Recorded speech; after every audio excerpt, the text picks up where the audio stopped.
Bronk, What up, TB? what do you think my next move should be? Give it to me straight. Maybe it's just time I hang him up. I got one word for you. Retirement. If you retire now, you're gonna be walking on soft sand in a week. Just come to Florida and Feel the wind in your hair. Retirement is like winning another one. Maybe I'll even join you.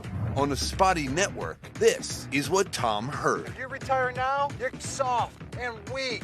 just come to Florida and win another one. Maybe I'll even join you. Just go win another one. Like it's that easy, Gronk. Maybe it is. I still feel like I have a lot to accomplish. My goal is to win one more.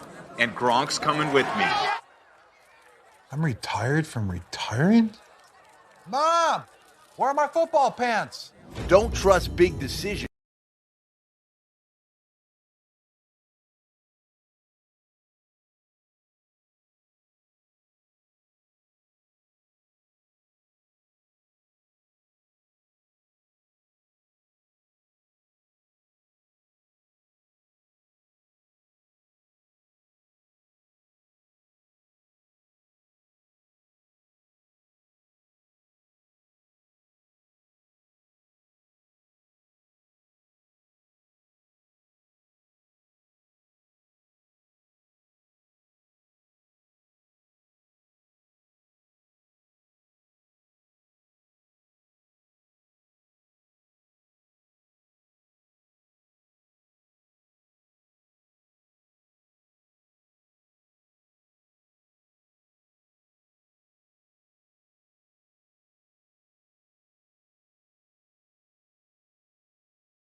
Anyway, I feel like pop music is so, most of them are made by producers and it's so fake and their shows are just so fucking boring. So when I watched it, I just like, it's just another typical performance. But then again, I understand the NFL's trying to appeal to the safe, they don't want another fucking titty thing from Super Bowl 38 with Justin Timberlake. They don't want any controversy. So they're trying to get a middle of the road, acceptable to all demographics kind of performer. Mm-hmm. So I get what The Weeknd is that. I get it. So I'm not faulting them booking him, but when you just want safe, watered down shit, you're going to get safe, watered down shit. I respectfully disagree with you. I thought there was so much cool stuff in Weekend show. Visually, I thought it was stunning. I thought, the choreography with all of those dancers, and those are supposed to be like bandages because his album was a theme of making changes to your face and your looks over a period of time. And so for different videos that he's Sammy Sosa then. That's right. He's the Sammy Sosa of the pop world. But I just really, really loved how it was staged. The guy put $7 million of his own money into the halftime show. I thought it was just really spectacular. What I had a problem with was just the audio. I thought the mix was bad, where the music was too loud. I couldn't hear his lyrics very well. It got sort of a little better as it went on. But when he first started singing, I was like, "Oh man, this is wrong. I can't hear him. What's going on? Is the mic on?" So, and there were a lot of people on social media making those same complaints, but there hasn't been any official word from his people or CBS or the NFL about that. So I don't know. Maybe it was intentionally mixed that way. But I think, it's really difficult to put on a show like that in a venue that big. And part of the thing that was missing from the show was the energy of the missing 45,000 fans, Yeah. Those cardboard cutouts. I agree with that. Those cardboard cutouts don't make a lot of noise. So it kind of felt like a performance like for the Grammys or something. Mm-hmm. It just felt like he was in a small auditorium, like the American Music Awards or maybe the MTV Video Music Awards. It didn't feel like the Super Bowl. Mm-hmm.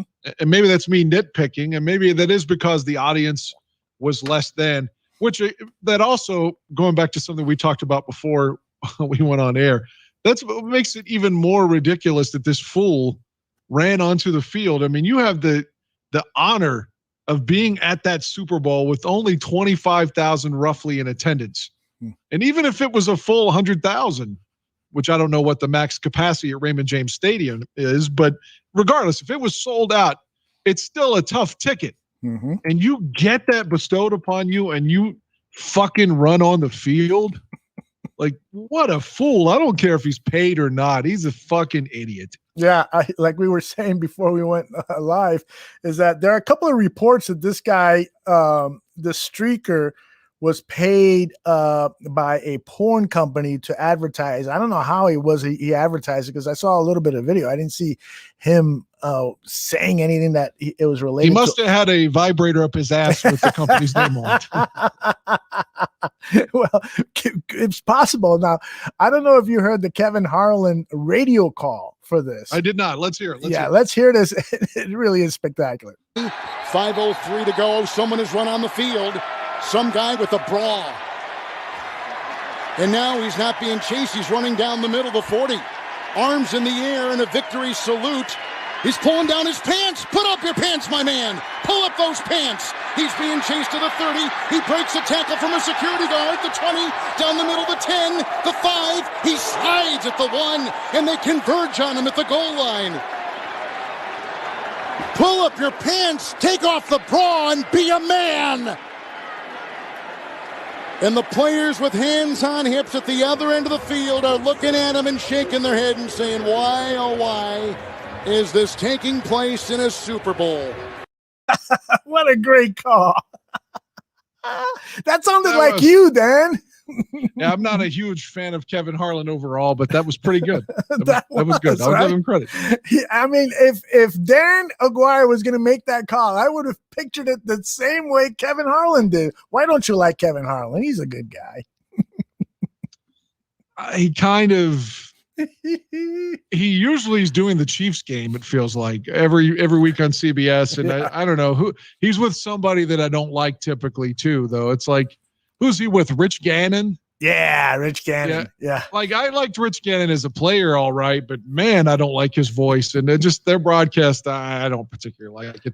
There's not a broadcast team now today that I really do like. In all honesty, like a lot of people suddenly are coming out against Romo.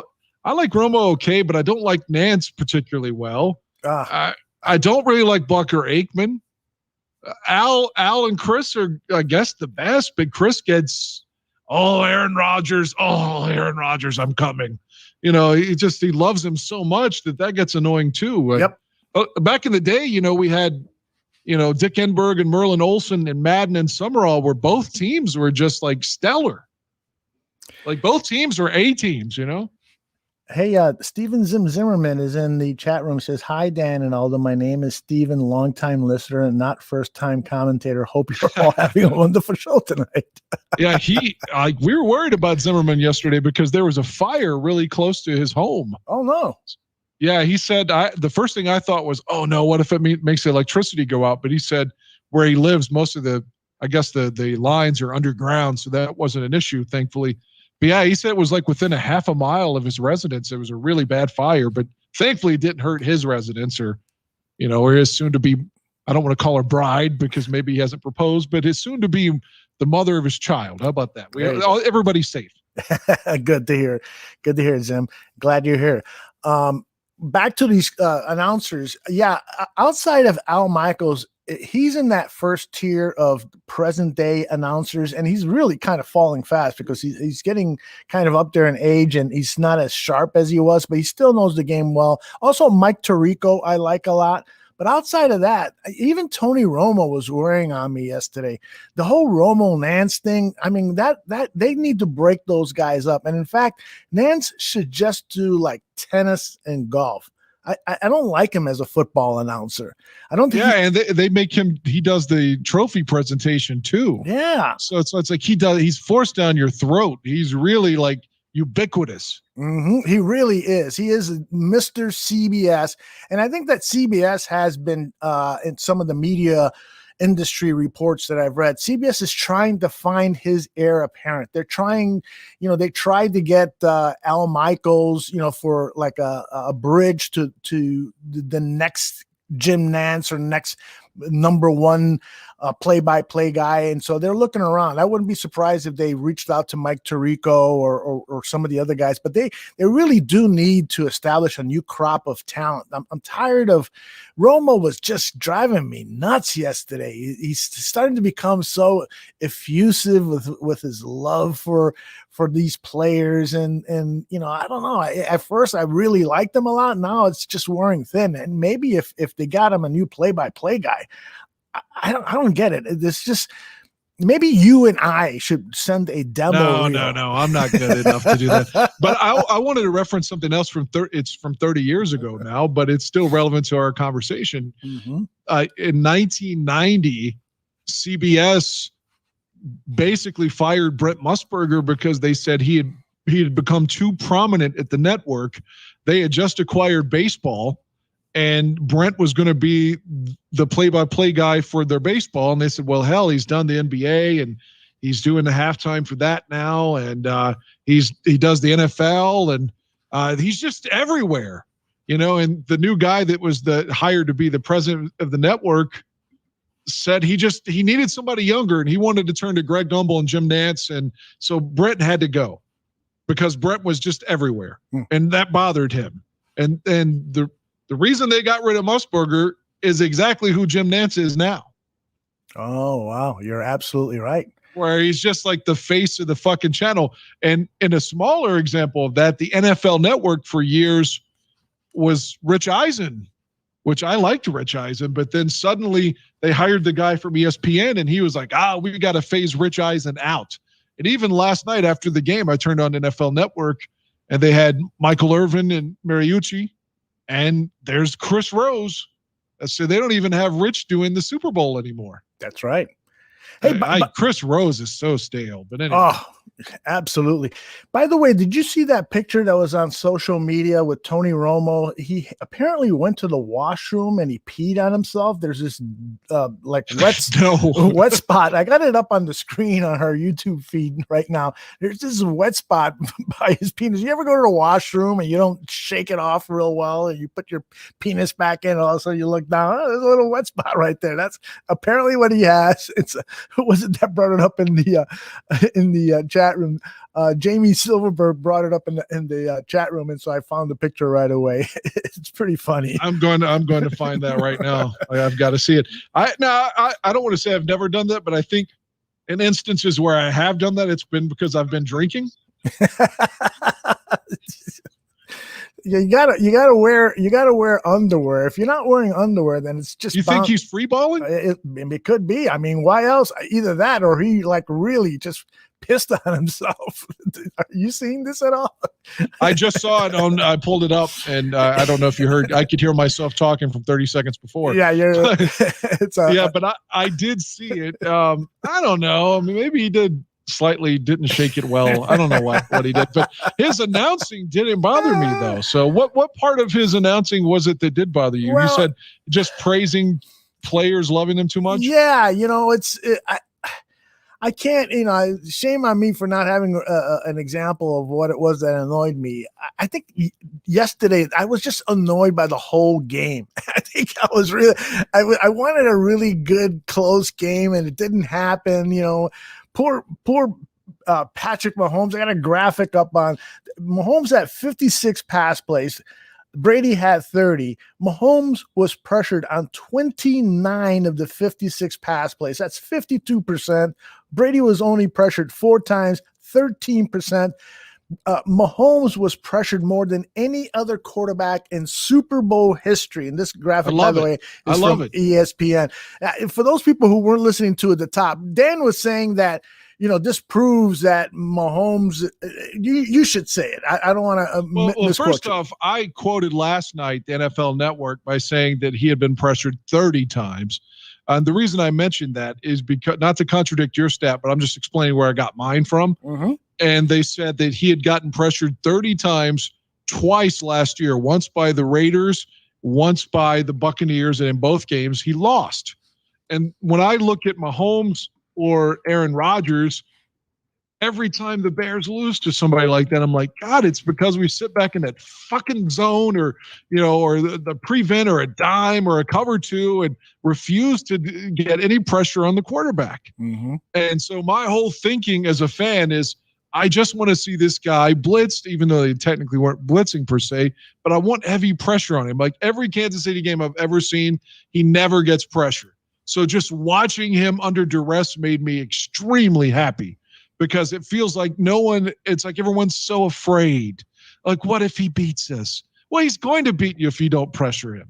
So I love the fact that to see Sue hitting him like that, usually that's number 6, Mm-hmm. Jay Cutler taking a shot like that. So I loved seeing that motherfucker get hit repeatedly. And what I said to you earlier was that I thought that if Mahomes was on a team like, let's say the Bears, if we'd have drafted him, a team where it's like he has offensive line issues and he's not surrounded by great players like Kansas City's had during his entire run there, he's going to be a turnover machine. He's reckless. He's out there fucking like if that were Mitch throwing shit up like that and he got picked off, we would be fucking going crazy. If that were Rex just throwing the ball up, if that were Cutler, we'd be yelling at the TV as a fan base. But Mahomes does it, and we like pull out our dicks, and we're like, "Oh my God, did you see that incomplete pass that was almost intercepted by 3 Buccaneers? Oh my God, I got so hard watching that." The guy gets so much. You talk about effusive praise. Just his fucking incompletions get SportsCenter top 10 moments. You put him on another team, and he's not going to be going to the Super Bowl. That's my thesis. He's going to be on a losing team. He doesn't make everybody else better. I totally disagree with you. Totally disagree. I love Patrick Mahomes. I think he's a warrior. I think he, I just put up that highlight of him, rolling out and throwing sidearm as he's being tripped up. I'll play it one more time for people. I mean, this guy, even his incompletions do look like fucking things you've rarely seen before. I mean, Brett Favre was known throwing into triple coverage though. But he's losing 31-9. It's the fourth quarter. He's got to try to make a play. Matter. Like what I'm saying is when he gets pressure, he's just fucking reckless with the ball. You put him on an average team, he's going to throw 25 to 30 interceptions. No, I don't think so. Let me tell you something. There were like 3 dropped passes. There were like I counted 2 or 3 passes that he threw that hit the receiver's face mask. If the fucking receiver from the Chiefs makes the catch, all of a sudden we've got a Super Bowl. We've got a close game. And the poor guy's running for his life, and yet he's getting the ball off. And this is what he did over at Texas Tech when he was in college. He just ran around forever until somebody got open. He made these outstanding throws, and everybody said, "Well, that's not going to work in the NFL." Well, yeah, it has. I got a stat for you. Mm-hmm. This is from the NFL on CBS. In 2 games in the Super Bowl, Patrick Mahomes' rating is 64.2. Coming in at 68.3 and his Super Bowl rating, Rex Grossman. Mm-hmm. So Rex has played better in the Super Bowl than Mahomes, even though Mahomes got MVP last year and clearly did not fucking deserve it. He had an average game at best. their running back, the Williams guy, was a fucking beast last year and won that game for them. Actually scored the game-winning touchdown on a run, and it should have been hands-on unequivocally their MVP. I can't even think of his name. He missed the whole season this year. He was one of the people that said fuck it because of COVID, like Eddie Goldman. Mm-hmm. But yeah, I don't even think he deserved MVP last year, but just because he's Mahomes, we have to beat our dicks to him. He's one of these guys, no matter what, like, oh, he's so great. Oh my God, Mahomes. I'm touching my fucking dick watching you play. What quarterback or what player outside the Chicago Bears do you really like? Because I don't think you like anybody unless they're wearing blue and orange. You mean in today's game? Today, yeah. I like the kid in Buffalo. I like Josh Allen. I like Carr with the Raiders. I don't want Carson Wentz. That's a different conversation we'll get to. I liked Matthew Stafford, despite the fact he was a Lion. Mm-hmm. Let's see, who else do I like? I respected Big Ben, even though he had some rape allegations, whatever on the field. Like, he was a good player, and he's probably too old now. But there are other players. I like Garoppolo. Okay, I don't like Rodgers because he's a Packer. I totally admit that. I don't like Jackson in Baltimore. I don't like his style of play. I don't think he can throw the ball effectively, and I don't particularly like Mahomes. Like I said, I don't have any reason to maliciously not like him, but I honestly think if he's on a bad team, he's going to be 25 picks because I think he doesn't protect the ball. But he can make the other players around him, the Kelce's and the Hills, they make up for his fucking recklessness. Throwing the ball up. Camp wants to know if you like Justin Herbert. I didn't watch him play enough. I didn't watch the Chargers play enough. But I don't really have a verdict on him. He's kind of like, I guess he's going to be good. I suppose he won Rookie of the Year, right? Did he? Yeah, I think he did. I think he's going to be a great quarterback. And that's one I saw him down at the Senior Bowl, and I really didn't pay that much attention to him because I knew that the Bears weren't going to draft a quarterback or I knew that the Bears had no chance to draft him. But the media was always around him, 5 deep, just a circle around him, and they were praising him and so forth. So I kind of ignored him. And then in the game, I don't even know if he played. He played, I think, a series or two, didn't play that well. I went back and looked at a little bit of tape. So it kind of surprised me that he played so well. And I was talking to Greg Gabriel about him, and Greg said the same thing. He was kind of surprised too that he got to break to play for the Chargers because what's his name, Tyrod Taylor, was almost killed by the trainer. Yeah, they fucking collapsed his lungs. Yes. Like, we're not even making fun of it. It's what happened. That's exactly true. He played one game and then they collapsed his lungs, and then he may never get another snap in the league now. Right. I think he's got a great lawsuit coming up against the Chargers and their training staff, but he gets in there and he just is electric right away, and it's pretty obvious that he's going to be a great one. All right, so now this clearly segues to all of this Carson Wentz talk. So let me just ask you the broad question. What do you think about these rumors? Do you think there's any legitimacy to this? I mean, we've got everybody from Draft Dr. Phil to Charles Robinson, all these blogger guys and so forth saying sources tell me it's going to happen this week. Carson Wentz is being traded for a first-round draft pick or whatever. What do you think about all this stuff? I'm really shocked. I saw that too from Phil. Mm-hmm. I feel like, when we worked with Phil, that he would have ridiculed the Bears blog for anonymous sources. But I'm not here to kick Phil. Maybe he does have sources, so I'm not trying to delegitimize his Instagram post. But I just was shocked by it, honestly. But when I saw the report, I thought, oh no, oh no, because other reports from reputable sources, not saying that everyone is wrong, but the people that we normally turn to, the Schefters, have said that the Eagles want a Matthew Stafford-esque deal.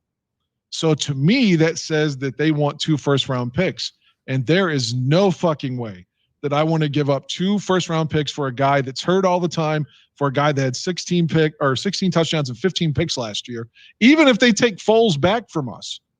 You want to give up 2? We just got first round picks again. We gave up 2 for Mac. We give up 2 for Cutler. Are we going to give up 2 for Carson Wentz?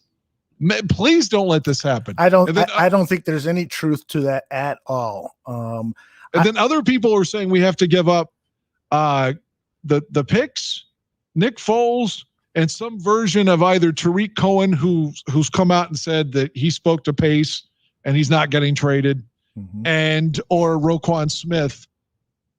2 first-round picks, Roquan and Nick Foles for Wentz? No, don't do that deal. I'm not saying you can't trade Roquan. I'm just saying 2 first-round picks scares me terribly. So my reaction to everybody when I would see all these people saying that they had sources, I was like, oh, God, I hope everybody's full of shit. That's what I thought. I just hope everyone is just trying to be, oh, that's me who's breaking the news. I'm the one who knows. I hope everybody's wrong. I don't want this guy. But I will say, if the Bears trade for him, I will be rooting for him. I'm not one of these guys that's saying, oh, that's it. I've had enough. I'm quitting. I'm not following this team because I'm going to. I'm never quitting. Never. That's what I love about you, man. Well, I'm just being honest. I'll be pissed off for fucking 2 months over the trade. And then when the summer hits, I'll be like, well, let's hope this ginger-haired fuck can get it going if it's who we have. I told you, I think last week or maybe 2 weeks ago, the thing that always stuck out to me that made me not like him. As soon as the Eagles won Super Bowl 52, I'm talking the confetti's coming down. Like they're just going off the field. The mic was on, and he comes up to Foles and says, next year, this is going to be me. So even they've just won the Super Bowl less than a minute before. And he's already coming up behind him, like to say, I'm coming for your fucking job. Like I'm not even good game, not congratulations. We did it. None of that. He's only thinking about himself. And God, I don't want that guy on our team. Swanky makes a good point about today, the Chicago Bears, today being Monday, the Chicago Bears announced the promotion of John DeFilippo. He's now not just the quarterback's coach, but he's also the passing game coordinator, which was the job that they gave Dave Ragone at the start of last season. Ragone is now offensive coordinator for the Falcons, and so they've expanded that role for DeFilippo. He's QB coach and passing game coordinator, and so in 2017, when Carson Wentz had his MVP caliber year, and he was really on his way to win the MVP award for the season, but he got injured in the last 3 games of the regular season, and I think that worked against him. But DeFilippo was his QB coach then. And then Steven also says that DeFilippo also worked with Derek Carr. And so that maybe Steven writes here, I think Pace is trying to force Philly to lower their asking price. Philly owes Wentz massive roster bonus in March now. So why would they trade now? It's all a good question. But what I want to say is I think that this guy is salvageable. I think that bringing him back here with John DeFilippo would be such a huge bonus for this guy. I'm not saying make the trade because there's certainly some things that are concerning about him.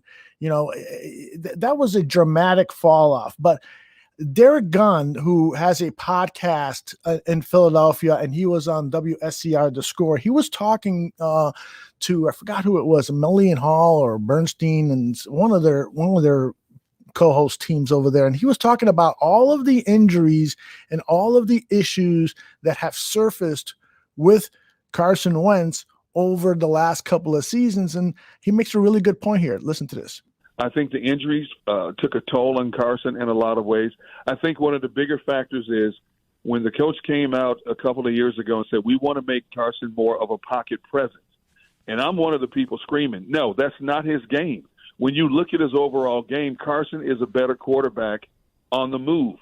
I think he's more effective when he's outside of the pocket, has the ability to step up and run if a receiver's not there. They try to make him too much of a pocket presence, and, of course, then that brings us to 2020.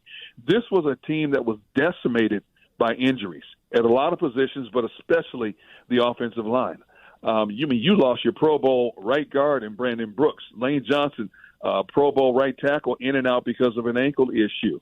The left tackle, you had a future Hall of Famer, Jason Peters, couldn't stay on the field.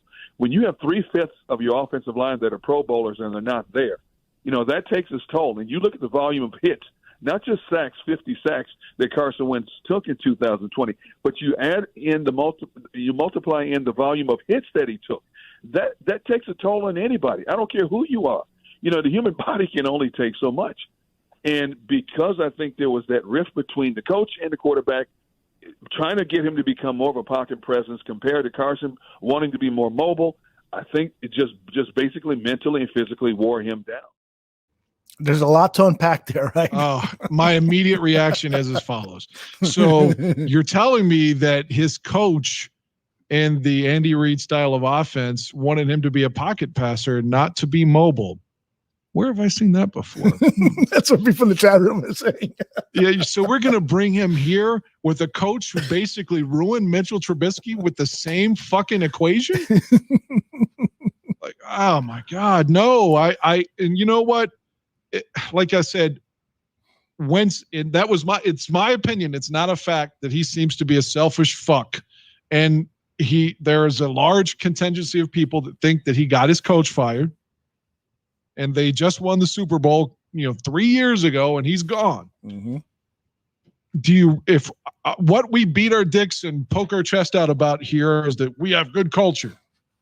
We have strong culture that everyone envies, God damn it. Do we really want to bring this guy into that culture?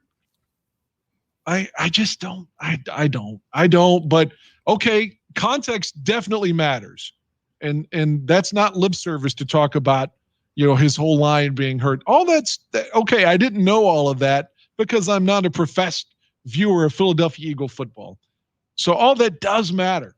But even having heard that, I still don't want him. But if they trade for him come September, I'll probably be wearing the Fucks jersey, even though I don't like him. I'll be his fan when we get him. That's a lot of people agreeing with you and your thoughts there. My thinking is that we should only pull the trigger on this trade if we get back more than what we give. And so what I mean by that is, what happens if we trade the 20th pick of the first round for Carson Wentz and their first round draft pick? I mean, we're making it, they want to get rid of him really, really bad. You've got only 2 years guaranteed of Carson Wentz dollars at $24 million. Perhaps John DeFilippo can resurrect his career. It was John DeFilippo who basically talked the Bears into listening to Mitch Trubisky. Hey, the guy likes to roll out. Let's fucking start rolling out. The guy likes to do this in the playbook. Let's start giving him that stuff. If it was Matt Nagy without DeFilippo and without Bill Lazor, Matt Nagy never would have. We never would have seen the better side of Mitchell Trubisky. His best side was that 4-game swing with the Bears because he was allowed to do some of the things that he does best and he likes to do. Well, now with DeFilippo basically kind of being the assistant offensive coordinator with all these responsibilities that he gets, maybe Wentz does come back. I've been studying his tape. The guy is fucking talented, man. He's got great athleticism. He's got great mechanics. But clearly he was upset with everything that was going on around him. That offensive line had more permutations in terms of, more different starting lineups than any other team in the NFL. That offensive line was a mess. So any quarterback is going to go through that. I understand the hesitation. I understand, why people don't want this trade to happen. But I think that if Pace can somehow finagle the Eagles' first-round draft pick, a swap. So basically, you're moving up in the first round. You give them. That's not going to happen. Why not? Because they view Wentz as an asset that you want. They view him as like, we're getting capital from you for him. They're not trying. The spend isn't we're trying to dump him. They think he's an asset that's worthwhile, and they want your first-round picks. I think that you're absolutely right. You're looking at it from their point of view. I'm looking at it from the point of view. Well, they're not going to agree to us if we don't view it from their perspective. But if somebody will make the trade, I hope it's not the Bears. Who? I mean, there are no reports. Brad Biggs was on this morning at the Score. The Colts, he said, I don't know. Well, but Greg Ballard isn't going to make that trade. Greg Ballard is way too fucking smart to make that trade. And he knows that he's got Frank Reich, the guy who was his offensive coordinator with Philadelphia, and he could probably correct Carson Wentz, but he's not going to make that trade. He's not. Greg Ballard is way too fucking smart to make that trade. So those are the only two teams that have reportedly been interested in a trade. If both of those guys, and now the number one guy I'm worried about is Ryan Pace, not because I'm a Bears fan, because would you take Chris Ballard over Ryan Pace? Fucking I probably would. Fucking A. I would take Chris Ballard in a battle of COVID in exchange for Ryan Pace. I'll sacrifice myself. I'll take COVID. I'll try to survive it. But yeah, let's get rid of this guy. That's why I think Pace is trying to save his ass and would be willing to part with our draft picks. You know, if I was trying to come up with an alternative at this point, I mean, if Winston's a free agent and you're not giving up anything, I'd almost rather sign Jameis Winston. I saw guys in our little text group were saying that they would go for Minshew from Jacksonville, but like, I don't know. If you bring in Minshew, then you basically have the Jacksonville quarterbacks with Foles and Minshew. I mean, Foles is going to start over him. Yeah, if you bring in Minshew, you're definitely drafting a quarterback because he's not going to be your long-term fix for this. He's not going to be your franchise quarterback. What we've learned year after year after year is the teams that go to the Super Bowl, they all have franchise quarterbacks, great quarterbacks. And maybe there's one in this draft, you know, those top 5 that are supposedly going in the first round, the least of them being Mac Jones, the top of them being Trevor Lawrence. Maybe one in that top 5 is the guy, and so maybe you draft him. Maybe, you know, there's a guy like Jamie Newman who's going to be available day 3 probably. Maybe he's a Tom Brady in the making. I doubt it, but you still got to draft a quarterback if you bring in Gardner Minshew, and I don't think that the Bears want to do that. The reports are that Matt Nagy convinced George McCaskey that they are just a quarterback away from competing for the Super Bowl. That they said, all we have to do to fix this, Mr. McCaskey, let's get rid of the quarterback who saved my fucking job. There is no question after that Lion meltdown that they were on the cusp of being fired, both of them. That's got to be indisputable at this point. So the guy that comes out and saves your job, you go behind his back and then say, if we can get rid of this fucker, then we can win. The irony in that is just startling to me. I didn't even know that. Who reported this? This was, geez. I'll try to find it, but well, yeah, it doesn't matter. I heard it on one of the radio shows this morning, so I'm not sure if it was the Score Sports Radio. That pisses me off so much. It makes me hate Nagy even more. God, it does. Like, it's your fault that this guy didn't become who he could have been anyway. Absolutely. It's your fault. And if you bring Carson Wentz here, like we were just saying, he's going to we're running our offense now. That means we're going to pass every play. We're not going to use David Montgomery.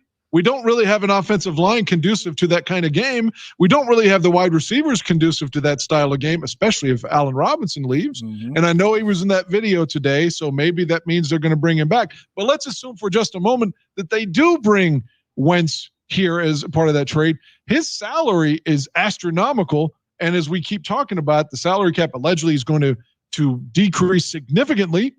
So where do you make up for that? Okay, maybe they take Foles' salary as part of the trade and he goes back and he's a hero there, and he should be.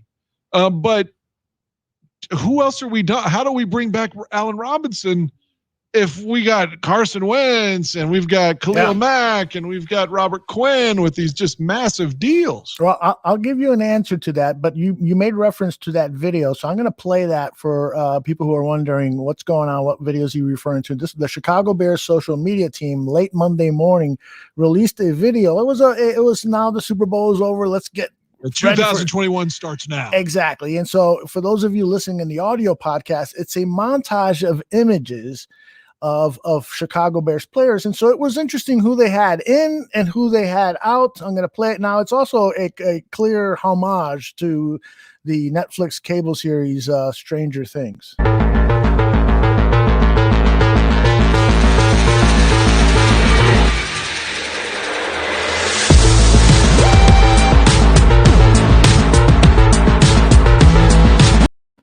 So not in is Mitchell Trubisky in that montage of players.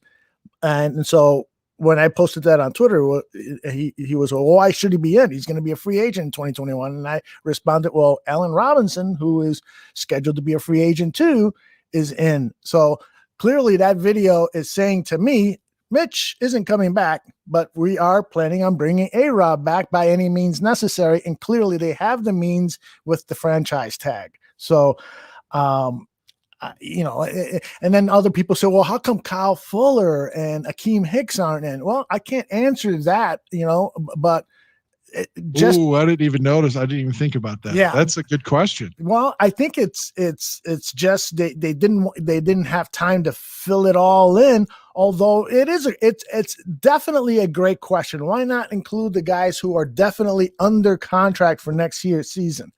Did the marketing director go to the personnel director? Hey, would you approve these images for our little video that we're going to put up on social media? He looked at the images and he says, yeah. Did he not think, maybe Akeem should be in there? Maybe Kyle should be in there?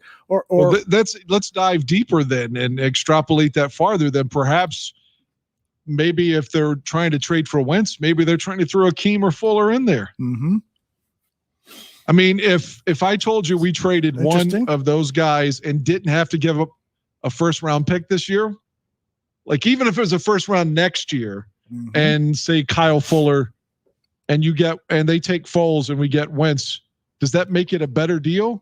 Like, I'm not saying it does, but like giving up 2 first-round picks immediately makes me want to go vomit. And I don't necessarily want to give up one this year, but what if we give up one next year and one of our studs on defense, and then we get him? Then it makes it a little bit more palpable for me, but I'm not even sure that I still like it, but it's just something to consider. Because like you said, those guys are not in the video. That has to mean something. That has to mean they're thinking about moving them. I that's interesting because I don't think that they are, but maybe they are, because clearly, Akeem Hicks has been rumored now for months as being a salary cap casualty. Kyle Fuller now is entering the most expensive part of that contract that he has. And he's 30 years old, 29 years old. And hopefully they could just get him to take an extension. Exactly. In fact, Brad Biggs, he was on The Score again. I've got another soundbite here from Brad Biggs, and he was talking about all of these free agents and all these contracts and these challenges Ryan Pace has. And I thought this was really interesting. Let's take a listen. It's about a minute long. Cordell Patterson, they'd love to have back. He just finished up a 2-year contract that was worth $10 million.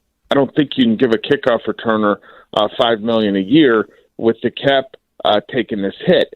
So that's something to keep an eye on. He's a guy that could be really impacted by that. So, and there are others, and they're going to have to make some difficult decisions. However, you need to keep this in mind on the backside of all of this, guys. The middle class is going to get hit and hit hard. There are going to be difficult decisions made across the league. It is going to create a buyer's market in free agency. You're going to have guys cut that are solid football players. So if you are shrewd and you know what you're looking at, maybe you can get some bargain buys of some players that can come in and help you out. Not at the start of free agency. We're all smart enough to know bargains don't happen in the first 24, 72 hours of free agency, but you might be able to come up with some rank and file guys that can help you out, and there will be a greater surplus of them available because we're going to see so many cuts made on account of the cap decrease. What's your reaction to that? I'm not a fan of Brad Biggs specifically, and he has me blocked. But I think I love Brad Biggs. He's good. he sounds like he's telling, it doesn't sound like when I hear that, oh, he's full of shit. I could see everything he's happening come into fruition. And I think most Bear fans would be cool with Patterson coming back, but obviously it depends on the number. And none of us want to see him running in the backfield, but he could be, a valuable asset for a team that if they think they're going to win for real, then he can be explosive back there, as a kick returner. So if you could get him at a good figure, then I do see him coming back. But I don't know specifically who the innuendo is that is in trouble that he was getting to. I guess that I was thinking about that. I wish I could have said, well, Brad, can you be more specific with some of your speculation?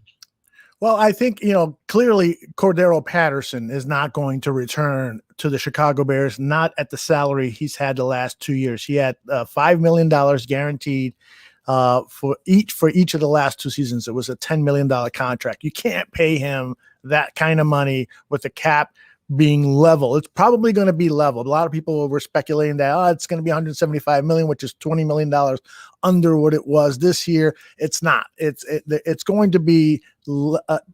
My bet is that it's going to be level. It's not going to go up. It's not going to go down. It's going to be the same. And so, still, the Bears have to figure out some ways of extending some contracts, like Brad Biggs said this morning on the Score Sports Radio. They gotta renegotiate with some people and elongate some of these bonus dollars and so forth. And they've got to figure out a way to keep some of these guys. But I think Patterson is definitely gone. Akeem Hicks, only because he's now turned 30 and he's had injuries these last couple of seasons. He could be one of these guys that is not going to be re-signed. I hate to say that because he's one of my favorite Bears of all time. But he is a potential cap casualty. And when you look, what Ryan Pace and his team are doing right now is they're looking at every NFL roster, every team's salary cap issues, and they're saying, well, here is a guy from, let's say, the New Orleans Saints who could potentially be dropped by the Saints, and we can bring in to replace Akeem Hicks. Clearly not at that level, but hopefully with Bilal getting better, this guy could play then at the 2019 Bilal level, and then Bilal can hopefully ascend to an Akeem Hicks type player. That's what they're doing right now. If we cut Hicks, he's going to go to Green Bay. Oh, no. He's going to go to Green Bay as soon as we fucking cut him. He's his good buddy, Adrian Amos, is there. So, man, that would break my heart. That would just break my heart. Yeah, he was tweeting last night something to the effect of how much he wants to play in the Super Bowl. So, he has to think if he got cut that Green Bay would be a easier road to hoe, so to speak, to get to that game. And that brings up another topic. Okay, so knowing that you got guys like Khalil Mack, so many of your defensive stars are at that magic age of 30. Khalil turns 30 this season. Akeem is already 30. So do you just sell out and just try to do whatever you can to win a Super Bowl this year? Because you're not going to, you're either going to rebuild, and plan for a Super Bowl in 2022, 2023 by drafting a Mac Jones with the 20th pick of the first round, or you're going to try to find a veteran like a Derek Carr or Carson Wentz and surround that quarterback with all the tools necessary to win a championship. Man, it's so complicated what every GM has to do. But for Ryan Pace, man, he has got one of the biggest challenges of any football head guy out there. He really does. It seems like to me, at least for this year, that they're going to try to win. And as a Bear fan, that makes me happy. I don't necessarily think that the plan they're utilizing with our coach is going to be the one that's effective to achieving that goal.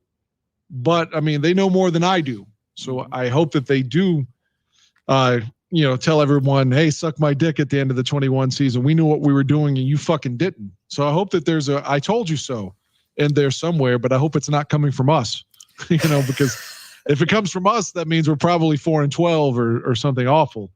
There is no doubt in my mind that if the Bears achieve success in the 2021 season, it's going to be because of luck.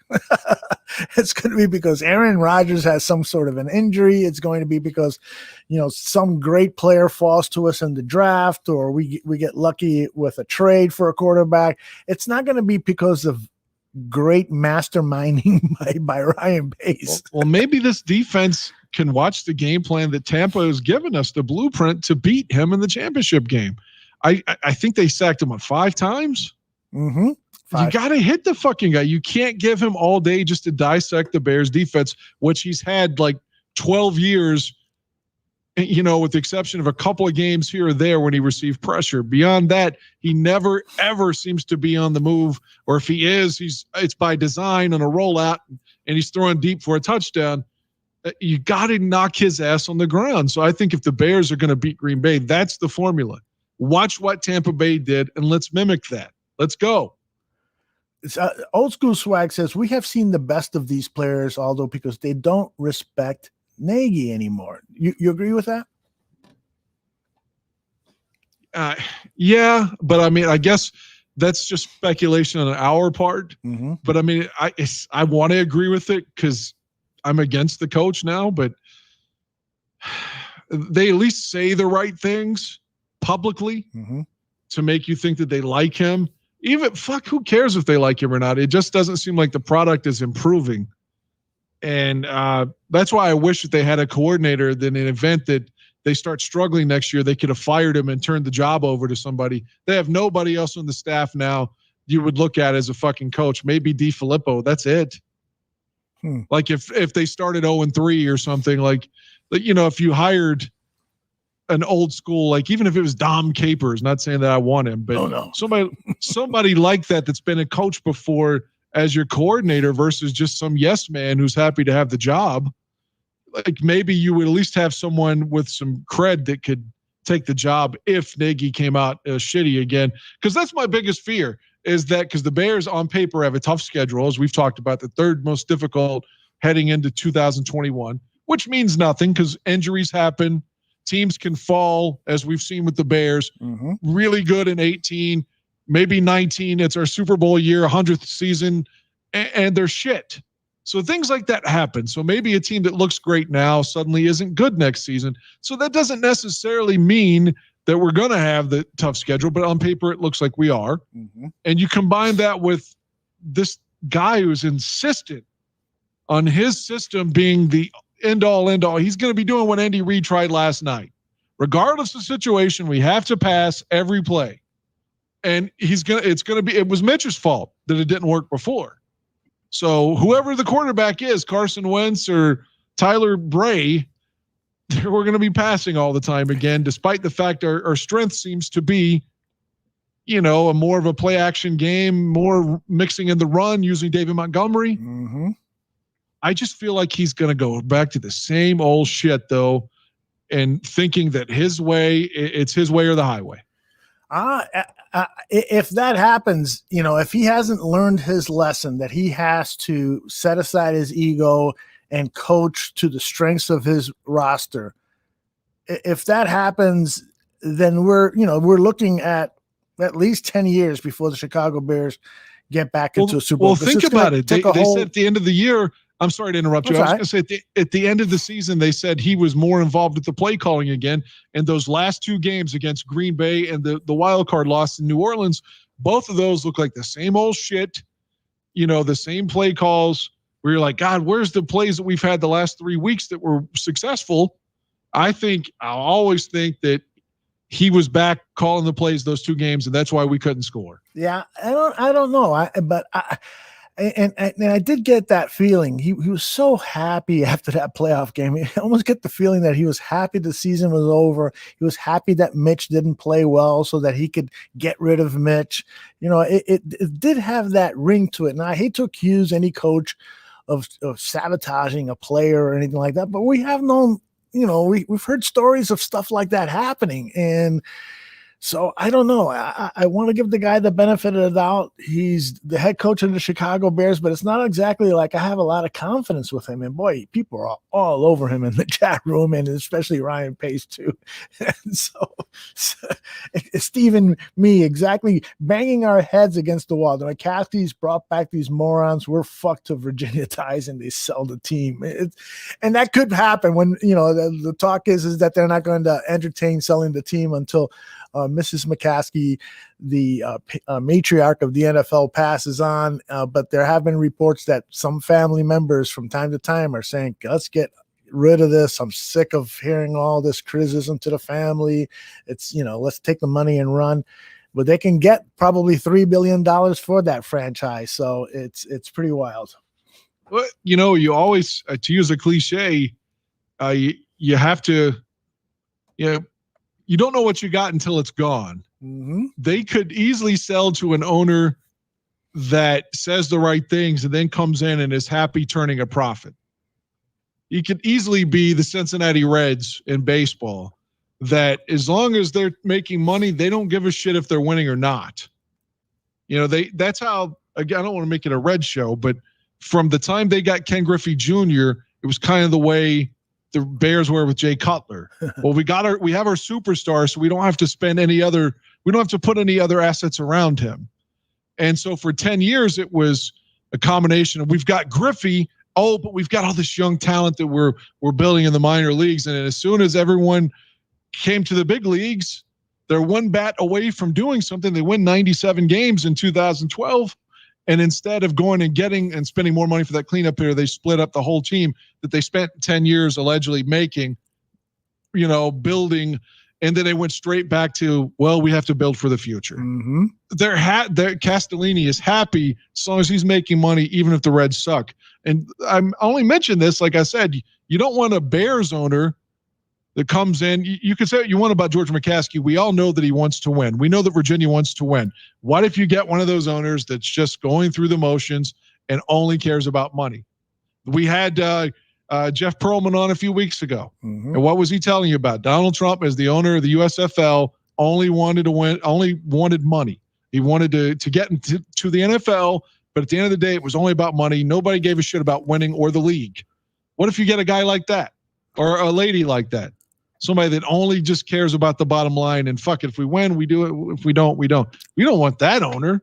So be careful about pushing George out. You never know what you end up with. The Factor One says a pipe dream would be Mark Cuban buying the Chicago Bears in 2025 or so. Alex Sims has a great question. Says, if Mitch goes somewhere next year and he becomes a Pro Bowler, should Nagy be fired even if the Bears go 10-6?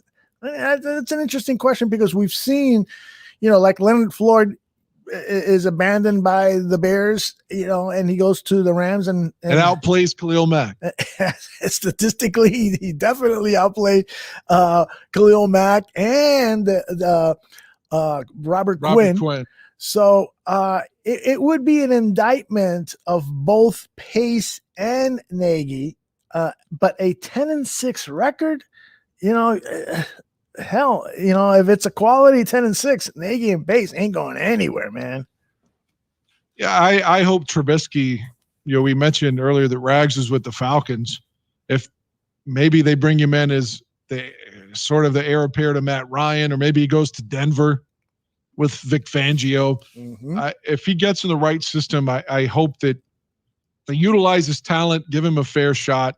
And I do wish him well because he seems like a good guy. And I do think he gave us his best. Even if he wasn't the guy we thought we were drafting, mm-hmm. It's not like his story was, well, he was half-assing, he was out of shape, he wasn't practicing, he wasn't watching the film. I mean, the guy gave us everything he had. Mm-hmm. So I definitely root for him the rest of his career, unless he's in the NFC North. If he's with Detroit, Minnesota, or Green Bay, then I wish terrible things on him.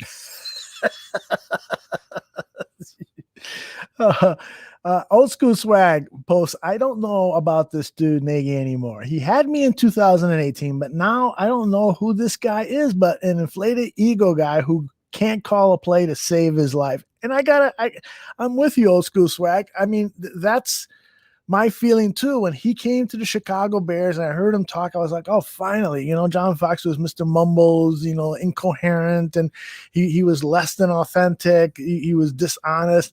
And Nagy was saying all the right things to make me feel like, okay, finally, we got a good coach here. We got a guy who had success at Kansas City with his offensive schemes and so forth. And then he comes out those first few games. He's got some innovative play calls. He's got guys from the defense helping score points and stuff. And then all of a sudden, that following season, he holds a lazy camp. The players are clearly not ready to play the following season. They come out and play 8-8. They're not fired up. There wasn't any innovative play calling. And then last year, even though they got back into the playoffs, but it was with an 8-8 record and the expanded playoffs. Yeah, you looked at Matt Nagy and said, yeah, this isn't what I paid for. This isn't what I bargained for. This isn't what I thought I was getting. So I'm with you, but you got to give him one more chance. He has earned that just simply because of the record. Now people are bringing up Lovie Smith. Lovie Smith was fired after a 10-6 record. So fuck Matt Nagy. Were you again, for the Lovie? Lovie had 2 straight back-to-back collapses, though. That's part of that story. Context matters. It was 7-1 and 7-3, and in both times didn't make the playoffs. So, yeah, it's true. It's true. But I said the same thing about Lovie Smith that you just did about ownership. I said, yeah, but if we fired Lovie, what are we going to get? And look at what we got. Yeah, and now the story is, well, what if we could have had Bruce Arians in 2013? Mm-hmm. And so now we got to hear that, at least for a full fucking year. Mm. And I'm still not enthralled with Bruce Arians. Again, he's got Tom Brady. Like, what would he have done if Jameis Winston was still there? Right. I don't know. Is he a great coach, or is he the benefactor of having arguably the greatest quarterback of all time playing the Super Bowl? It's obvious what happened. Tom Brady, he was trying to fit Tom Brady into the Bruce Arians offense, the 5-7 step drop, play downfield, throw for big passes.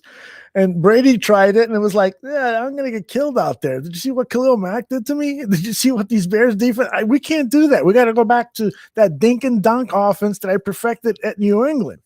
And Bruce Arians said, okay, do it your way. And it worked. Brady is a master at that offense. And when he does, let's give Arians credit for at least being able to adapt. Yes. Which is something Matt Nagy has failed year in and year out to be able to show that as a character trait. Mm-hmm. I'm with you. Alex Sims is saying, I don't want to pay A-Rob $20 million a year. I would rather use that money on Curtis Samuel and get a strong safety. Here's the thing. The Bears have the upper hand with A-Rob's negotiations right now because it appears that to franchise tag him will cost the Bears $16 million. I think it's $16.6 million, something like that. So the reason why A-Rob was in that video today is because the Bears are either going to try to work out a long-term contract with him once the cap dollars are figured out. They should announce what the cap is going to be, I think, the first week in March. And if they can't, if A-Rob's agent continues to ask for that $20 million, I think Pace is going to say, well, guess what? We're going to put the tag on you. And then A-Rob will bitch and moan about it, probably publicly, and try to force the Bears to trade him. And then that's where we'll see what happens. Like Deshaun Watson is trying to force the Texans to trade him. And some people say the player always wins, but that's not necessarily so. The player doesn't always win. I mean, the player can sit out. But if A-Rob sits out next season to get a contract, I don't think that's going to help him. Did it help Le'Veon Bell when he sat out? No, he left a lot of money on the table by sitting out. So the Bears have the upper hand, unfortunately, when it comes to A-Rob. I think A-Rob deserves whatever the market says that because I think A-Rob is a top 10 wide receiver, maybe top 7. I really, really do. I'm not saying that because I'm a homer. I'm not saying that because A-Rob has been nice enough to be on the Barroom Network and so forth. I really think he's a special player. He's a dependable clutch receiver. Yeah, he had some drops and stuff, but when you're throwing the ball 160 times, you're going to have some drops. I love A-Rob. It's like the whole Adrian Amos thing. We've got a great safety that complements Eddie Jackson so well. Why are you going to let him go? And that's how I look at A-Rob. Why are you going to let this guy go play somewhere else when you got a guy who's catching 100 passes a season? I don't get it. You think he's a Detroit guy? I wonder if he would go to the Lions if he had his pick. I think he got a close look at Jared Goff, and I don't think he'd want to go there. Do you want to play for Jared Goff? I guess. Well, I mean, Jared Goff did have a 500-yard game at one point with the Rams. I know he struggled the last couple of years, but he at least showed the ability to throw the ball. Like, if I told you right now the season was about to end and, the Bears had a shot at maybe Wentz or Goff, be honest, who would you rather have between those two if it's like week 17? Goff or Wentz, huh? I would have probably said Goff. Probably. I mean, yeah, the 2020 season was a disaster for Carson Wentz. His confidence was out the door. Stories about him being upset that they drafted Jalen Hurts and he didn't handle it well. Aaron Rodgers was pissed off when they drafted Jordan Love, but what did he do? He went away for a month, meditated on it, came back with a whole new fresh attitude and said, you know what? I'm going to show these guys they made a mistake. He probably went off and sucked a couple of cocks while he was at it too. You're terrible. And so, unfortunately, what Carson Wentz did when they acquired Jalen Hurts is he just started to build a wall up towards management.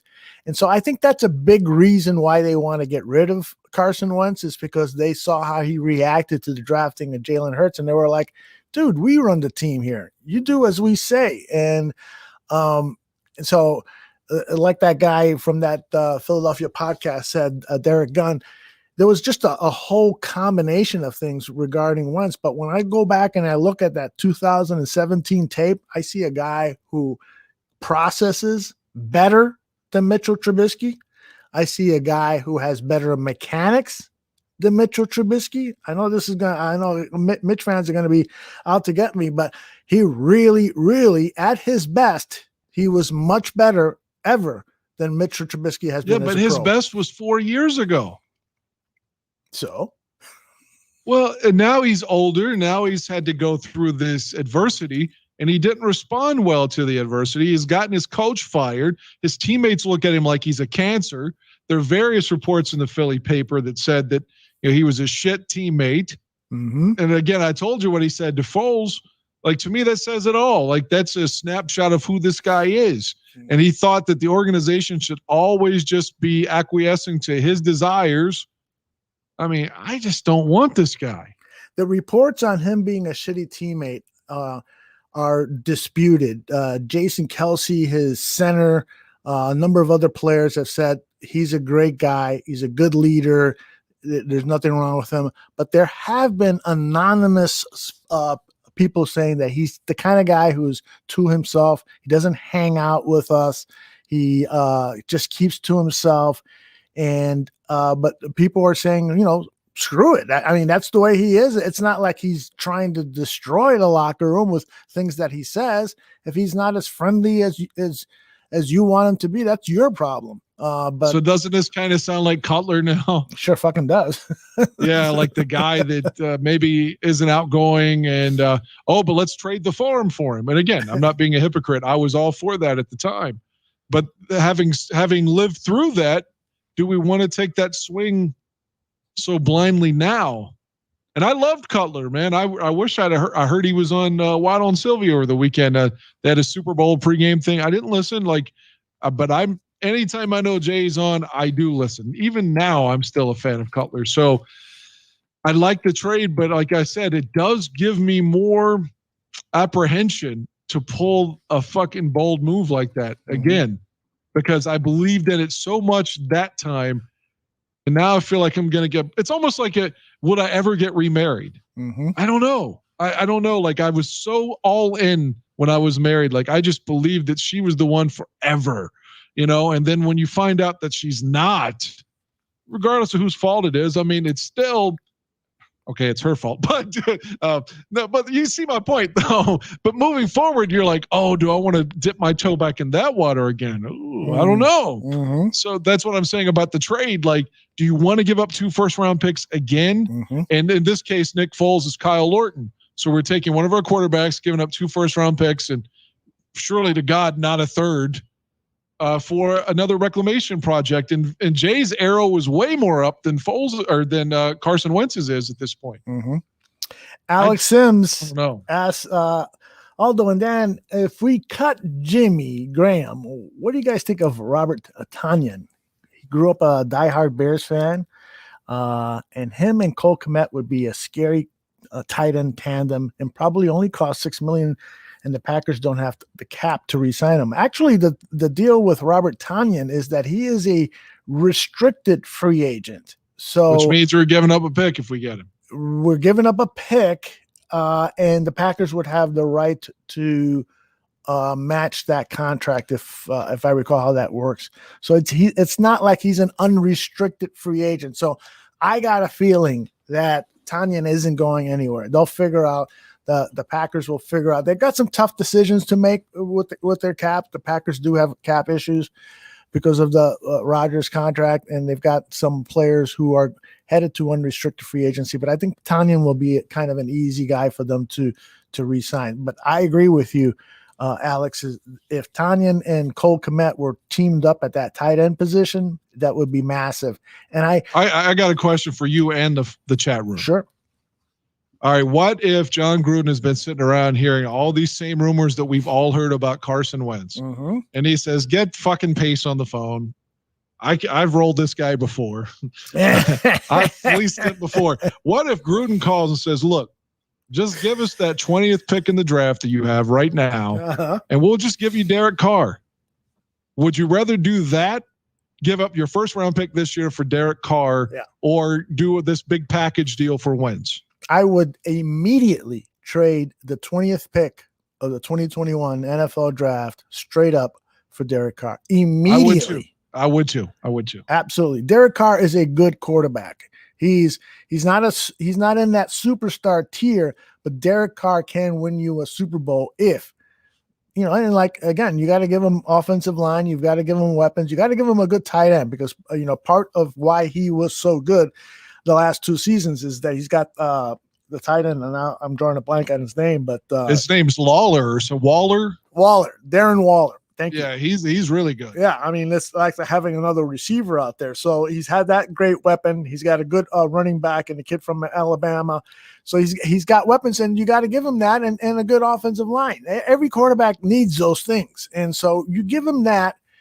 Derek Carr will come here, and if you can patch up this defense and get them out there for 2021 healthy and playing well, add a couple of pieces that you need and some depth pieces, then you got a really good shot with Derek Carr as your quarterback to get to the Super Bowl in 2021. Let's see what the chat is saying. James Foster says Carr is so underrated. Stephen Nagishi says Carr has a really strong arm. Who else? Campai says definitely make the trade for Carr. So I think a lot of people are thinking like the rest, like that you and I are. You think something like that could happen? I mean, I don't think that's a fleece. I don't think if Gruden thinks that he's fleecing us, I mean, maybe he knows that Carr has herpes or something, and it's very contagious, a real contagious form of herpes. No, what I meant by that was he's like, the Bears are about to make a deal. Why don't we just go ahead and take their first round pick? We obviously have been talking for 2 years since I got here. We want to move on from this guy. It's every year there's a rumor that we're moving him. So why don't we just go ahead and move him and get the first round pick? We know we can deal with him. We've already traded with him before.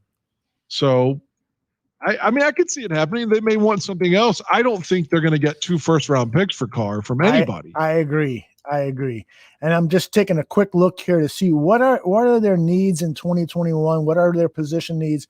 Could you package a a guy like a Akeem Hicks and your 20th pick for Derek Carr. Give us Kwiatkowski back and take Danny Trevathan. Oh, now you're talking. I like the way you think.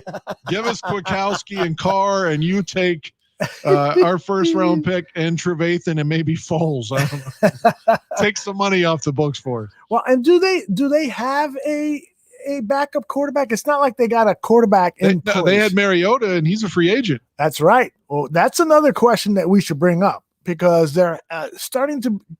I'm starting to hear some rumors about Mariota to the Bears as a bridge quarterback, along with Foles, and then drafting a quarterback. And as we talked about before, there was a strong contingency of people that were reporting that Pace loved Mariota and wanted to trade up. Right. When the Titans drafted him, I think he was taken second overall. Mm-hmm. But they elected to stay with Cutler that year and didn't pull off the deal. But some people have disputed that report that he really wasn't trying to move up. But all indication was he loved Mariota coming out of, where did he play, Oregon? Yeah, Mariota was at Oregon, yeah. Yeah, so a lot of people thought that he liked Mariota when he came out. So you would think that he would like him again now, but okay, let's take that then. Let's assume we're not going to make a trade. We don't want to give up our picks, which again, okay, I'm good with that. Mm-hmm. If we have to sign a free agent, would you rather have Jameis Winston or Mariota? Oh, wait a minute. Being told here that Marcus Mariota signed a 2-year contract with the Raiders, so he's not available. Oh, I did not know that. Yeah, I didn't know that either. But that is news brought to us by the Tooch and Steven. So Mariota is not a free agent. Too bad. Right. The first thing that comes up is Patriots mentioned as possibility for Mariota. As not a free agent pickup, but maybe a trade. It's this was 7 hours ago from NBC Boston. Mm-hmm. Fuck, I'm getting pop-up ads. Jesus, fuck. Anyway, I'm gonna have to get out of that. Foxborough. Let's see, Teddy. I see it 12 hours ago. 247 Sports says Patriots could go after quarterback Marcus Mariota of the Raiders. The Raiders are deciding what to do with Mariota ahead of the 2021 season. So he's still under contract with them. That's the issue. And they re-signed Nathan Peterman to a 1-year extension, which is, that guy's awful. Right. He is awful. I saw him at the Senior Bowl. I was like, no, thank you. I can't believe he made an NFL roster. So I doubt. Given that, I don't want to make a trade for Mariota. If he was a free agent, I would, unless they want a 7th round draft pick, I'm not going to trade any valuable assets. Now, right, I agree. I would trade a 1st rounder and a player for Derek Carr. There's no doubt in my mind this guy would be a big upgrade. I agree with that. I don't know if anyone has said that nationally. We've just been so linked to Carson Wentz. Has anyone mentioned Derek Carr as a viable, I think, like a realistic trade other than like us? I mean, like Schefter or somebody? I think that there have been rumors that the Bears have called to inquire about Carr, but nothing beyond that. Old School Squad says, Peterman, why is that guy in the league still? Jesus, yeah, I'm with you, man. But here's the thing. The more and more I think about this Carson Wentz thing, the more and more I think that a lot of this stuff is made up by the Philadelphia Eagles. Howard Roseman is trying to gather attention for the fact that he has his quarterback Carson Wentz on the trade block. He figured that the Chicago Bears and the Indianapolis Colts, because of the coaching staffs they have, would be good guys to set those rumors. Where have all these rumors been coming from? They've been coming from the Philadelphia media. So it's people in the Philadelphia Eagles organization giving that information to the Eagles because Adam Schefter has not reported that the Bears are definitely talking. If you listen to Adam Schefter's words this morning, I put it up on Twitter. He says it would it would be likely that the Bears and Colts would be two teams talking to the Eagles. He didn't say that they were definitely talking to them. It's a bunch of bloggers and Philadelphia media people. So I'm not even sure that Pace has done anything other than made a call. What are you guys looking for? Oh, 2 first-round draft picks? Okay, bye. That's probably what's happened there. I don't think that Pace in his right mind is going to give him 2 first-round draft picks for a quarterback who has played as poorly as he did, coming off statistically, he was the worst quarterback in the NFL. Now, I'm not saying absolutely no to Wentz, but I am saying you're in the driver's seat when it comes to making a trade for Carson Wentz. They're going to pick up a good portion of his contract because if the Eagles trade Wentz, they got to pay like $34 million cap hit, and then the Bears are stuck with $40 million guaranteed over 2 years. So, all right, we're gonna help you. You know, we're gonna take that money off. You guys are gonna save money in your cap down the line. We're gonna help you. So send us something else, and we'll take this quarterback off your hands. That's the only way I see this happening. There's just no fucking way Pace is stupid enough to give up 2 first-round draft picks for Carson Wentz. There's just no way. I don't believe it. Yahoo Sports had an article yesterday that said, quote, Jameis Winston in the driver's seat to get Saints quarterback job.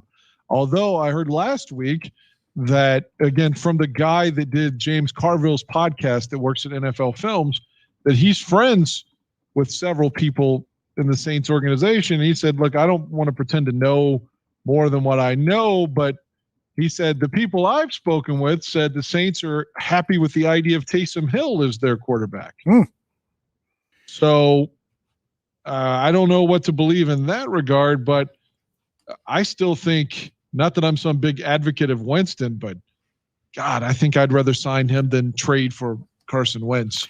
Well, the thing about what intrigues me about Winston, by the way, let me respond to James Foster. He says, why did Tariq Cohen remove his Bears media page from his Twitter Saturday night? Actually, his Bears stuff is still up on Twitter. Is his Instagram account. He cleansed it because Cohen said, I am redoing my Instagram page with new photographs, new professionally taken photographs. And so that's why he made that. He also posted on Twitter, Tariq Cohen did, that he called Bears management because of all these rumors and said, hey, what's the deal? You guys going to move me? And that they assured him that he isn't going anywhere. Now, he also said today that his first day of rehab was really, really difficult. Difficult? Like bad difficult? The way I interpreted it was a tough day. Like he's still recovering, it was a tough physical day for him. So I hope that goes well because I will not, God bless Tariq Cohen. He's given me a lot of throws in his short time with the Chicago Bears, but I was not a fan of re-signing him just because I figure you can find other options, less expensive options who can kind of do what he does, a gadget type player. There's a lot of those kinds of guys in the NFL. And guess what? His numbers went down with Matt Nagy. He actually played really well with John Fox that year because Nagy doesn't know how to use him. Sad but true. And Nagy loves him, according if you believe Nagy. He runs him straight up the middle all the time for some reason. But anyway, go ahead. Yeah. No, Alex Smith says, I'm with you. I want Jameis Winston and Ryan Fitzpatrick. I would be okay with Wentz if we gave up our first, but we get their second, which I would be cool with that. But any of these 3 quarterbacks I am intrigued by.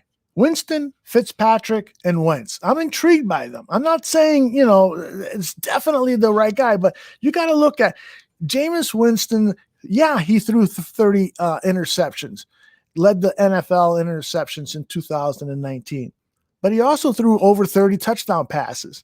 So he's got a great arm. He spent the year with New Orleans.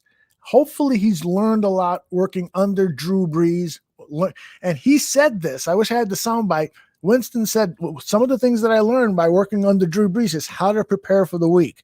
I learned how, on Monday you got to do this. On Tuesday you got to do this. On Wednesday you got to do this. I learned how to read film better. I learned how to lead my teammates better. And so you gotta look at a guy like Jameis Winston and hopefully, factor in that this guy is still at his age, he still has his peak athletically. Maybe he's a good risk if you can get him, on the cheap. Ryan Fitzpatrick, a great bridge quarterback. I love Ryan Fitzpatrick. I've said it on the show a number of times. And Wentz intrigues me, although he does worry me. Of those three guys, Fitzpatrick, Winston, Wentz, clearly you don't want Wentz. You said that, but which would you pick, Fitzpatrick or Winston? Maybe Winston, because like you said, he's got the upside of physically he is a superior athlete to Fitzpatrick.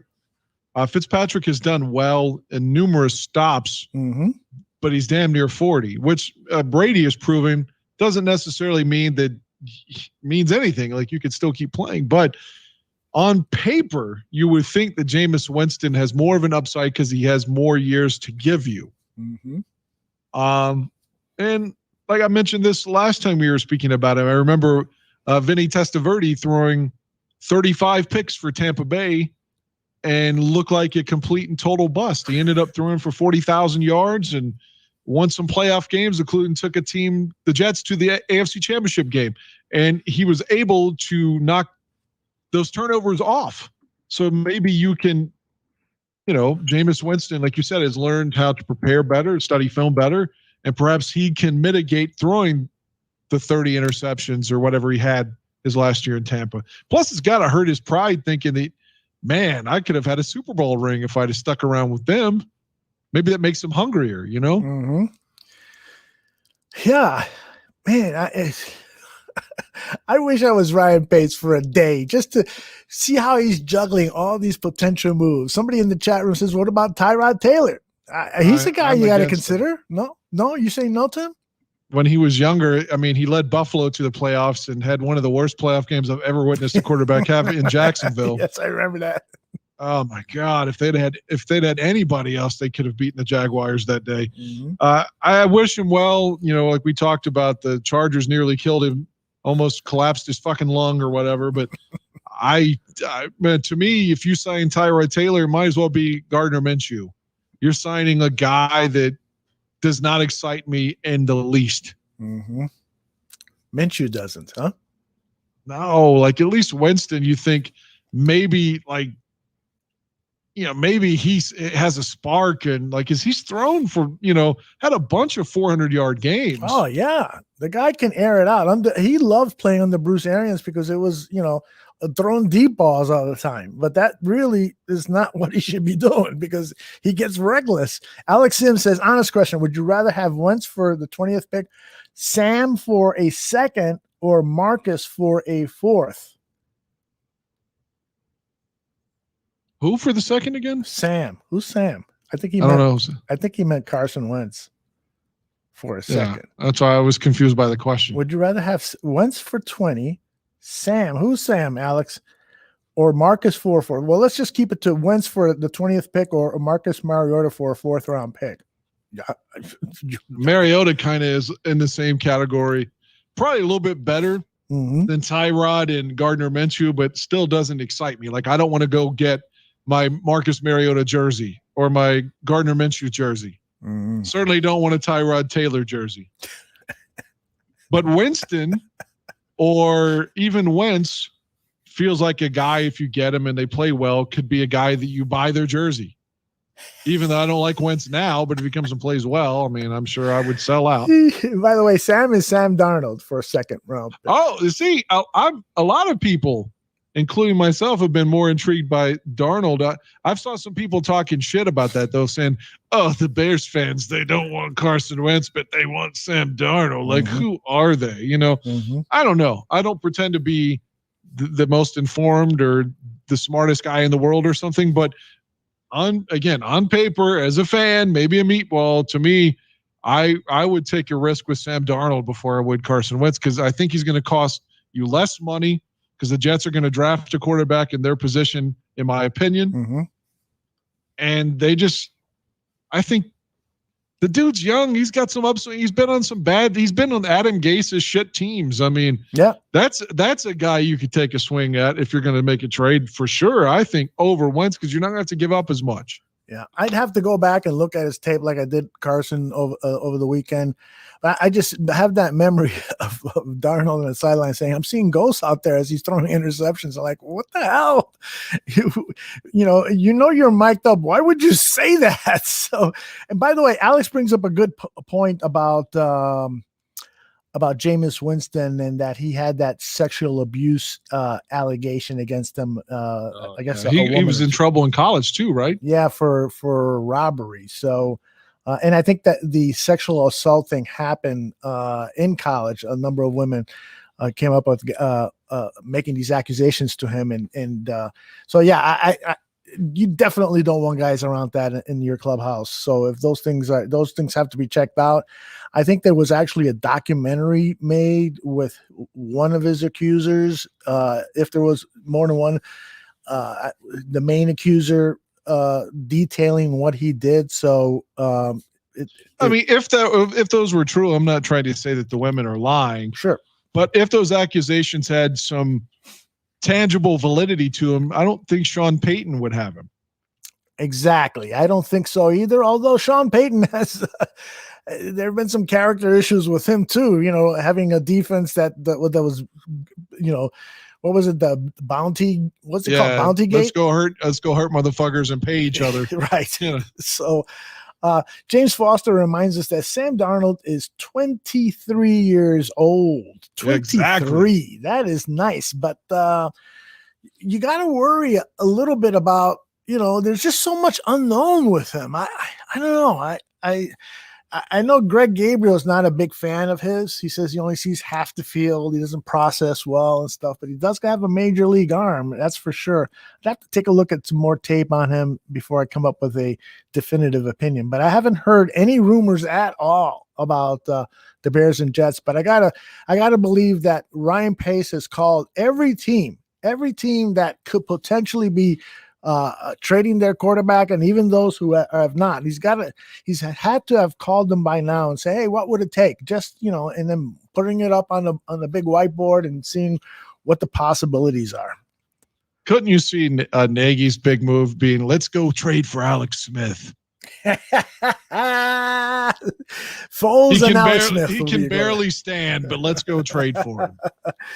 I hope that Alex, I shouldn't say I hope, but if Alex Smith retired, that would be fitting. I mean, he did it. He came back from a life-threatening injury, and he goes out there and he played pretty well. What else have you got to prove? Yeah, you have nothing else to prove. Right.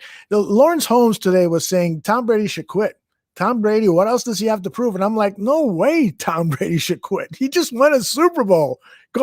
I would rather, as opposed to guys going out on top, I would rather see them end their careers on the battlefield, so to speak. Don't you agree? I remember, for example, John Elway retired, the Super Bowl 33 MVP, but he battled injuries that whole season in 1998 in his final year. So they weren't life-threatening like Alex Smith's or something like that, but still, the writing seemed to be on the wall that it was difficult for him to go through the grind at that point of his career. Mm-hmm. Tom Brady hasn't experienced that.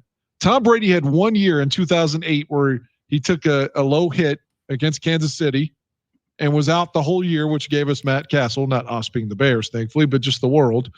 And, but other than that 2008 season, he's never really been hurt. Mm-hmm. So, I mean, did he miss a start this year? If he did, I don't know about it. So I mean, they're like Elway retires because again, he's getting banged up a lot and is having a lot of difficulty staying healthy, but Brady's not like that. So my dichotomy is, or juxtaposition between the two, using a quarterback going out on top, like he can still play at an elite level unless he's getting hit, like against the Bears when he loses track of downs and shit. But for the most part, you keep him healthy, or keep the line decent. He's healthy, so yeah. Why not? Why wouldn't he come back and try to repeat? I agree. It doesn't make any sense to me. I mean, this guy is ready to win more championships. He's got the team around him. He's got the defense. I don't think there's going to be, I'd have to study again this more closely, but I don't think they're scheduled to lose any major free agents this year. There probably are a couple with every team, but they've got the organization to replace guys. They're like Brad Biggs said, there's going to be a big middle class that's going to be out there looking for jobs. And so people are going to want to play with Tom Brady because of that ring. And so, yeah, I'll take a couple of $1 million less to play with the Bucs so I can get back on, so I can get into my first Super Bowl. Hell yeah. Don't you think we should have signed Leonard Fournette now? Yes, you're right. Although that would not have helped the Bears that much because it was the offensive line that was a big issue. But you're right. It would have been nice to have that tandem of Fournette and David Montgomery. You're absolutely right. Yeah, I mean, I'm not trying to pound my chest. I just saw the few games that I watched of Jacksonville. He was doing what he was doing last night in Tampa. Mm-hmm. I mean, he wasn't getting 2,000 yards, but he was productive. I never understood. Like every week, it was part of the scores open with Hub saying, you know, the caller was like, Hub, do you think Leonard Fournette still a Pro Bowl caliber running back? And he's like, I've never thought he was. That was part of his opening. Like Leonard Fournette's not a good ball player. I'm like, where's this coming from? Like the guy can go. No, he's a damn good ball player. The knock I always had on Fournette is that he had such a bruising style that he couldn't give you 16 games. And but they alternated between he and Jones though, and it seemed to be perfect. That was perfect. Great question here. Where was it? After watching Mahomes, this is from The Factor, the Bill O'Reilly. After watching Mahomes. What has he been doing since Fox got rid of him? He's been at the Bears Barroom Radio Network. That's right. Trying to pick up chicks. After watching Mahomes get pressured in the Super Bowl, does it change what you think about Foles this season? Absolutely. I think Foles was unlucky because when he came in to be the starting quarterback for the Bears, that's when the offensive line started to fall apart. You had Alex Bars at one point playing center for him. And so it was just kind of bad timing. I'm not saying that Foles is better than Mitchell Trubisky. I'm just saying that Foles could have played better during that 6-game stretch where he was starting for the Bears if the offensive line wasn't going through the turmoil they did. That's when the injury started with James Daniels and with the center and blah, blah, blah. So, hey, you know, it's to me, it's a 90% that Foles is going to return as the quarterback for the Chicago Bears. And there's a 25% chance he might be the starting quarterback for the Chicago Bears. And if they've got a good offensive line around him, I'm not saying that they're going to go to the Super Bowl, but he can win some games. There's no doubt. We were talking about Darnold. You were saying, I didn't like it when he said he was seeing ghosts. And to me, that's what Foles was doing when he was getting hit. He was playing scared. And I don't want to demean the guy. He was a Super Bowl MVP, and that can never be taken away from him. And he obviously has accomplished something as Bear fans, you know, we were so incredibly envious of. I don't know if he can do that. He's in his 30s, you know, he's a little bit older. He hasn't played a full season since like 13 or something now. I mean, I think he's on the downside of his career, and he can't move around at all. And when he does get hit, he gets scared. I can't get on board with being excited for Nick Foles, unfortunately. However, as a backup, he's probably the best option in the league coming off the bench. Absolutely. I mean, he you know, I think Tom Brady, he has sleepless nights about Nick Foles. I believe that to be true. Him and Eli Manning, I think. Lot of interaction here in the chat room. Thank you guys all for joining us and talking some Chicago Bears football. Let's see. We need some nasty offensive linemen out on that field, says Old School Swag. And Old School Swag, I got good news for you. This draft is really, really deep with offensive linemen. I think that the Bears, they can find a plug-and-play tackle, for instance, in the 3rd round. I mean, this draft is really loaded. But, yeah, I would love to see them. It would be nice if they got a quarterback like Derek Carr, so then that way they can get a 1st-round offensive lineman, because the higher you pick in the draft, clearly, you know, the more confidence you're going to have that the guy can come in and play right away. But this draft is deep at the offensive line position, so we're in good shape. And as people have been talking about in the chat room, the interior of that offensive line now appears to be in good shape with James Daniels returning. So you're going to have competition at that left guard position. Will it be James Daniel? Will it be Cody Whitehair? You've got Sam Mustipher, who appears now to be the center, or you'll have a competition with him and Daniels and Whitehair. We'll see what happens. And then that right guard position, it appears to me like it could belong to Alex Bars. So you got four. Yeah, I wish that the Bears would make a definitive action, a thought process with Cody, and say this is your position, because we're now going into what, like year 5 for Cody or something like that. Yep. I mean, the whole time he's been here, he's been moving around from guard to center, and that's got to stunt your growth to a certain extent. I mean, they need to give him a position and say this is your spot, in my opinion. So whether that's left guard, right guard, center, whatever, they need to lock him down. He didn't play that well this year. He did not. He and I think you're absolutely right. I think all this fucking moving him around up and down the line and stuff, that's not good for any player. You know? Right. And unfortunately, the irony is that coaches want guys who are more and more versatile. Oh, yeah, the guy can play left tackle, right tackle, left guard, right guard, center, and so forth. Well, you know what? He can't play any of them well.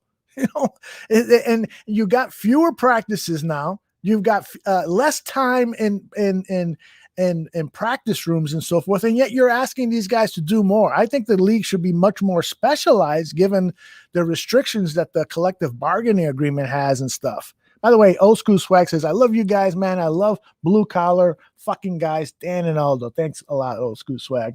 Yeah, that's awesome, man. Yeah. Thank you. Hey, I wanted to point out quickly, too, what was the down, and this is without leaving out, there's a lot of context, like injuries and the rest of the team, but the downfall of Kyle Long was when they started moving. Remember, they moved him to right tackle right before week 1. Yes, you're right. That is a good point.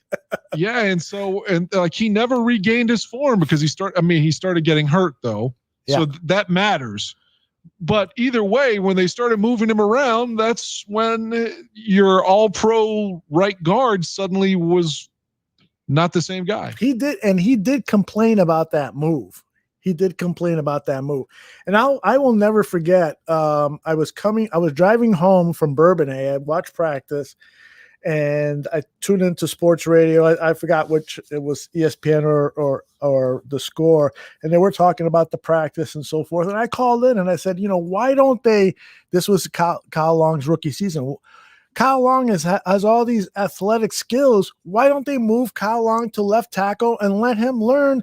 And that's your future left tackle for the next 10 years. If this is one of the most athletic offensive linemen drafted in the last 10, 15 years, that's what they were saying on the radio, then that should be his position. I know he's got to learn it. I know he's only had like 5-6 starts in college. He went to the Senior Bowl and he wowed people with his athleticism and his smarts and his play and practice. He was just dominating offensive linemen. I was like, just move him to left tackle and then forget about it. Even if he has a bunch of bad games, but they didn't do that. They put him at right guard, which is the position he played primarily at college, and he was great at right guard. That was fine. But don't move him again. Don't. And then when they moved him before week 1. They didn't even give him the fucking summer to learn the position. Right. They moved him before the last preseason game going into the opener that year, which I believe was the Packer game on opening day, Fox's first game. And they moved him to right tackle in between the cuts and week 1. Yeah. So why wouldn't you give the guy the whole summer? If you're going to move him to right tackle, totally let him play the preseason there. Totally agree. It's like it's not well thought out. What are these guys Bears doing? make these kind of moves all the time. Mm-hmm. Yep. Jeremy is concerned about Mustipher at center, saying he is too weak to play center for the entire season. And I think that there's some legitimacy there in your complaint. Greg Gabriel thinks that.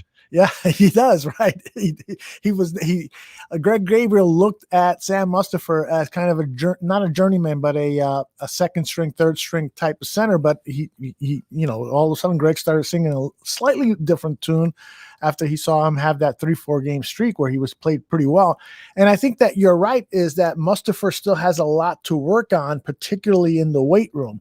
And it's because of the work that he's already done in the weight room, where he has gone from a guy who probably wasn't going to make it in the NFL to a guy who can at least be a backup center.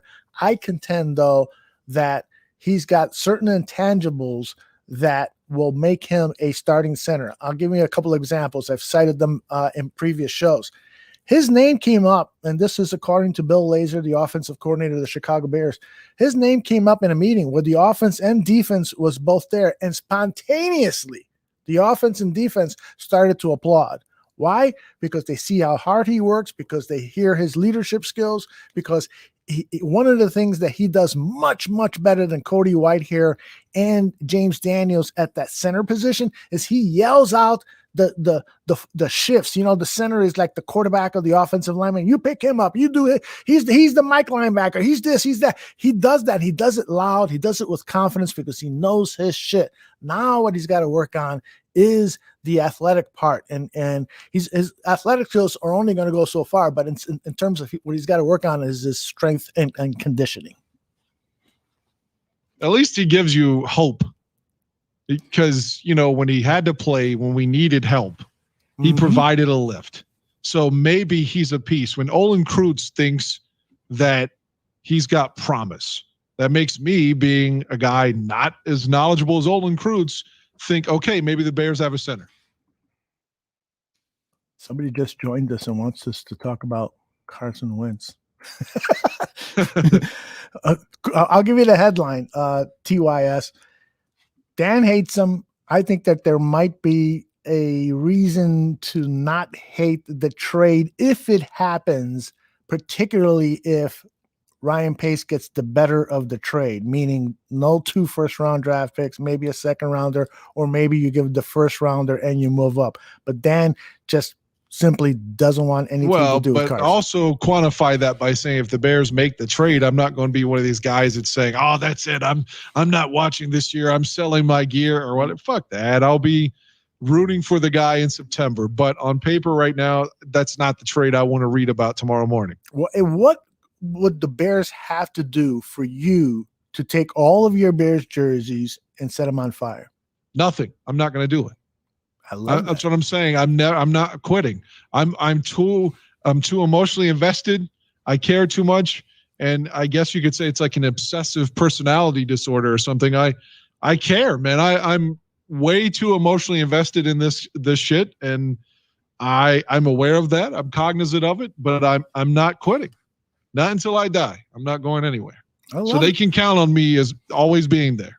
Why this deep devotion? I mean, you've never even been to Chicago, right? Told you, man. Jim McMahon was my guy as a kid. I've not come to Chicago. I've seen him on the road. They've lost every game I've ever attended, which is true. Never seen him in person. That's part of the reason I haven't come to. I was like, do I really want to drive 12 hours and watch them fucking lose? I mean, I don't know. But like I said, Jim McMahon made me love the Bears. I've been on board ever since. I'm a loyal kind of guy, that's who I am, like I care, you just, like I said so many times before, comparing it to my marriage, if she didn't leave and all that, I would never file for divorce. I was even going to tolerate her fucking cheating, which sounds, like a fool. Like it's, I'm glad in hindsight that, we moved on from this, but I wouldn't have moved on unless she left, because I feel like, her affair was like a 3-13 Bears year, and I was, next year we're going to be 11-5. God damn it, like I have that mentality that I'm loyal. You are a loyal guy. Yeah, so I mean that's why I'm a Bears fan, no matter what. Wait a minute, Jeremy has the question here. What if Donald Trump bought the team? Oh, that good one, Jeremy. No, that you got me there. I still wouldn't quit watching, but I would. Yes, I absolutely loathe that man. Now tell him, give some details about what you learned about Donald Trump when he was with the USFL. Give us the quick 60, 90-second story there. Jeff Pearlman said that he bought the team and never had an intention of actually helping the league. He bought the team as a way of trying to force a merger circa 1967 AFL NFL because he wanted to be an NFL owner. So he gets a meeting with Pete Rozelle, the then commissioner and the most important commissioner the league's ever had, mind you. Mm-hmm. And Pete says, "You're a fucking scoundrel. You're a piece of shit. You'll never be an NFL owner. You're a con man." And so Trump then says, "Well, we're going to compete with you," and moves the USFL's schedule from the spring to the fall. And needless to say, they go bankrupt, and that's the end. Very, very well put. And that, I mean, so many people, there is that in that book, Jeremy Ford just said that he read the book and it's great. That very first page, there's a letter written to him by another owner of the USFL. It says, thank you for all that you've done for the USFL. You brought a lot of attention and so forth. But at a recent meeting, you treated one of the fellow owners in a disrespectful way. You were demeaning to that owner. You said things that should not be said by gentlemen in a room. And I just wanted to write this letter to let you know that if you ever do that again, I will punch you in the fucking face. Do you remember that?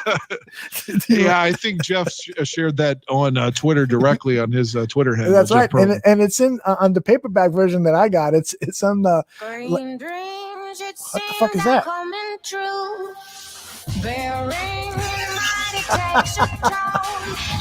What is that? I have no clue. It's not me. Clearly, it's me.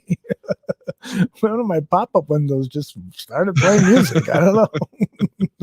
I'm just glad it's not something embarrassing like Mr. Gun, like a computer voice, like Siri's voice. Mr. Gandia, your fleshlight has been shipped. That's right.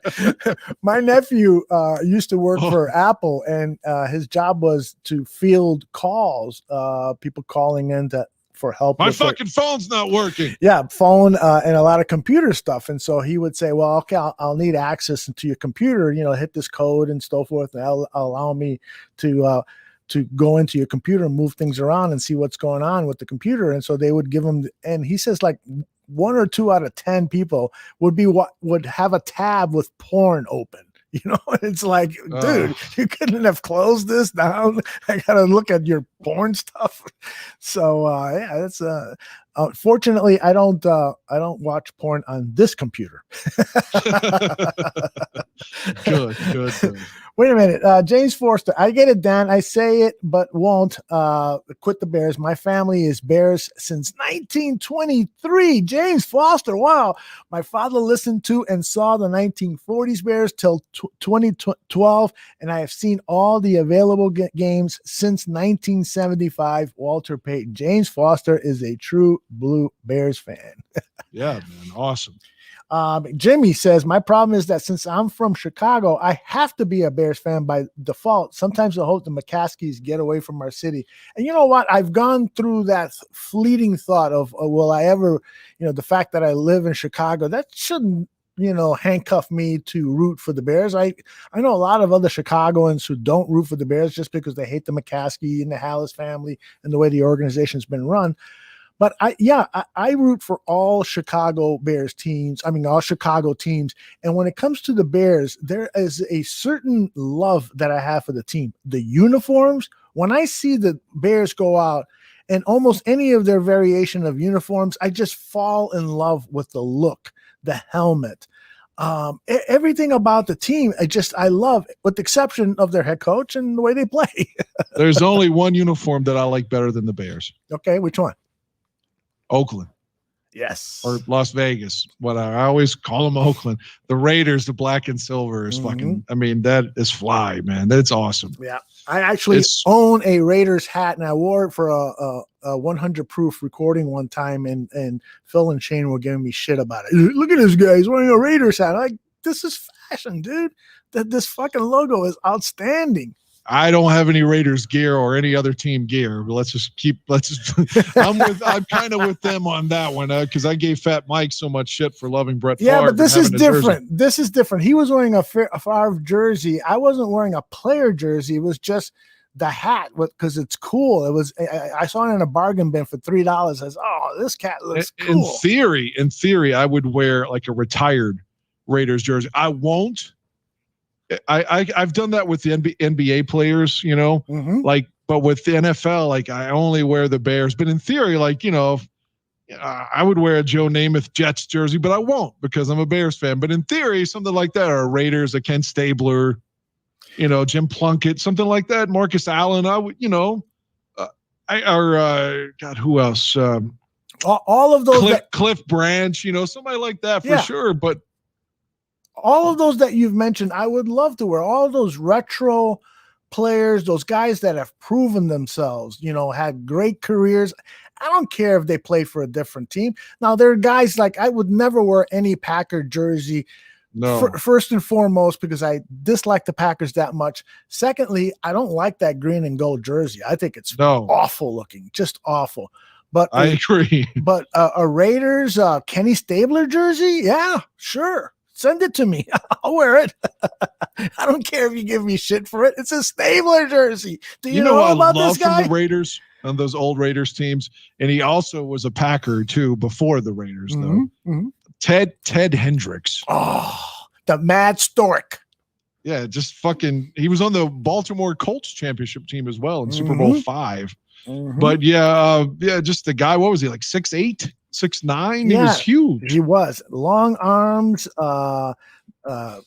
He had only like 2 or 3 teeth. he was just a wild guy. But by the way, I've just called up his bio here. Ted Hendricks is a Guatemalan American. I didn't know that. I didn't either. I just thought he was white. Played 15 seasons for the Colts, Packers, and Raiders. He is now 73 years old. He was born in Guatemala, American parents, so they were probably over there trying to overthrow the government or something. I also loved Lester Hayes. He overcame stuttering terribly, but he had the press bump and run coverage that I love. You know, he had all that stickum and shit on his hands, though, which that would be worse than like if you came in your hands and just let the sperm dry. For those of you who are young bloods listening to this or watching this, Lester Hayes wore stickum, and Fred Biletnikoff, the wide receiver, wore stickum, and that was a gel that they would just splatter all over their jerseys, their hands, their forearms, their arms, and so forth, and the ball would hit them, and it would just stick on there. And the NFL outlawed it because there were times where the referee would go touch the football and it would just, they had to unglue the football from the guy's hand. It was just like, no, this is illegal. But they got away with it for about 3-4 years, I think. Yeah, for real. And most of the Raiders were the ones using it. Alex Sims, asked the question, would you be against the Bears getting a running back like Leonard Fournette or a Chris Carson because it would take reps away from David Montgomery? Absolutely not, right? No, you unequivocally not. I wanted Fournette this season. Yeah, no, I'm for that. I think the days of a running back getting 25 carries a game are over. Now, I would love to see David Montgomery get 20 plus touches a game. And I don't want to see him splitting with Patterson.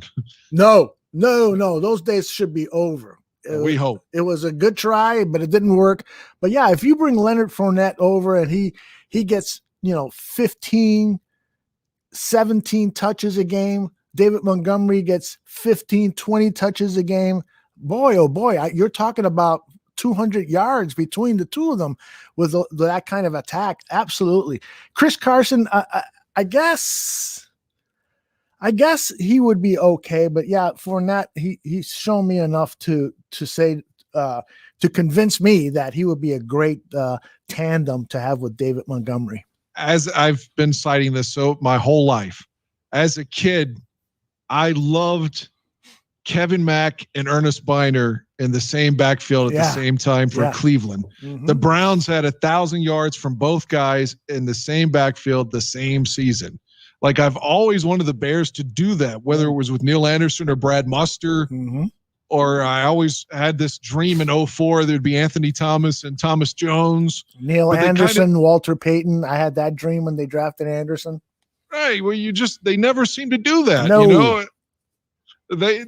If they do, like, because Neil Anderson was playing fullback in Walter's last year in '87 a lot, and they had Suey out as a result. But, Neal didn't run the ball that much, though. They used him basically running wheel routes and stuff. But he didn't really get a chance to be, the guy in that position. I would like to see, a situation like that, like the Browns, where they're using both guys. You don't really know who to key on, but they're on the field at the same time. They can both run. They can both catch. I don't know why the Bears don't do that. They've never really done that. You know what is interesting about the Bears, I want to bring this up because Josiah says we don't need a running back. We have no cap, nor can we waste draft picks on a running back. I'm not quite sure that's correct. I think we can find a really good running back because there's going to be some good ones out in the street for bargain prices. But also, this new running backs coach that they got, Michael Pittri, he used to coach Artavius Pierce in college. So clearly they brought him in to coach the running backs because they think Artavius Pierce is going to be that second stringer to David Montgomery or could possibly win that second stringer job. Hey, by the way, going back old school for just a minute, since we were mentioning Neal and Walter and Brad Muster, you know who was cool like back in the day, like he was so ahead of his time, was the Bears running back coach in the 80s, Johnny Rowland. Oh, yeah. Johnny Rowland would have his hat on backwards and shit. Like before turning your hat backwards was like the thing, Johnny Rowland looked like he had some fucking swag. I bet Johnny Rowland got lots of fucking ass. When he's in 85 on the road, he just seems like he'd be like, I'm Ditka's fucking man. Now suck my cock, baby.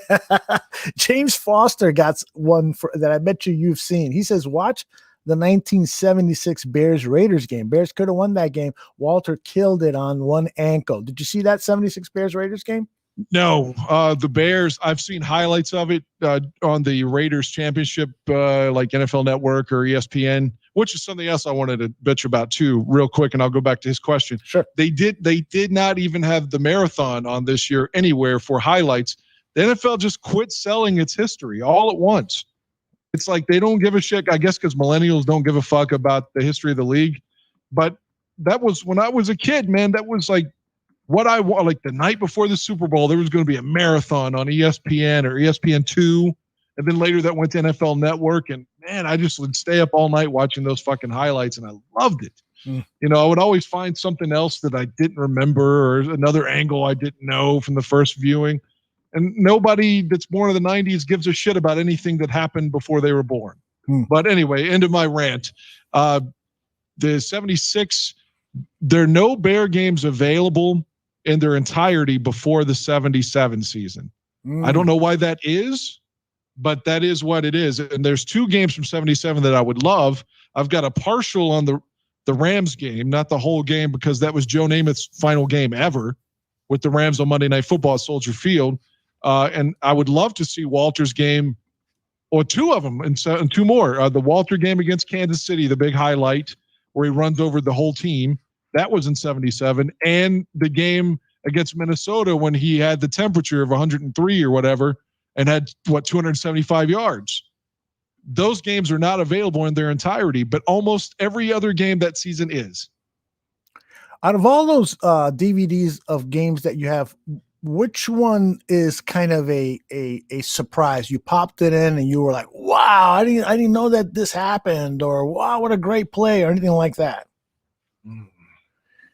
It's a good question. Most of the time I knew, I knew you what I was purchased getting it for before I got you purchased it for a reason, right? Yeah, in most instances, yes. It'll, even if it's like the game ended up being shitty, like I may have gotten it for a matchup. Like, oh well, this is like that game you mentioned earlier. I told you mentioned it early this season. We were doing this day in Bears history. You brought up the Bears Saints game from '83, and I didn't have that game, and I looked at it and I saw, well, fuck, Stabler's a Saint there. I don't have any games of Kenny Stabler as a Saint, so I'm going to get this one. And Willie Gault caught his first touchdown ever in that game. So again, that's something I didn't know. Yeah.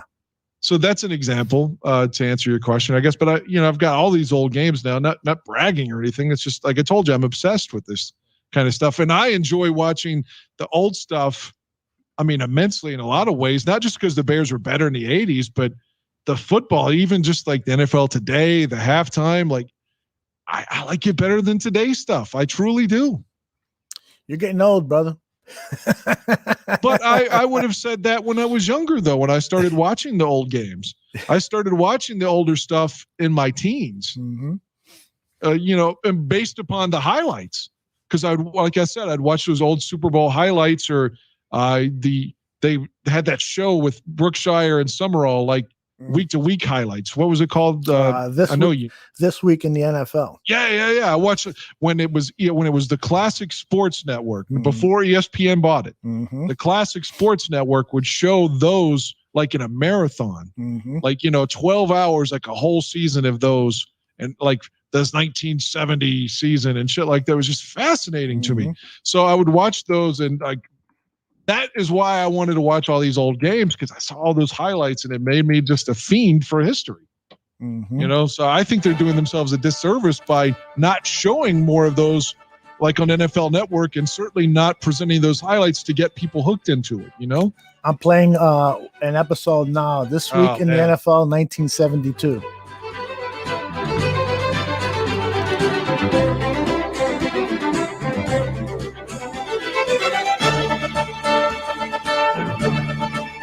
These are credit sequence. Let's go a little forward and talk to Mr. Brookshire. Where is he? Come on, Mr. Brookshire, I just saw you.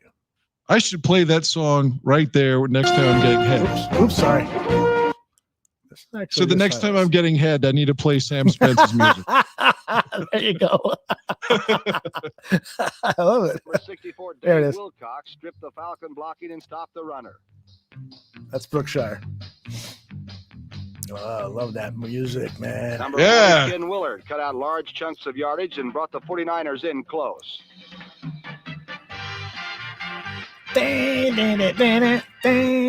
This is reminds me of 1970s porn.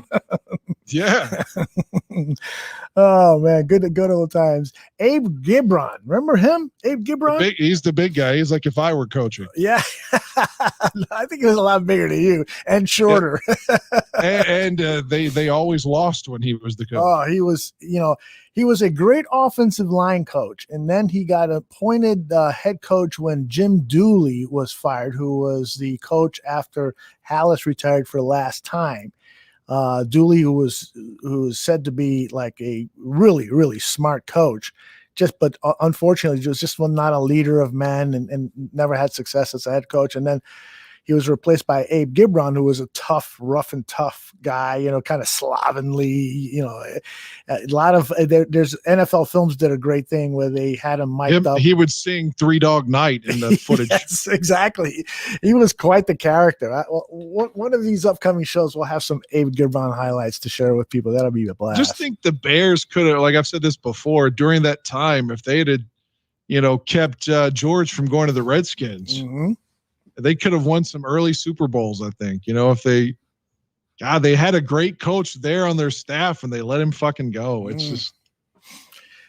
Josiah is saying we should have never fired Lovie Smith. I don't know, Josiah. You missed early. But I mean, he had 9 years as coach, and we only made the playoffs 3 times. I liked Lovie. Don't get me wrong. I'm not a Lovie hater. I would bitch about the cover 2. Because again, I just hate that passive defense. But 6 of the 9 years that he was here, the Bears did not make the playoffs. And where's Jim Mora when I need him? Yeah, I gotta work on my jobs. The thing is that he was a good coach for the defense. He just didn't know how to coach an offense. And he and Jerry Angelo, the team's GM, thought, oh, we got our quarterback. Yeah, everything should be fine. They never thought about surrounding him with a quality offensive line. When they acquired Cutler, they never thought about getting a real number 1 receiver through the draft or anything like that. Devin Hester's a number 1 receiver for a couple of seasons. No, not a good idea. But they shouldn't have let Berrien leave. They should not have left. And now Bernard didn't go on to have great seasons elsewhere, but he was made for the Bears. He was, and he did go to the NFC Championship though with Minnesota, and they almost went to the Super Bowl, but Favre got picked off. So, and I was very happy about that. Yep. And Jimmy is right. Lovey's biggest mistake was his offensive coach hiring, and he's absolutely right about that. And I was a big fan of Mike Martin. It was excited when he came over, but it was clear that the offense Martz wanted to run was not suitable for the personnel that he had, and he was stubborn, and he was an asshole. Players hated him. Tell Mike I said fuck him. Exactly. That's a Jay Cutler quote. On NBC. On NBC. Live. Stephen Me says, bet you never seen Bears versus Steelers preseason game, 1997 in Dublin, Ireland, the legend Rick Meyer's first game. You ever seen that one? I remember that happened. Yeah, I remember but too. I didn't watch the game. It was Rick Meyer was really awful for the Bears. By the way, John Buffon wore again his Rick Meyer jersey for our Super Bowl show on Sunday. And so it was a shout out to you and all Rick Meyer fans. So that we're gonna have to get Buffon a better old jersey, like get him Curtis Enos or somebody, you know. No, you know, but Meyer one has to be replaced. He's got to get somebody better than Rick Meyer. Yeah, see, Rick Meyer does have to be replaced. Steve Stenstrom, the guy I want to kick the most all the time. If I could fight any old Bear, it would have been Steve Stenstrom, I think.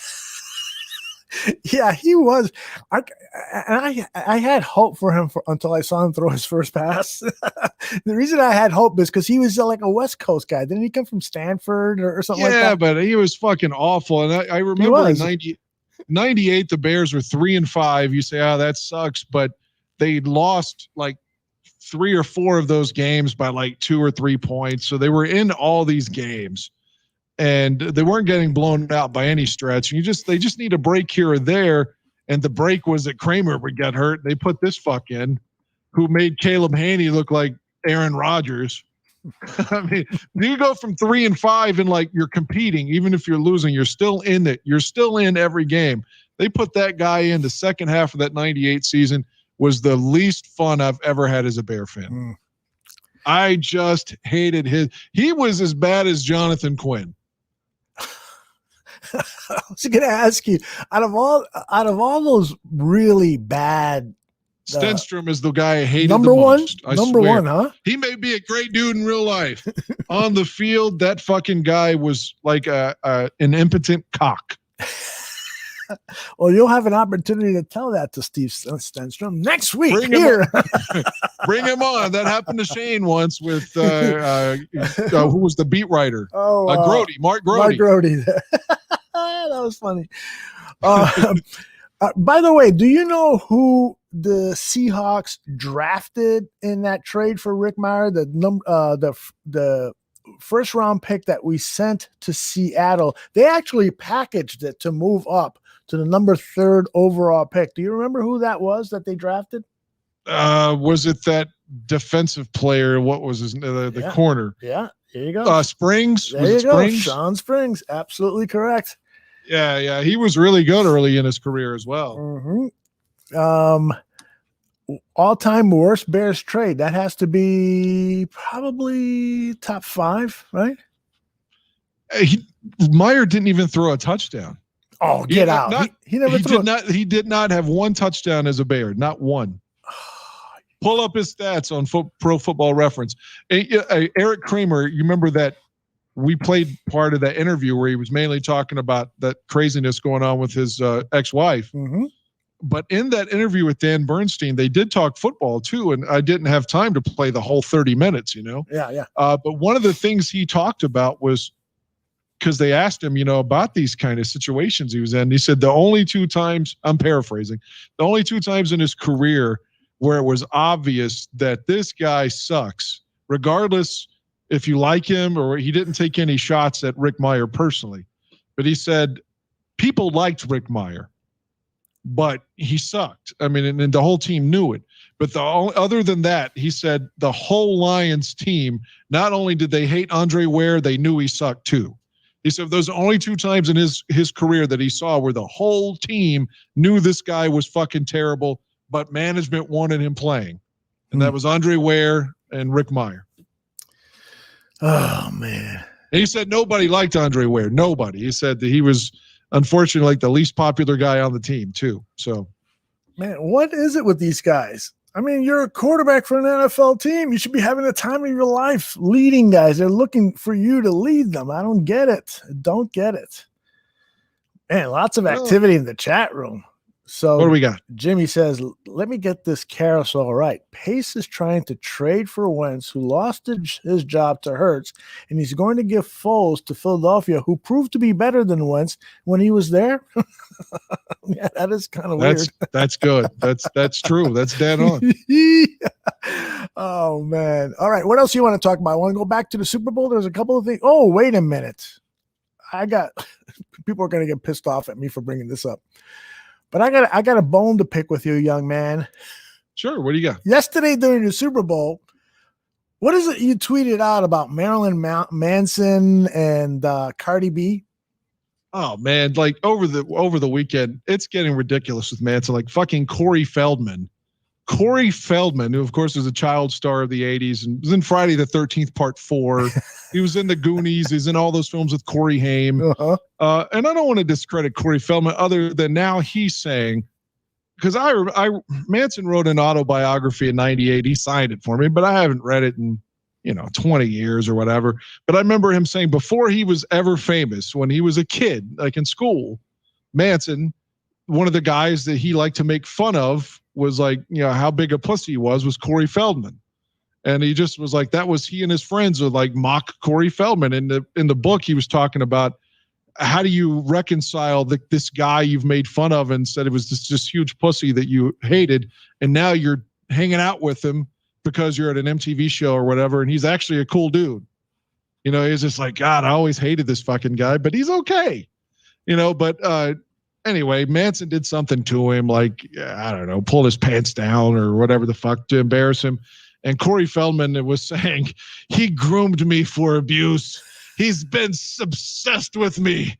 And then now they're saying, oh, he told Lana Del Rey she should be called Lasagna Del Rey. And all these people are piling on abuse. And I mean, I don't want to discredit what exactly Evan Rachel Wood may be exaggerating. She may be on point. I don't know. But now everyone's jumped the shark with some of the complaints that they're making.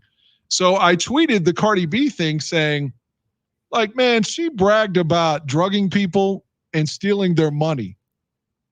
Like, yeah, Manson was into S&M and he was into biting. And it's not my thing, but it's not like, he was fucking forcing people against their will and stealing their money. And that's far worse. And nobody says anything about Cardi B. They just don't like Manson. All right. So first of all, I couldn't believe that you were sending that out during the Super Bowl game. Like, is he watching the game or? Of course I'm watching the game. All right. But I think that that's a false equivalency there. Okay. Cardi B was responding to comments that she didn't deserve the fame and accolades that she was getting as a performer. And so on Instagram, she went out and really got into an emotional tirade about how she worked her way up to be a celebrity, an artist, because she had to stoop down to be a stripper. She had to, she wasn't getting any help from anywhere. Anyway, here some of her words during her Instagram rant on this topic. Because I did it myself. Niggas must have forgot, my nigga, the shit that I did to motherfucking survive. Like, I had to go strip. I had to go, oh yeah, you want to fuck me? Yeah, let's go to this hotel. And I drug niggas up and I robbed them. That's what I used to do. Nothing was motherfucking happening to me, my nigga. Nothing. So for a bitch to motherfucking say that I don't deserve shit, that's when I know that they fucking bugging. Because they do not fucking know the shit that I had to do so niggas could take me out. Because nobody wanted to help me. Nobody wanted to fucking help me, my nigga. Nobody wanted to help me, put me on Love and Hip Hop. Niggas wanted me to be stuck in the strip club. And then when I got on Love and Hip Hop, nobody wanted me to fucking think. Now, is that the honey badger from last night on the field? Now, I'm not excusing her behavior. There's no way. She committed a crime. She's admitting to committing a crime. Although she could drugging women. She could be lying. But Evan Rachel Wood could be lying about Manson. Okay, too. The accusations against Manson might as well be as old as the Cosby Show. Okay, hold on a second. See, whoa. You are way off base there. First of all, let's listen to Evan Rachel Wood sharing sworn testimony at a congressional hearing. He cut me off from my close friends and family one by one by exhibiting his name under oath. She did not, because she was trying to be cool to the guy, but it was clear she's not subject to scrutiny or perjury without saying his name. If she says his name, she could be forced to prove what she's saying. Perhaps she can't do that. I don't know. But let's listen to what she says first. Okay. He cut me off from my close friends and family one by one by exhibiting rage in some form or another when I was in contact with them. The only way I knew how to calm him was to give him what he wanted, which was me all to himself in total isolation. He had bouts of extreme jealousy, which would often result in him wrecking our home, cornering me in a room, and threatening me. I witnessed my abuser threatening people with force or legal action if he worried they would expose him. He bragged about being able to have people killed because he was allegedly friends with multiple gangs, and I watched him illegally collect data on people that he could use as blackmail. By the time I realized I was in a bad situation, I felt completely trapped and terrified for my life. He gifted me a cell phone, which I found out he was monitoring. He downloaded spyware onto my computer and hacked into my emails and social media accounts so I could not reach out for help. When my friends and family tried to intervene, I swiftly told them to leave because I was afraid of what he would do. He broke me down through means of starvation, sleep deprivation, and threats against my life, sometimes with deadly weapons, which would result in me having severe panic attacks where I was unable to breathe or stop shaking. Sometimes he would not allow me to sleep until I participated in acts of fear, pain, torture, and humiliation, which I felt powerless to stop. In some of these tapes, which he also videotaped, in some of these tapes, he can be heard threatening to kill me, threatening my friends, or threatening to kill members of my family. He also threatened to leak parts of the footage or photographs he had taken as a way to keep me quiet. I mustered the courage to leave several times, but he would call my house incessantly and threaten to kill himself. On one occasion, I returned to try and defuse the situation. He cornered me in our bedroom and asked me to kneel while he tied me up by my hands and feet. Once I was restrained, he beat me and shocked sensitive parts of my body with a torture device called a violet wand. To him, it was a way for me to prove my loyalty. The worst part was I still felt it was somehow my fault because society had told me I should just leave when someone hits me, but this was so much more complicated and so much scarier than anything had ever prepared me for. I didn't know what to call it. After this incident, I played along with whatever he wanted, enduring constant daily abuse and on occasion rape, until I found a way to escape safely. Years later, my therapist would identify this as Stockholm Syndrome. Dan? Couple of things I want to say. And again, I do not want to besmirch her as the potential victim here. As much as you've already done. No, I'm not. But she can say what she wants, and no one even says that there's okay. Let me interrupt myself by saying this. She was quoted as saying in 2010, I could pull up quotes about how her relationship with Manson was unfortunately over, but that he was a good guy. She said that back then. And then suddenly around 2018, she started to say all this other stuff. Also, furthermore, she bragged back in 07, 08 about all the S&M and hardcore sex they were doing. She bragged about how in the video that they were fucking on Manson's ex-wife's bed, Dita Von Teese, who was a fucking supermodel, no less. And Dita was very upset at Manson for that for a long time because it was really their bed. And she was so proud of that. And it was in the music video. And she talked about how great their sex was. Well, when somebody mentioned that the other day, she wigged the fuck out and said, I never said that we had bondage and all this. She did. And she fucking boasted about it. And now she's going around saying, oh, well, you know, he groomed me for abuse, and that she implies that she was a minor. Look, I don't want to date women with that much of an age discrepancy. That is true. And he was in his mid-30s and she was 19, but she was still an adult. She implies that she was like fucking 13 when this started and that there was something sinister about that. She was an adult. No, she was 17. She was 17 when they first met. And then when she moved in, she was 18. Well, when they were dating publicly, she was 19 when the stuff with the music video and all that shit was happening.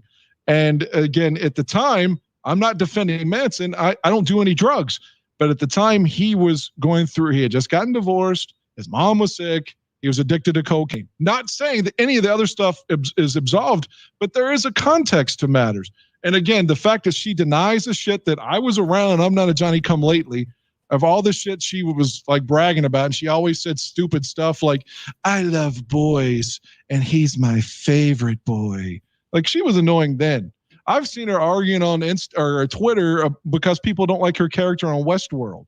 And will go on these long bouts for 2 hours besmirching people that don't like her fucking character when it's not even her. It's Dolores that they don't like.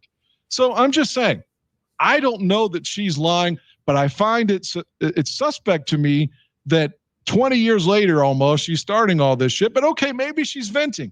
But now people, it's like I should come out and say, because Manson grabbed my dick, he abused me too. Me too. I'm a victim of abuse. That's why everyone is suddenly kicking this guy when there's no actual fucking proof that any of this even happened.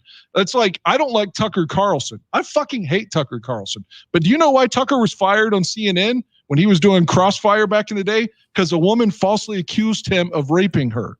CNN fired him immediately. His wife didn't believe him. He eventually was fully exonerated. I'm not saying that Manson will be exonerated, but you can't just assume that he's guilty when she's offered no evidence. How come Manson's ex-wife doesn't vindicate or say, she did? Oh man, I was married to this asshole. He really is a sick fuck. She hasn't said that. She said, I didn't see that in our marriage. That's what Dita Von Teese said. I didn't see that side of him. She didn't say that she didn't believe Evan Rachel would. She didn't say. Yes, she can't say that because then everyone's gonna say, "Oh, you're kicking the victim." No, she just said she never saw that Manson do that, and there was an act. So now they're trying to say he's racist too. An actor that I don't know came out last night. I saw it saying that he never said the N-word around me. I never heard him say the N-word. I never heard him say anything anti-Semitic, because Evan Rachel Wood now is saying that he's an anti-Semite too.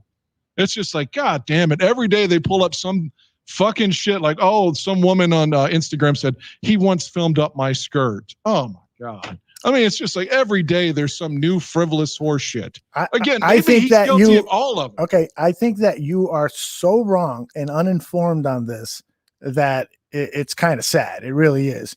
Well, first of all, she was testifying before California legislators when this whole thing came up. It's not because she just fucking decided to bring it out of the blue.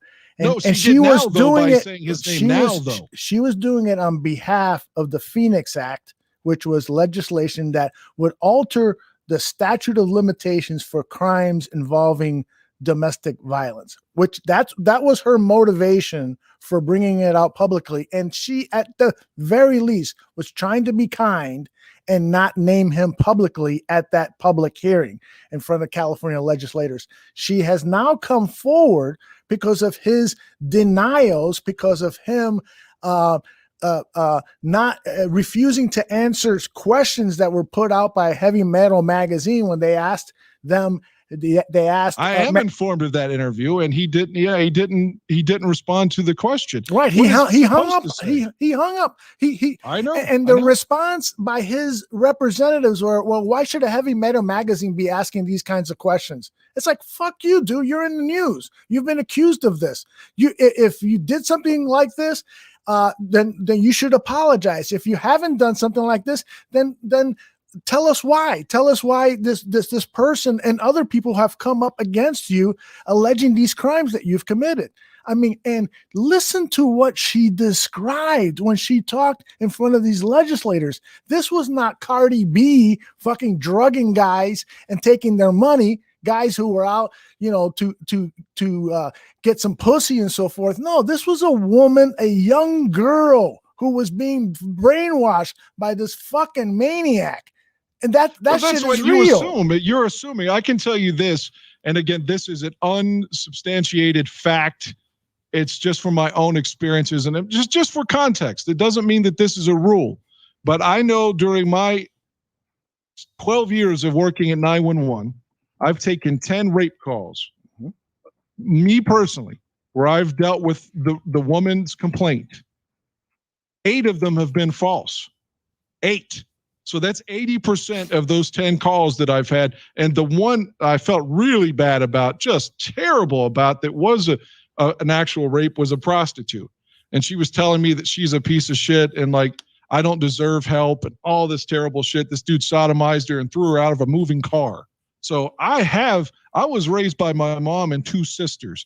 Primarily, my dad was in and out of the VA hospital. I'm a fucking liberal. I have empathy for women, but it is a dangerous time to when a man can be accused of these things and there's no recourse for him. He's immediately just ostracized. Now, maybe he deserves that, and that will prove to be true. Like I said, potentially everything she's saying is true, and he will deserve all the things he's getting right now. All I'm saying is I don't know that that's true because I've seen their relationship from start to finish. And I remember the things that she was talking about that she's denying now that she said. So I'm just saying maybe he's guilty, maybe he isn't. But like I told you, Tucker Carlson was fired because they said he raped this, and it was proven he didn't even know the woman. He absolutely didn't know the woman. She just watched the show. But that doesn't matter. That you're bringing up other cases. You're bringing up Cardi B. That's false equivalency. You're bringing up Tucker Carlson. That's false equivalency. Yes, women lie about rape. It happens. It happens. Women lie about being sexually assaulted. Yes, but I played this sound for you of Reverend Rachel Wood. Well, you believe the audio, that's fine. You can believe the audio. And I saw it, and I saw it on the YouTube channel. There's the video of it. But it doesn't make it any more true if I believe it and you don't, or vice versa. It could be true, but that doesn't mean that it is. I agree with you on that point, but I also think that the fact that how he has denied this and how he has not answered certain questions leads me to believe that this guy is a fucking piece of shit. There's just, it's a gut feel, just like you have this gut feel that she might be lying about it. You know, no, it's not a gut feeling. I'm 50-50. I have doesn't sound like it the way you I've given examples of where she's lied about frivolous things before.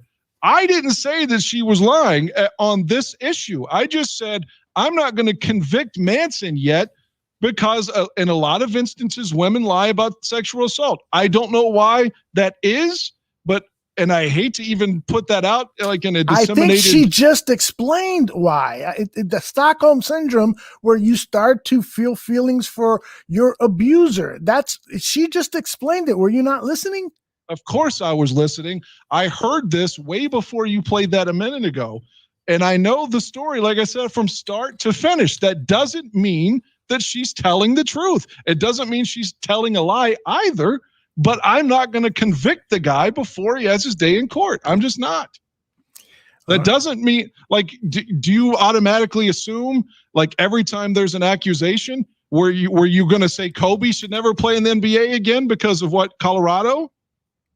I mean, like, we had this, even if he is guilty, does that mean I can't listen to his records anymore? But like I told you, Michael Jackson allegedly fucked kids for years. Does that mean I can't listen to Off the Wall or Thriller? No, you can still listen to Marilyn Manson music. I said this on a previous show. I still listen to Michael Jackson. I don't know what I'm supposed to do now, though, is what I'm saying. I'm supposed to just jump in and say, you're a piece of fucking shit when no one knows the full story. I thought the reason I'm bringing this up is that I thought that what you did with the Cardi thing was so fucking insensitive. It was insensitive. If a guy bragged about drugging women and fucking them and taking their money, he would be stoned to death, metaphorically, and his career would be over. A woman does it, and it's like, oh, well, she'll be on a Super Bowl commercial tonight. But you can accuse a man of rape, and then suddenly, and I'm not trying to say men have it so hard, but on this particular issue, if you're accused of something, you're automatically Harvey Weinstein. No. And I don't know that he is. Maybe he is. Maybe he is. I'm just saying he deserves his day in court, so to speak, if it ever gets there. Personally, if I were Manson, I'd like to see him sue her so that she has to produce some sort of credibility to offset his lawsuit so she can bring it out. Like, hey, you brought all this shit to light. You go ahead and prove it then. He won't sue her. He won't sue her because she has tapes. Because there are tapes available, and so there's the proof. That's why he won't sue her. He's hiding. He's a fucking pussy. Well, anyway. You don't know that he won't sue her. All this is like a week old, so we don't know what's going to happen. Again, that's your assumption that he's a pussy, and maybe once more you'll be proven to be correct on that. But maybe he isn't. Maybe he will. And let's also rewind. His best friend his best friend in the band over the years, his real name's Jordy White. His stage name was Twiggy Ramirez. He was accused of rape circa 13, and Manson fired him from the band immediately. And furthermore, Manson's real best friend in life is Johnny Depp.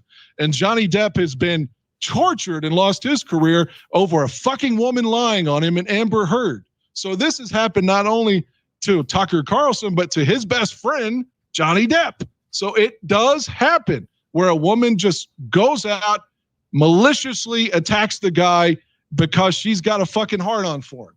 And maybe that is not the case here, but I'm not going to assume that Manson is a fucking rapist just because people don't like him.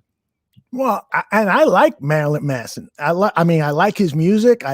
When I've listened to his interviews on the Howard Stern show, I found them entertaining and so forth. I just believe this woman's accusations against her because when I see her and I hear her, it just sounds so fucking credible. And I'm sick and tired of people immediately taking the side of the man and saying, why should we believe her? Why shouldn't we believe her? Why shouldn't we believe her? Why should she make this up? Why should she go in front of a group of California legislators and talk about this incredible experience that happened to her, this painful experience that has left her psychologically scarred? Why should she volunteer that information? Because it happened. Because it happened, and just saying hypothetically, and when somebody goes onto social media and uses an example from something totally different about an artist who in her past where she admitted her wrong. She said she wasn't proud of it. She said she wishes that she didn't do it. And you use that as false equivalency to, I don't think as false equivalency to promote your belief that Marilyn Manson, your hero, your music hero, didn't do these crimes. I thought it was just wrong. I just thought it was wrong. Again, he's not my hero. And furthermore, I don't think it's false equivalency because, again, my point is Manson's career, he's been dropped from his label. He's been dropped from his acting gigs now. For all intents and purposes, even when COVID ends, who's to say he's going to get booked and allowed to fucking perform or anything now because of what she said without any fucking semblance of no, she's not under any scrutiny. She's assumed to be fucking telling the truth. Everyone immediately says, oh, he's the bad guy. And there's no fucking proof. There's no scrutiny to anything she says without any evidence. She had the microphone that day in 2018. She did not say his name. She only said his name now when it's not subject to perjury. That's when she said it, when it was conveniently on fucking Twitter 3 years later. He can do something about it. If a man says he drugged a woman and stole money and shit, his career would be over, and rightfully so. Cardi B does it, and she's on a Super Bowl ad last night with Wayne and Garth. On Wayne's World. He can prove that he didn't do it, but he chooses not to because he can't. But you don't know that now. All this just come to light in the last week. Maybe this, like he's plotting his next move. You don't know what's going to happen. That's what I'm saying. I feel like right now I'm on the O'Reilly factor. It's 04 Colorado and you're Billo screaming at me about Kobe being a piece of shit. Like, I mean, that's after he had gotten accused no less of sexual assault even back then. And eventually that's what got him fired at Fox News. But he was every night screaming about how big a piece of shit Kobe was before anything came out. Now, did Kobe rape the woman? I don't know. But they had a huge settlement, so probably he did. But I don't know. I don't want to kick a dead man. But I'm just saying, like, you're siding with the accuser automatically when that maybe she is telling the truth. But I'm just saying maybe she isn't, because she could have named him then and she didn't. Why did all of a sudden now, 3 years later, she outs him on Twitter for something he allegedly did in 2007 or 8? What was it that she said on Twitter? All of this about Manson saying that who it was released, disseminated online. Yeah, in the last week. I didn't see that, so I'm looking for it now. When she named him, all this blew up last week. Mm-hmm. When the label dropped him and everything. She didn't do that in a public forum. She didn't do that under oath. She did that under the veil of just being a guy online trolling. Again, she could be telling the truth. I'm just saying. I didn't say Manson was innocent, but I was pointing out that a woman can brag and say she drugged somebody and stole money and there's no fucking accountability whatsoever. A man gets accused of something, he needs to go away forever. Here's what she said in her Instagram account. The name of my abuser is Brian Warner, also known to the world as Marilyn Manson. I was brainwashed and manipulated into submission. I am done living in fear of retaliation, slander, or blackmail. I am here to expose this dangerous man and call out the many industries that have enabled him before he ruins any more lives. Okay, maybe she's telling the truth. Yeah, I think she is. But you're going to make a bold statement like that. I don't think you should be able to ruin this man's life without some sort of proof of this. I'm not ruining his life. I'm just saying that she is. She's ruined his entire livelihood. Well, and there's been what the fuck is she's saying about what he did to her? You're dismissing that. Dan, you're dismissing it. He ruined her. She ruined his life. He fucking ruined her life. I disagree with that too. That's what she's saying. You're disagreeing with her. Okay, I am disagreeing with her then because he didn't ruin her fucking life. She's on a hit show. She's getting get money. the fuck out of here with that. That is so superficial, Dan. I am shocked that you would say that. She's on a hit show, so everything is fucking fine. Get the fuck out of here with that. She still had a career is what I'm saying. She took away his career, and it could be a lie. That could be a lie. And he lost his entire career. That's all I'm saying. First of all, he hasn't lost his entire career because yes, he has. He's been dropped from his acting gigs and his label. Right. All he has to do is come up with proof, come up with a reasonable explanation for why this woman and other women have come forward with these allegations against him. That's all. All I was saying is I thought in America you were innocent until proven guilty. That's all I was saying. But any company can do whatever they want. He's not being thrown in jail. He's not being thrown in jail because she said this. I agree. I'm not saying that. I just said, I know if I get accused of rape, both of my jobs are going to fire me. I get that. I agree with that. All I'm saying to you is she may not be telling the truth. But here's the difference between you being fired, which would be wrong. If you didn't do it, it would be wrong. Because in the music industry, it has been known that there have been these predators like this guy, like the Harvey Weinsteins in the movie business. And all of these industries, it's been known that these guys do this shit. And people have been turning around and not saying anything, not speaking up for these victims. It's fucking bullshit. Okay, I've got to interrupt that. And this is another thing, a serious fucking point. Again, I've seen the guy. I've been around him. I met him. I've met his fucking dad. I've hung out with his dad 2 different times, who's now passed away. I've been to 17 of his shows. And I say that because at every show, there are women fucking throwing themselves at him, which doesn't mean that excuses any of the bad shit he's been accused of. What I'm trying to say is as follows.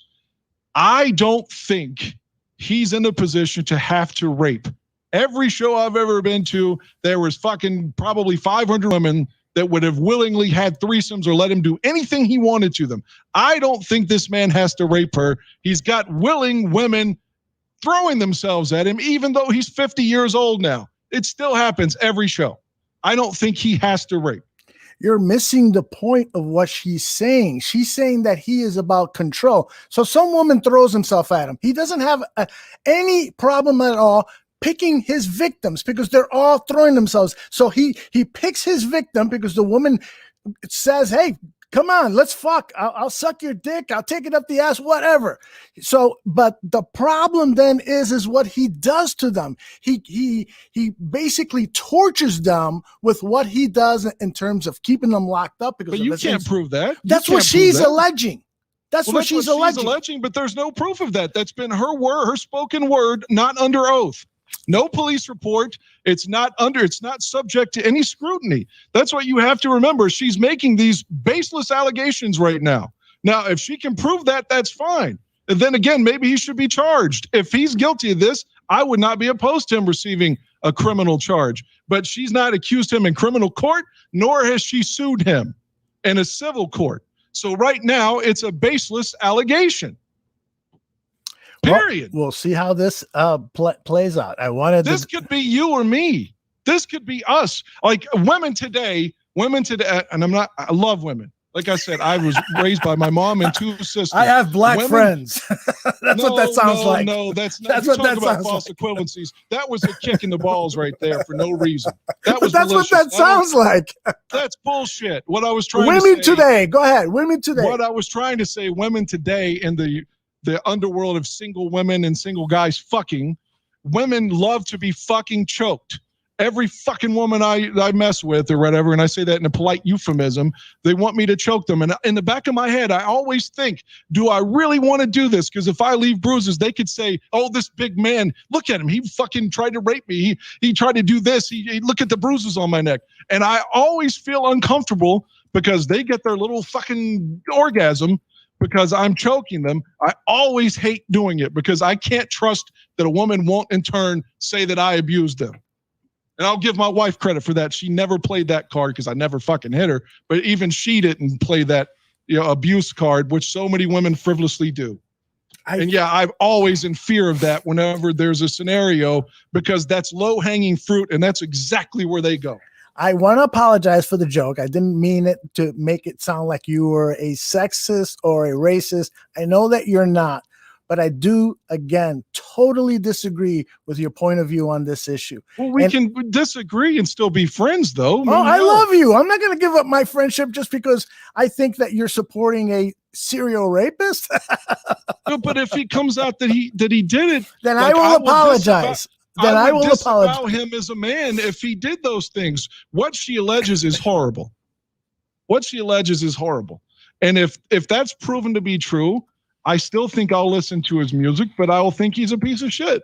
All I'm saying to you is it's not fair to condemn the man when I told you she could have sued in civil court. She could have charged him, taken an allegation out on him in criminal court.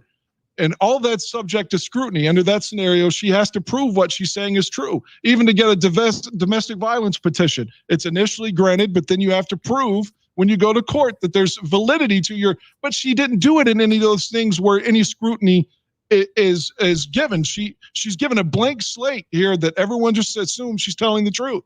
And that's a dangerous precedent when the guy can't even defend himself and he's immediately got to go away. Remember that happened to Al Franken a few years ago. Just have to fucking go away.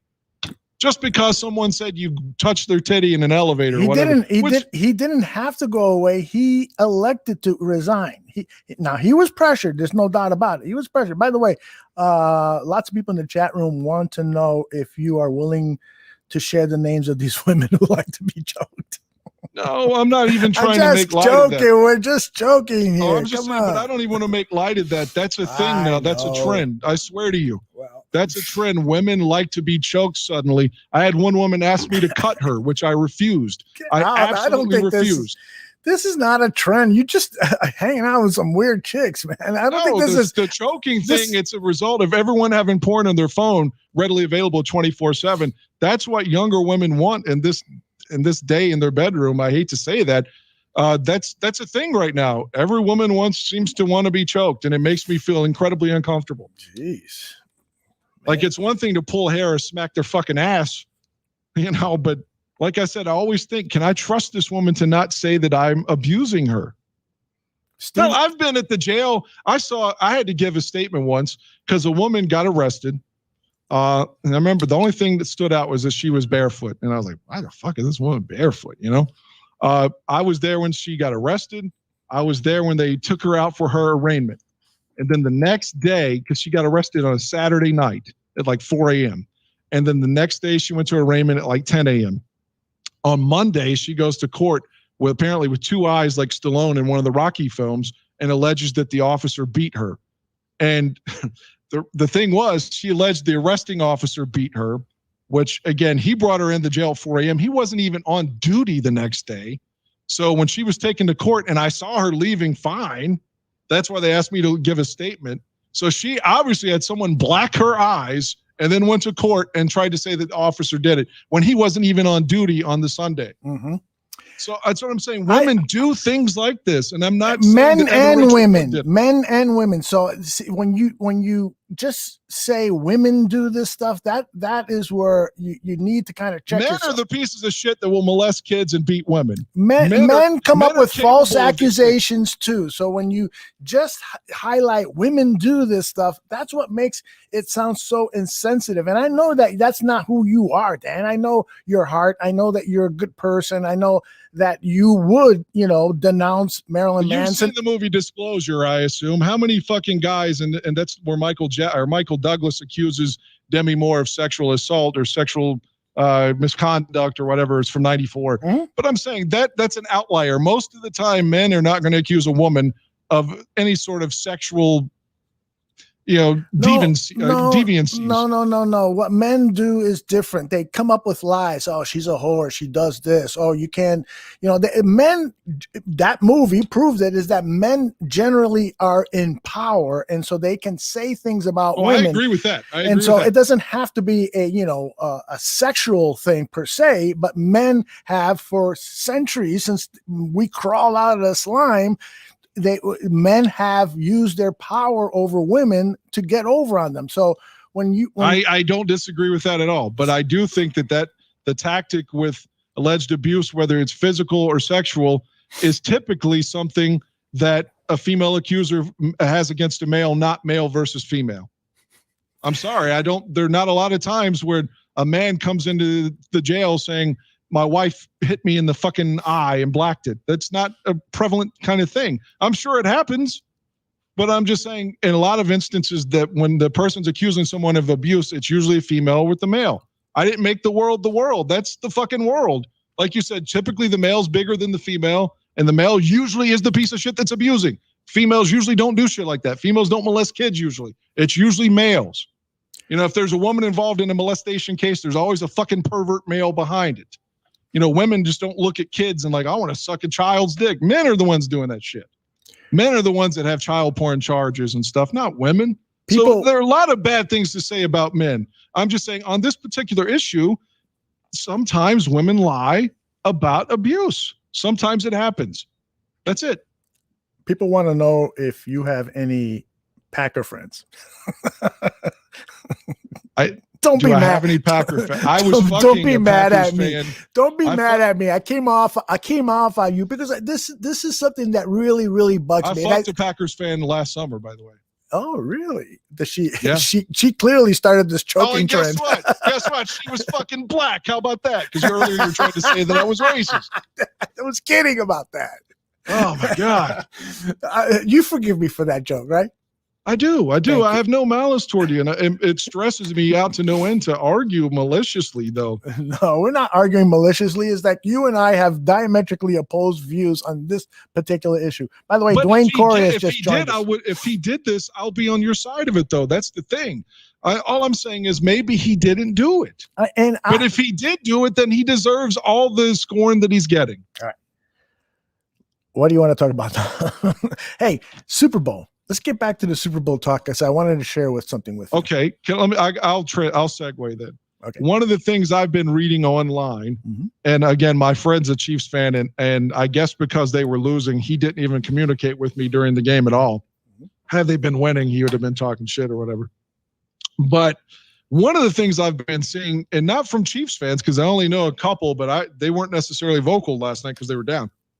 Everyone keeps saying the Chiefs were like jobbed on all the calls. Like the implication was these calls were bullshit. I saw one call in particular that I didn't agree with, and the Buccaneers led in the game 7-3, and Suck Up successfully kicked a field goal. And they threw a flag and said that Kansas City was in the neutral zone. I didn't see that from either person coming in on the edge. Neither one looked like they were offsides or in the neutral zone. They all appear to be on the opposing line of scrimmage. But that was the only call that I saw that was like dreadful. And again, it was a big one because that resulted in Gronk catching a second touchdown. But the ones in the secondary that everyone keeps saying, oh, those were Brady calls. And trust me, I don't like Tom Brady either. I know. But I do not think that Tampa was the beneficiary of a bunch of bad calls. It looked like to me that Kansas City was interfering in the secondary. What do you think about that? Am I off base on this too? No, I thought that the game was called too tightly. There's penalties that go on 99% of every play, right? And so some of those calls were just so ticky-tacky that I would not have thrown the flag. Now, I know, if you listen to me on this topic, I have kind of vacillated on it. I say the rule is the rule. If you see a penalty, throw the flag. But at the same time, they don't do that. They're overlooking some calls. And so I just felt like, in a game like this, you should just let them play as much as possible and call that egregious foul. But that's not what they elected to do, and it hurt the Chiefs. Now, the Chiefs would have lost anyway because, Taylor Gabriel, the former Chicago Bears wide receiver, tweeted out, "Man, it's too bad the Chiefs have got to lose because of refereeing bad calls." And so I quote tweeted it saying, "Dude, they're getting creamed at the line of scrimmage. That's why they lost the game. It wasn't because of those 2 or 3 calls that were questionable." Akeem Hicks tweeted out that it wasn't fair that Hill could give his little fucking peace sign in the week 15 matchup, week 14, whatever week Thanksgiving was. Mm-hmm. And then when Winfield does it back to him in the Super Bowl, it's taunting. So he was just saying it's bullshit when the defender does it, it's taunting, but the wide receiver does it and it's okay. It's a good point. It's a good point that there is that double standard. And so one of the many issues with NFL officiating is that there isn't uniformity in how these things are called, which is why I have been calling for officials to be full-time employees. People will say, well, what are they going to do on Tuesday, Wednesday, Thursday, and Friday? They can be talking about these things. They can be looking at film and saying, okay, remember, and these two guys, when they played each other last time, there was some taunting going on. There wasn't the flag. How are we going to handle it this time? They don't do that. And if they do it for a minute. They should be long discussions. They should be long tape sessions. They should all be in the court. All of these 100+ officials, they should all be listening from one another and being on the same page. They should be a team of judges, and they should all know what the fuck they're going to do, because every fucking week it's a fucking quandary. It's a mystery. What's going to be called? What isn't going to be called? Is that a catch? Is that not a catch? It's terrible for $1 billion industry to just pay no mind to the officiating problem that's been going on for years and years and years. I agree. We agree on this particular issue. Did you think that they were in the neutral zone on that field goal? I didn't. I did not either. Steven is asking Brian Banks. Who's Brian Banks? Brian Banks is a soccer guy? Doesn't he have like Tybo? Or is that's Billy Banks? who's making money doing commercials again? Yeah, good for him. Let's see. Steven is saying young English soccer star Chad Evans was accused of rape. He lost his career, went to prison. She was backed by a gold medal Olympian. Woman later admitted she lied. And then Steven says, what about Brian Banks? And he says, Aldo, watch the movie about Brian Banks. Okay, I will. I'm not sure what it's going to be about, but I'll take a look at it. Maybe that's Ernie Banks' son. It's a Cubs movie. By the way, speaking of movies, I saw a great one that I think you will love, and I think a lot of our followers will love too. A Night in Miami. Have you heard of it? I have not. This is directed by Regina King, a woman who is renowned for her acting, and she's directed her first movie. It's the story based on a play, a fictitious night in Miami when Cassius Clay beat Sonny Liston in their first fight, and he goes to celebrate at a celebration that Malcolm X has organized. Malcolm X has invited Cassius, of course, the singer Sam Cooke, and pro football star James Brown, and it's just the four of them.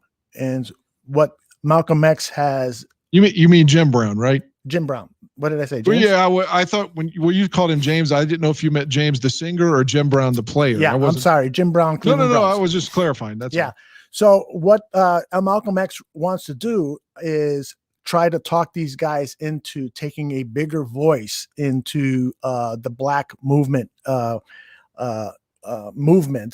black movement, black power movement of the 1960s. He's saying, you guys have great power. You guys are the best at what you do. Stop singing stupid songs. Sam Cooke sings songs like Bob Dylan's Blowing in the Wind. James Brown, take that great power that you have in the football field and start talking about, the rights that black people deserve and so forth. And then he tells these two other guys that Cassius Clay is going to become Muhammad Ali. And so this discussion happens over a one-night period, and they get into it. They start going at each other, just like you were going after me and I was going after you. I didn't mean to, though. God, I'm just playing. I'm just stresses playing. me out so much. I love you. I just play. I feel like I was on 100 proof again, and I was just saying Khalil Mack was struggling. No, I'm sorry. Anyway, it's a good movie. It's called A Night in Miami. It's on Amazon Prime. I hope you check it out so that we can compare notes and talk about it. Who plays Ali?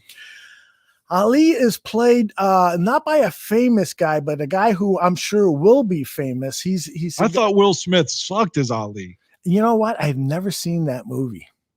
God, I didn't like Will Smith as Ali at all. And I would think that he'd be great at it.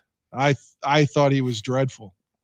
Man. I really did. I couldn't even watch it. Like I've tried to watch it numerous times and I can't even get through it. How much I don't like his performance. Mm-hmm. That bad. Now the director of that movie is a pretty good director, right? Who directed that Ali movie with Will Smith? I don't know. It's from like 01 or 02. I've forgotten. I haven't watched it in a number of years. I never even made it all the way through. Mm-hmm. I can't remember the director. I remember the same thing. I watched Denzel's Malcolm X movie. I guess it was Spike Lee. Mm-hmm. In like 93 or 4. I haven't watched that in almost 30 years either. But I remember, liking Denzel as Malcolm X, but I did not like Will Smith as Muhammad Ali. Does this cover the second fight with Liston at all? No, it's just like the title says. It's just about this one night. It's a guy named Eli Gorey who is famous for being in the TV show Riverdale, and I have not seen that show since he's been on it. Aldous Hodge plays Jim Brown, and he is sensational as Jim Brown. Great scene with what's the actor's name? Let me see if I see it here on the rundown. Give me a second here.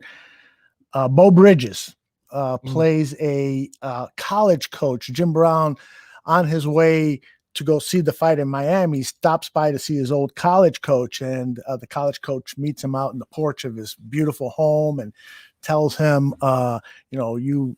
you're achieving all this great success. I'm not surprised. You were great in college. I loved coaching you. You were a great teammate, a great leader. Your skills are unbelievable. You're just fantastic. And then they're interrupted. The coach's daughter says, "Hey, you promised to help me move this bureau." And he goes, "Please excuse me, Jim. I got to take care of something." And Jim Brown gets up and says, "I'd be happy to help move something for you." And the coach turns around and says, "We don't allow N-word in the house." God. Yeah. And what a great, and it's one of the opening scenes in the movie. And it just sets the atmosphere of the time. Obviously, early 60s, racism was running rampant as ever. A great movie. We got a question in the chat room. The Factor One wants to know, what is your favorite movie or movies? Give me some titles, brother. One of the things I was thinking of when you brought up Jim Brown was, and I'm not saying it's my favorite movie or anything, but I remember how controversial it was for him to be fucking Raquel Welch in a film. Yeah. And like 69, 70, somewhere through there. Yeah. 100 Rifles, I think, is the name of the movie. And she was my God, she was incredibly sexy. Yes. She's a good looking old woman now. I mean, you got to thank science for that and operations, but she's like a great grandmother I'd like to fuck, I guess. A gilf? God, she was so beautiful though, for real. Burt Reynolds was in that movie too. Jim Brown, Raquel Welch, and Burt Reynolds. Wow, what a cast. Yeah, I haven't watched it in a really long time, but Jim Brown, man, like again, what a fucking alpha male that guy was, and if he'd have just played more, who's to say how many yards he would have gotten, but retired at 29, Yep. I You wish know that's the a story guy behind that, right? The reason he retired was because he was filming the movie The Dirty Dozen.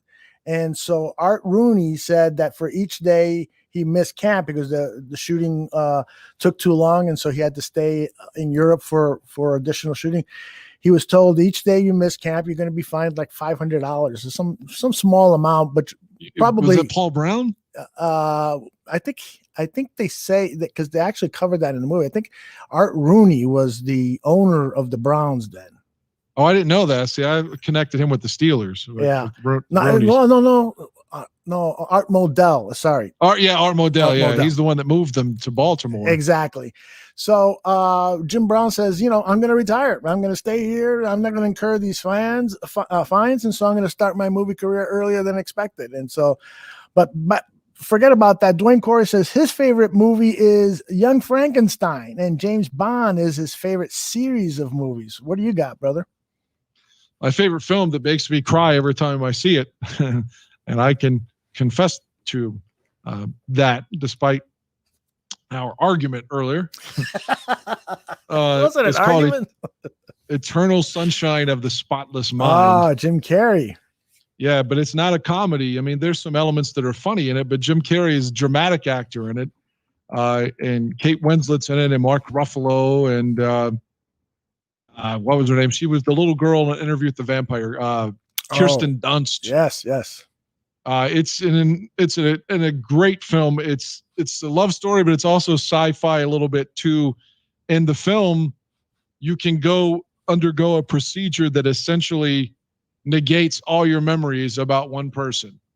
So if I said I want to get rid of my ex-wife forever, I bring in all my shit, that reminds me of her, all the stuff she bought me, all the photos and all that, and they go into a computer grid one by one and eradicate those memories. Well, Jim Carrey finds out through his friends because Kate Winslet doesn't seem to know who he is, and is with a younger man. It's Tobey Maguire. He's on the Lord of the Rings movies, I think. Not that's my series. Fuck. The guy that plays Rudy? No, that's Sean Astin. He was in a movie called Radio Flyer when he was a kid. Oh, yeah. Go ahead. I'll look that up. Anyway, he sees Kate Winslet kissing this guy and doesn't even seem to know who he is. Eventually finds out she's undergone this procedure. So he wants to do it too. He doesn't want to do it, but she doesn't even know who he is now. And so he has to relive all these incidents one by one while they eradicate them. Mark Ruffalo eradicates them. And of course, he develops a resistance to it. He's changing his mind, but he's sedated. Mm-hmm. And they have to go from the end, like when they're breaking up, all the way to when they first met. Ooh, it's pretty fucking, it's intense, man. If you've ever had a failed relationship that you wish that there was something you could have done to alter it, this is, I don't know how it wouldn't resonate with you. I admit, potentially, if you're a man who likes Clint Eastwood and you don't cry, you probably won't like this film. But if you have emotions and you're okay with expressing those emotions, I think that's a good film. To switch up, I love the film JFK. I love a lot of Oliver Stone films. Me too. Salvador, The Doors, Natural Born Killers, although the screenplay was originally written by Quentin Tarantino. Of course, I love Tarantino. I love Once Upon a Time in Hollywood. I love Jackie Brown. I love Pulp Fiction. I love True Romance, which again was originally written by Tarantino but sold before Pulp Fiction. A guy named Tony Scott did the movie. But that film, if you've never seen True Romance, you've got great movie. You've got Christian Slater, Patricia Arquette, Christopher Walken, James Gandolfini before he's Tony Soprano, Dennis Hopper, Brad Pitt, Michael Rappaport, Samuel L. Jackson, Val Kilmer, Gary Oldman. Wow. I mean, Christopher Penn, who was Sean Penn's brother, Tom Sizemore. Mm-hmm. You just have an enormous cast. It's so great. That's one of my favorite movies ever is True Romance for sure. And Heathers. from 88, 89 with Christian Slater and Winona Ryder. Just fucking fabulous. I saw it on Cinemax when I was like 8, maybe 9. I probably shouldn't have seen it, but it was fantastic film. But there's a short list for you. Dwayne Corey says that to cry, the movie that makes him cry is Field of Dreams. And he says when Costner asks his dad for a catch, I bawl like a baby because I never met my father. And that's kind of, what's interesting is, Dwayne, that I never had a good relationship with my biological father because he was a physically abusive alcoholic. And so we moved away from him when he was 7, and then my stepfather, I never had a good relationship with him. So I think that's why I've never connected with Field of Dreams, because I never had a longing for a father figure, or never felt that void until much, much later in my life when I started to go to therapy. And well, maybe you got some father issues for your erratic behavior or stuff like that. But my point is that, yeah, that movie, I've never cried on it, and I never really was a big fan of Field of Dreams. What are your thoughts on Field of Dreams? Field of Dreams is okay. I didn't cry in it. I could understand his point taken so much. Yeah. I can sort of, I remember thinking, I think this was another Oliver Stone film. Didn't he direct W with Josh Brolin as George W. Bush? Yes, just saw some scenes of that recently. The film just shows how hard W was trying to get his dad to notice him, because his dad loved Jeb. Mm-hmm. Jeb was like his dad's pick. And that I can understand that. Not that my dad had somebody else like over me or something, but the fact you wanted to impress your dad, you want your dad to notice that you could be a good man. Of course he died when I was 12, but that could make me cry, because I just know how hard it was for me to play sports in front of him or something, just desperately wanting to perform while he was there. Mm-hmm. So, and he wasn't there that often, and so that resonates more. But I could see the other gentleman's point of view there with Field of Dreams. Yeah, it was okay. It's not my favorite film, And my favorite baseball movie is probably Major League, the first one. Oh, hilarious. The other ones are terrible, but when Wesley Snipes slides in and Bob Uecker's going off, they finally win and all that. I mean, I could cry watching that. Yeah. It's just like Tom Berenger, desperately trying to get to first despite his bad knees, and and all like that to me is I can relate, being a Bears fan, like Uecker's character in the film, you've lost for 40 fucking years straight, it feels like. So to finally win, I can really relate to that. I like The Natural as well, the Redford movie, but it was just so unrealistic that as I got older, I just wanted to shit on when I'm watching it. As a kid, I liked it a lot more. By the way, Stephen Mee gives us some more information on Brian Banks. He's a football player, standout at USC. He was drafted by the Falcons. And there's a new movie called Brian Banks. It's a biographical drama that Aldous Hodge, the guy who plays Jim Brown in that movie I was just referring to, he's in this movie, he plays Brian Banks, a high school football linebacker who was falsely accused of rape, and upon his release attempted to fulfill his dream of making it to the NFL. So it is... according to Steven, he was just on the Rich Eisen show talking about the movie. Definitely going to put that on the list of films to watch.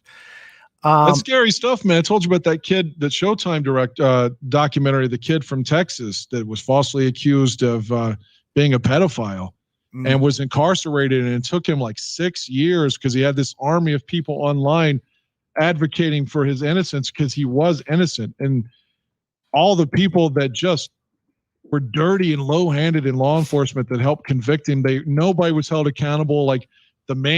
Even his attorney was shitty and not giving him proper representation. But she went on to being an advocate for people that are trying to get out of jail for being innocent, which is ironic. And then the bad officer became a judge, and it's just oh, that's horrible. I can't think of his name now, but I talked to you about it before. Tooch and I were watching it over the summer. Again, he was accused of molesting a kid in Texas and had NFL cred. Like he had like scholarship to like the University of Texas or somewhere like in his future. Mm-hmm. He was at a big 5A school in Texas and was the star. And then this happens. And of course he loses his prime while he's in jail, but eventually gets completely and unequivocally exonerated. So that kind of stuff is what I was getting at. That's scary. Like, because when the guy is accused of those things, everybody just says you're a monster. And in some situations, more often than not, they are the monster. But for the 1 to 2 to 3% or whatever it is that are falsely accused, like it's some scary shit. I mean, I remember when I was a kid growing up, I had an evil uncle, really. Uncle Mike, he was evil. Anyway, I was probably 5 years old, maybe 6, when one day, he told me, "Yeah, I saw what you did." And I go, "What?" "I saw what you did. You killed that guy and stuffed him into that garbage can. I'm not going to tell anybody, but I saw what you did." And boy, oh boy, that fucking psychologically scarred me for a long, long time. Yeah, you told me that. You said you were like 5 when he told you that shit. Exactly. It just, I would think about it, that I do it and don't remember it. What happened. I would have dreams where I actually committed this crime. And it was just the fucking worst thing this fucking evil uncle of mine could have ever done to me. He just planted this into my head at that early age, and it was nightmarish for many, many, many years. I always lived with this feeling of guilt. And I remember years later, probably when I was 10 or 12, watching the Alfred Hitchcock movie starring Henry Fonda called The Wrong Man, where he plays a musician for a jazz band. And one day he's walking home and he's falsely accused of a crime. I forgot exactly what the crime is. And he's convicted of it, thrown in jail. And while he's in jail, his wife goes crazy because she, can't take care of the kids by herself and just worried about him and stuff. And she commits suicide. His whole life is ruined because one eyewitness falsely accused him of committing this crime. And then finally they find the guy, and Hitchcock does this great match dissolve with the real criminal in Henry Fonda's face and real tight close up.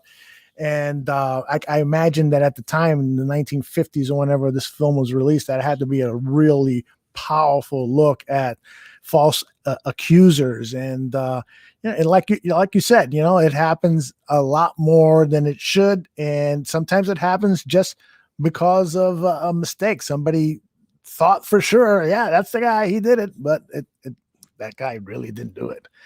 And I never killed anybody. Right. Yeah. Well, I mean, if we were having this discussion like 5-6 years ago, or however long ago, I would be saying the same thing about Bill Cosby. I'd be like, well, we don't know for sure yet. I mean, it looks bad, but give him his day to defend himself. And of course, ultimately he's convicted. I still can't believe like Bill fucking Cosby. I mean, like in the 80s, man, he's just like the heart of America. It's just like, I'm not saying he's incapable of doing what he's accused of, but I would have been defending Cosby as well. Yeah. Just because his reputation seemed to say this guy's not capable of that. And again, I'm not saying that Manson didn't do these things. I was just trying to explain my thought process was, again, she did it in a way that she's not forced to show any proof of what she's saying. So he immediately gets convicted. And that's a dangerous precedent. And maybe he deserves it.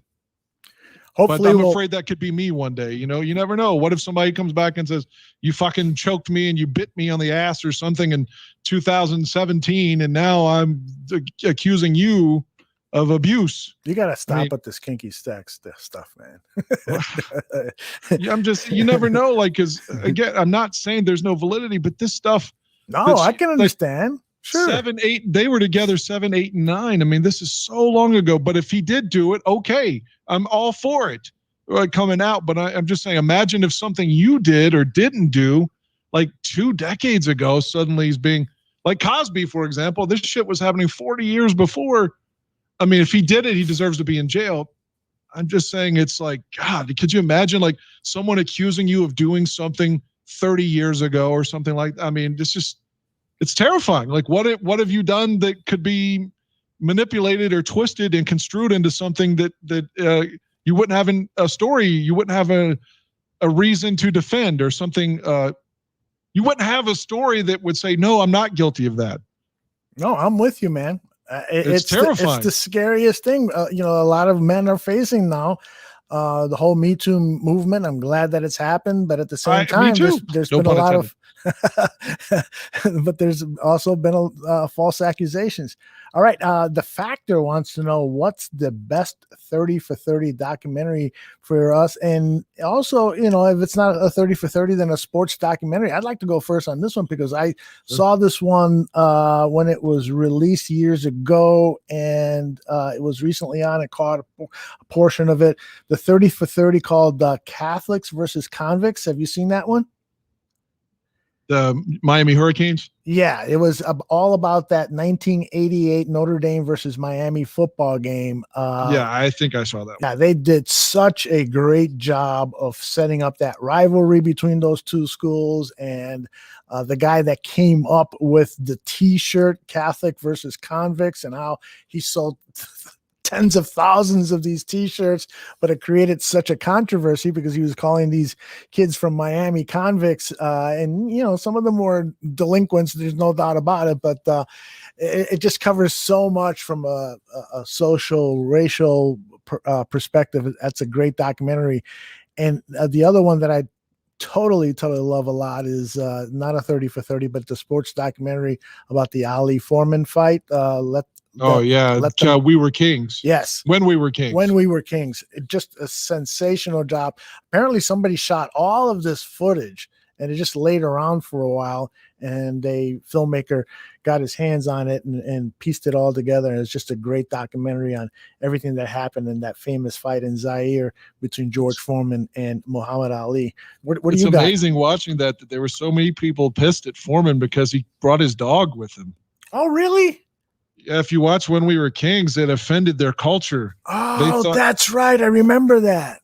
So that was part of, because you know how the whole crowd was chanting basically Ali kill Foreman in their own language. Ali Boombaye.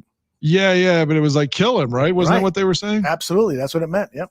Yeah, part of that was they saw Foreman as an oppressor when he brought that dog. Mm-hmm. And by the guy was saying, Foreman's skin pigmentation was darker than Ali's, but they viewed him as a white man because he had this German Shepherd with him or whatever the dog was. He brought it from America with him, and they just immediately ran to Ali and thought that this guy's like an Uncle Tom or something, which again, Ali used that against Joe Frazier too, which is, I don't know why Ali, that's another topic. I don't know why Ali gets so much love. I think it's because of the Parkinson's. It's got to be because he did some really, really dirty shit. I mean, he besmirched Joe Frazier, like I said, calling him an Uncle Tom when Joe Frazier was helping him get his license back and lending him money. And the Sonny Liston second fight was arguably fixed. I mean, most boxing people don't even dispute that. And they fucking literally just absolutely cheated Ken Norton to the point where Ali even said after the fight that he lost. And all the judges, and Norton won the fight walking away 10-1. The commentators, everybody knew Ken Norton won, and the fucking judges unanimously gave it to Ali. I mean, God, man, he's involved in a lot of dirty shit. I mean, you talk about a reputation player, and how many fights in the 70s did he just not even show up for? Like the guy that just passed away, Leon Spinks. Mm-hmm. Ali took that fight lightly, took the second fight lightly, took arguably two of the Ken Norton fights lightly. Mm-hmm. He said he took the Frazier fight lightly, the second one and the first one. He took the one that Rocky was based on, Chuck Webner. He took that one lightly. He was coasting the second half of his career. Yeah, he definitely was. I started following him after he came back from the ban, the 3-year ban, and he didn't, I was always reading about how great of a fighter he was and, the speed and all that stuff. And when I saw those first fights, when he came back against Quarry and Jimmy Ellis. Jerry Quarry lost to everybody that was big. Yes. Every world champion in that era beat Jerry Quarry at some point. Yes, very true. But there was just something about him that he was so charismatic, despite the fact that he just did all this trash talking. He was different. It was ad hominem attacks against the other person, though. He was calling Joe Frazier a gorilla, the white man's champion. That was awful what he did. But when he did the rhymes, that big bad gorilla that I hate, he must fall within 8. When he did those things, it was kind of funny and different. And he said, I was trying to pretend I was Gorgeous George, the pro wrestler. This guy was hated by all the fans, but everyone wanted to see him fight because he was great looking and he was always taunting the fighters. And so he played off of that whole comedy skit to sell fights, but he took it way too far. There's no doubt about it. And he also did, he was a serial womanizer, betraying his wives and stuff. He did a lot of stuff that was terrible, but what he did for the civil rights movement and what he did for, raising awareness about what Black people were going through in this country, I think that's a big reason why he has maintained so much fame. But Joe Frazier's the one who grew up poor. Yeah. Joe Frazier's the one who was a descendant of slaves. Like, he's the guy that's the American dream who came from nothing, like from bumfuck South Carolina.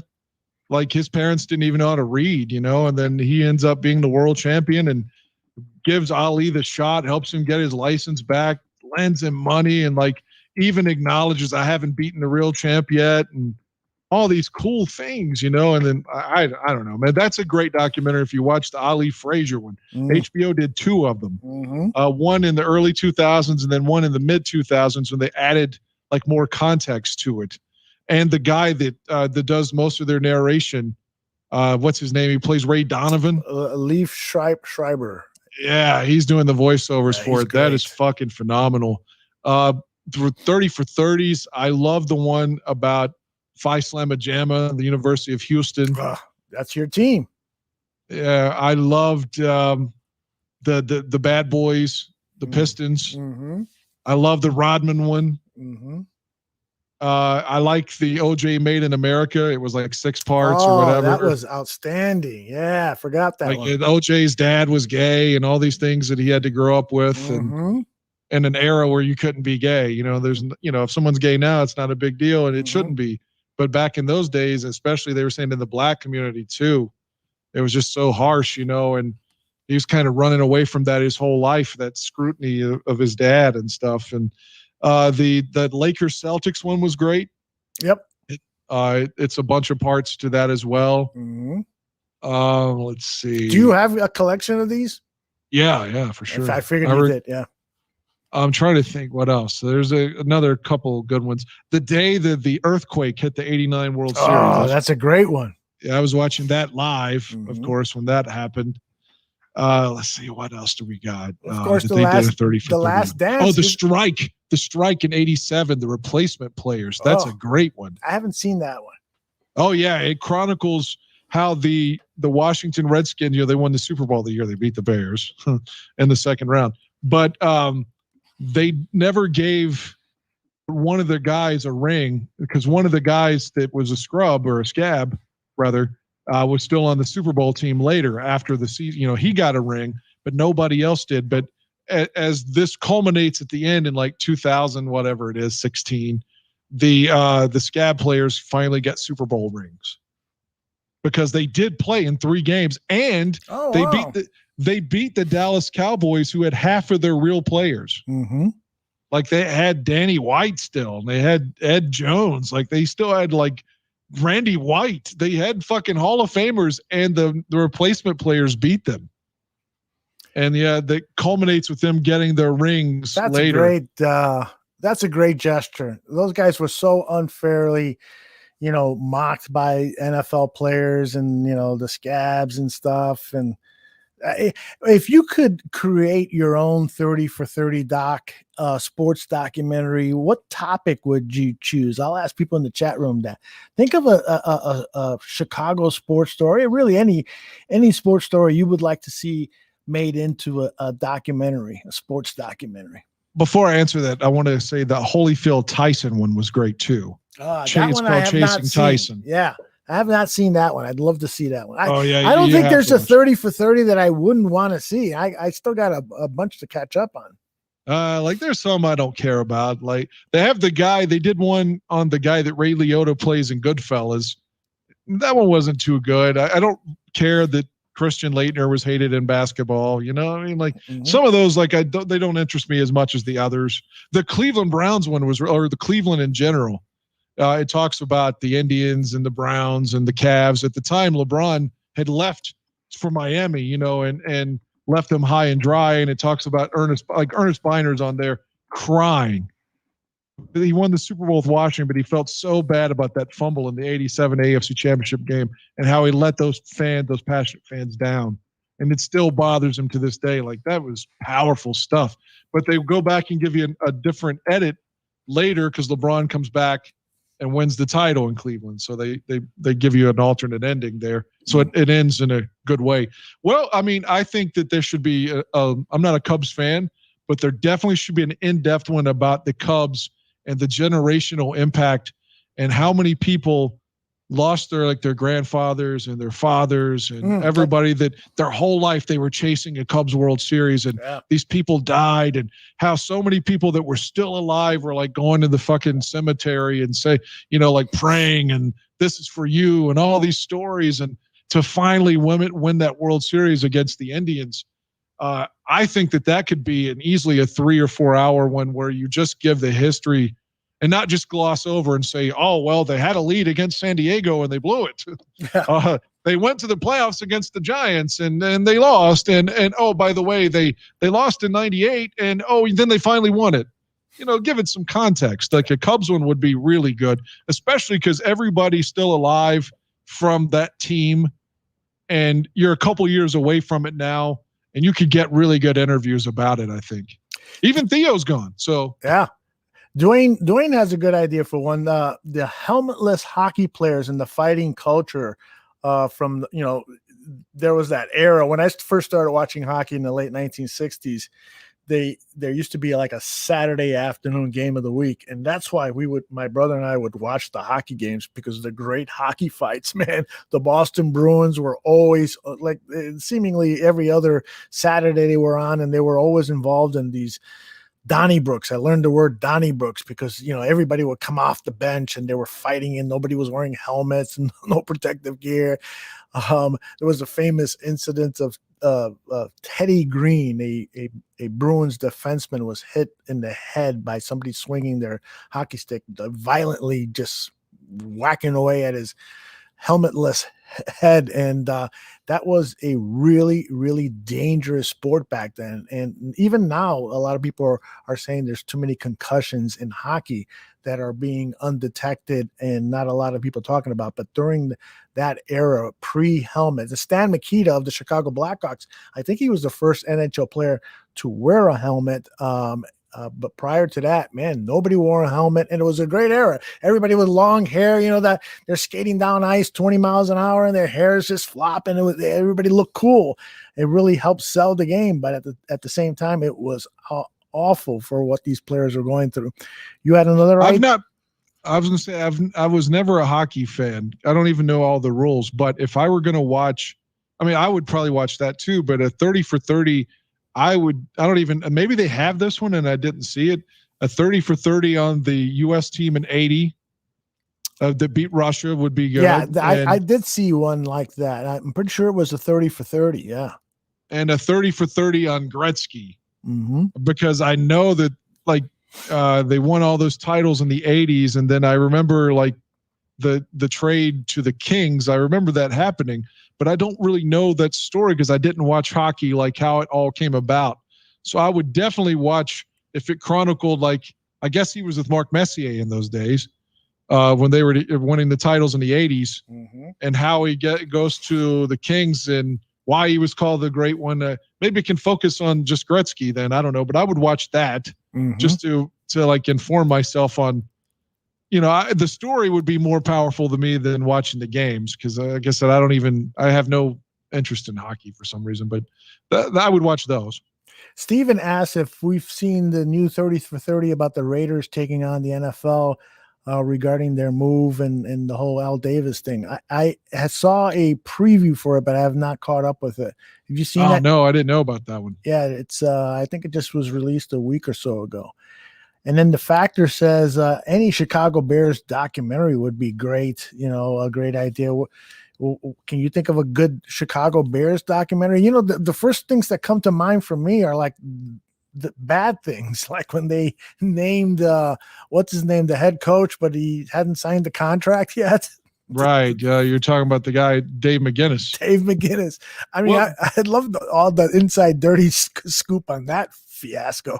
Yeah, I would too, but that's not really like important enough to anyone outside of like, you know, Bear fandom. True. I mean, I would like to know that too, but I mean, Mike McCaskey's dead now too. So, but the Bears documentaries, I really like that one that they did called 85, not the 30 for 30. 30 for 30 was okay. The one that Vince Vaughn narrated, but those are just the same stories over and over. The 85 one was pretty cool. It had Bill Murray on it, had Barack Obama, obviously, and a lot of pop culture people in addition to the Bears. So like the 85 one, like for me, I could probably watch with a lady that's not even a sports fan and she could get something out of it. I mean, I've done that actually a couple instances. That one's pretty good. But they did a Fox Sports Net did one. They had not Fox Sports Net. It was NFL Network about the Fog Bowl. They called it NFL Timeline. Now, they only did a few of them, like 2 seasons or whatever. This was like 3-4 years ago, but they did one commemorating the Fog Bowl. That one was pretty good. I'm sorry for my awkward silence here, but somebody just posted, I swear to fucking God, if you boys aren't friends forever and don't live long, happy, and successful lives, I will fucking end my goddamn fucking life. No, man, I'm really stressed out about arguing.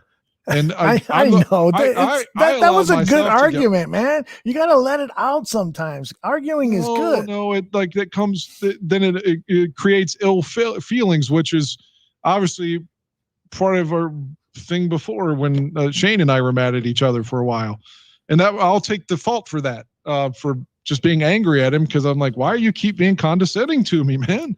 But I mean, I don't want to bring that up. He's not here. We're friends now. We're fine. But I don't ever want to be in that situation again where, like, you know, just arguing leads to like hostility. And I'm sorry, man. Like I said, for my part of it, for being upset. I'm sorry too if I said something, and I know I did. I said stuff to upset you, so I apologize. Well, yeah, the race thing is, like I said, that's one of those things. Like, there's two things. If someone says you're crazy and you say, "Well, I'm not crazy," then you look crazy. If someone says you're racist and you say, "Well, I'm not racist," you look racist. So when someone says that, even in a tongue-in-cheek, it's hard to get that broad brush, that paint on you. It doesn't come off. I said it as a joke. So I know, but I'm just explaining why that was like, oh, come on, man. No, don't say.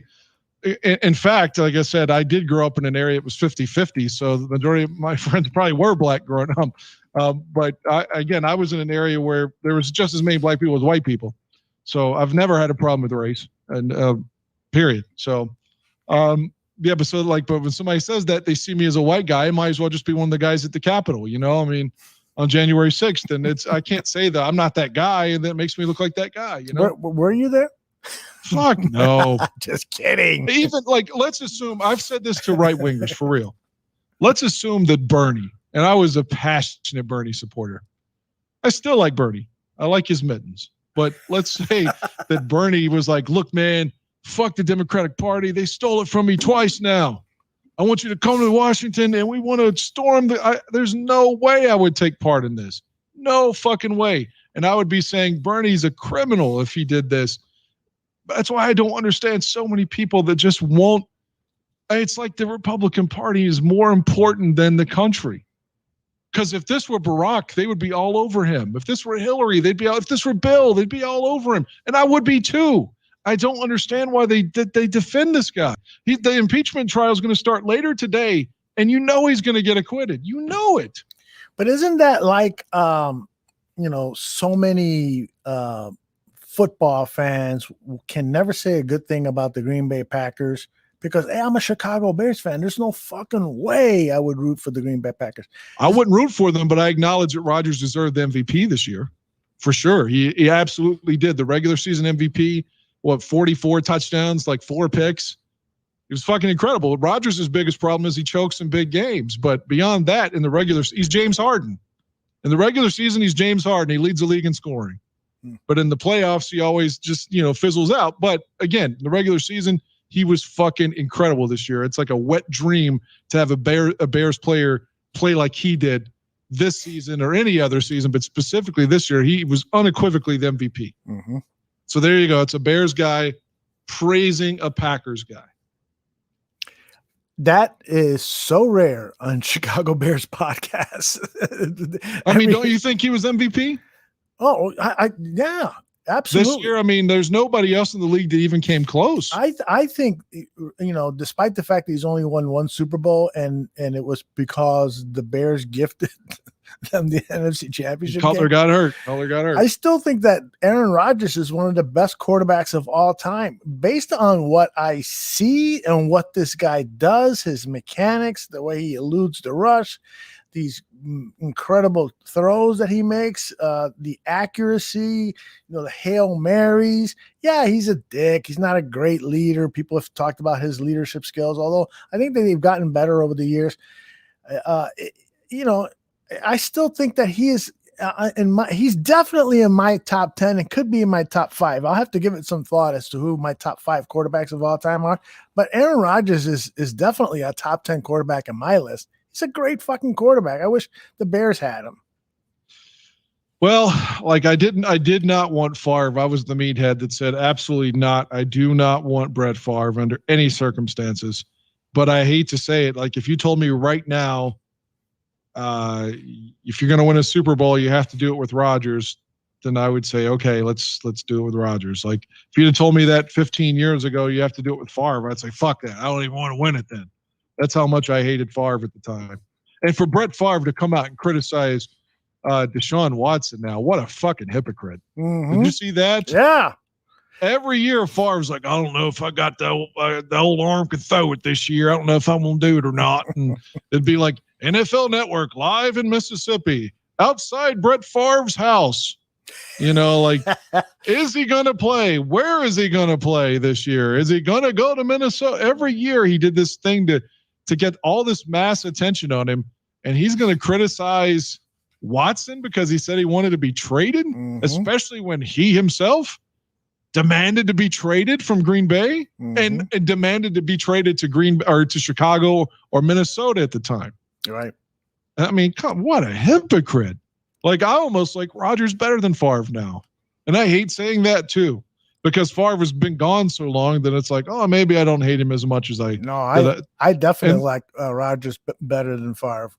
Well, Favre is he's been away so long that I kind of forget like how much I hate him or something, and then something like this comes up and I'm like, oh God, he's supposed to be so in love with his wife, but he's throwing dick pics at every employee with the Jets, Dwayne is challenging me. He's saying, okay, so why only 1 Super Bowl for Rodgers? And I think that the answer is clear. We have proof that Mike McCarthy, the guy who coached Rodgers for 10 years, he's a terrible head coach. He's terrible. And I won't say that. I mean, he has to get some credit for that, Well, I will say that, guys can coach well their first year or two, and then they fail to adjust when the rest of the league figures, okay, we've looked at tape. We know what McCarthy does here. We know his tendencies, his play calling tendencies, and so forth. And clearly he just has proven to me, and not just the Cowboys, what he did with the Cowboys, but over his last several seasons with the Packers, that he wasn't any he was no longer a good head football coach. Plus, they had bad luck. Remember that NFC Conference Championship game against the Seattle Seahawks? They had that game in the bag. That game. Yeah, it was good. That was a lot of fun.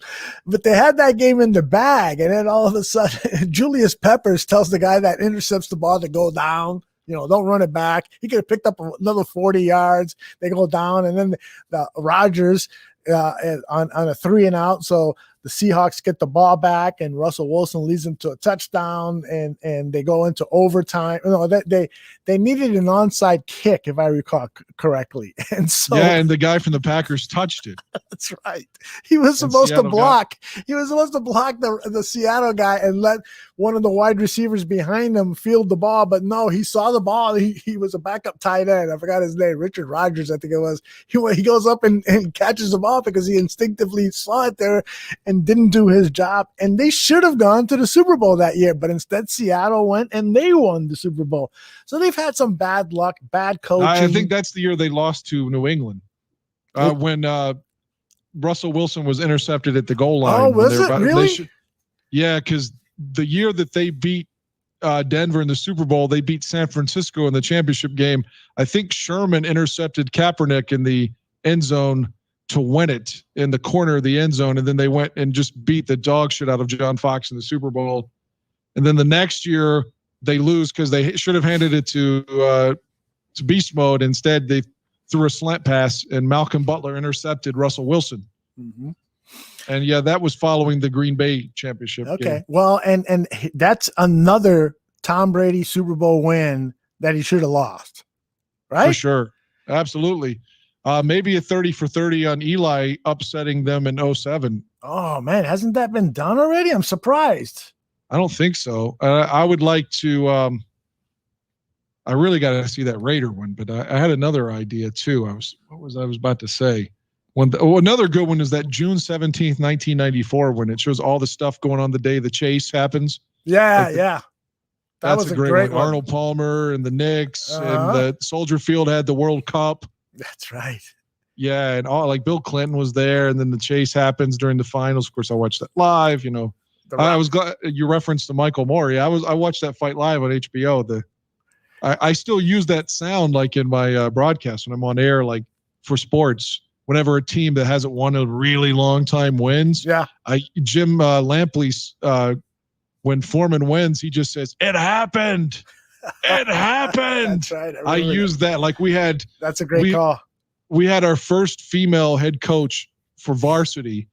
I think last year, 19, when her first game as a head coach, and she started out like 0-26.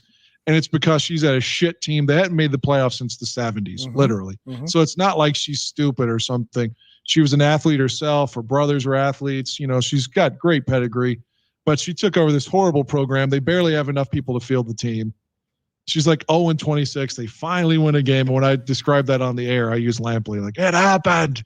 It happened. I was like, she won the game. The first female head coach in our state history to win a game. You know, so I still use that sound for it happened. Lampley is a guy I haven't heard in a long time. I don't know. Yeah, HBO dropped their boxing. That's why. I mean, he doesn't have a gig. That's right. Yeah, back in the day he was with God, what was the old man's name? Shit. I can see him in my they always went to Harold Letterman for the score. Larry Merchant. Merchant, yeah. Yeah, and then they went to him and George Foreman for a while. Mm-hmm. Then they went to him and the guy from here, like literally he grew up in the same county I did, the trainer that with Lennox. Emmanuel Stewart. Yeah. He's from the same county I'm from in West Virginia. And then Roy Jones was part of that. Roy Jones and Emmanuel Stewart. And then they went to Max Kellerman, who was doing a solid job. Mm-hmm. He's good. And HBO dropped their boxing, though, unfortunately, because Jim Lampley, I thought, was the best play-by-play man of my lifetime in boxing. He's another guy that's been accused of sexual assault. Mike Tirico too. Mike Tirico, actually, in that ESPN book. By the way, it's Brandon Bostic. Dwayne Corey tells me it was Brandon Bostic was the tight end who touched the ball in 2014. One of the great moments in Chicago Bears history. that is, man. Like I hate to say it, but I do. I mean, as much as they're always clowning and shitting on us and backing it up, so I do have to live vicariously through other teams beating them in the postseason. Yep. Swanky is just came back. He was gone for an hour or so, and he's asking, what did I miss? You want to tell him or should I? We were having a disagreement over not even politics, over Marilyn Manson and accusers. And it got heated, man. I'm gonna tell you something.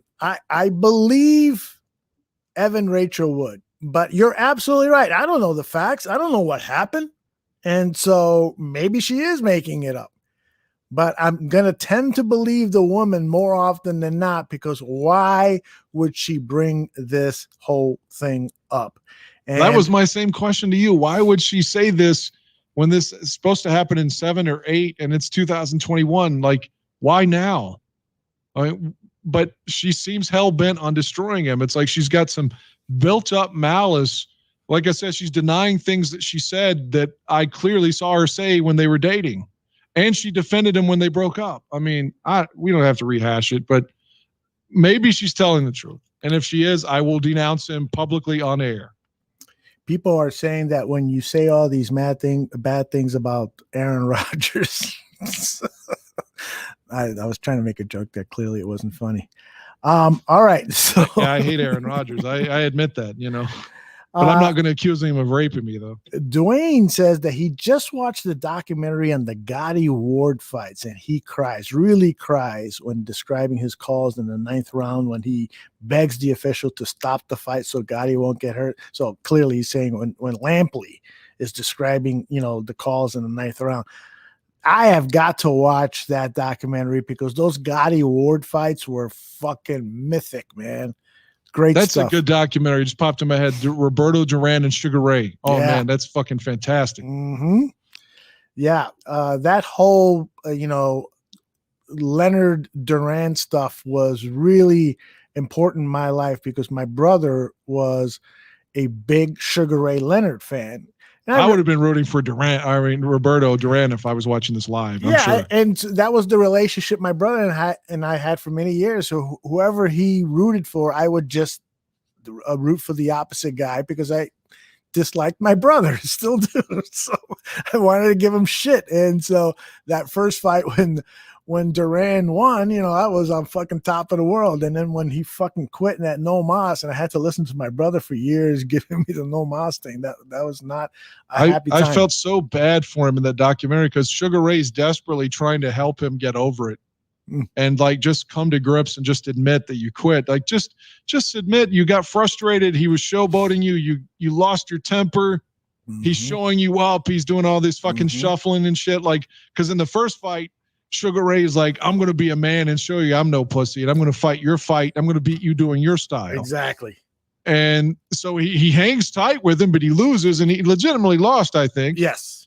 And then in the second fight, he's like, fuck it, I'm going to fight my fight. I'm going to show you up, and I'm going to embarrass you, and I'm going to mock you, and I'm going to play head games the way Ali would have done. Right. And he couldn't handle it. He got frustrated, and he quit. And just like Sugar Ray, all these years feels bad for him, and wants to help him, and then he's still lying about it. Mm-hmm.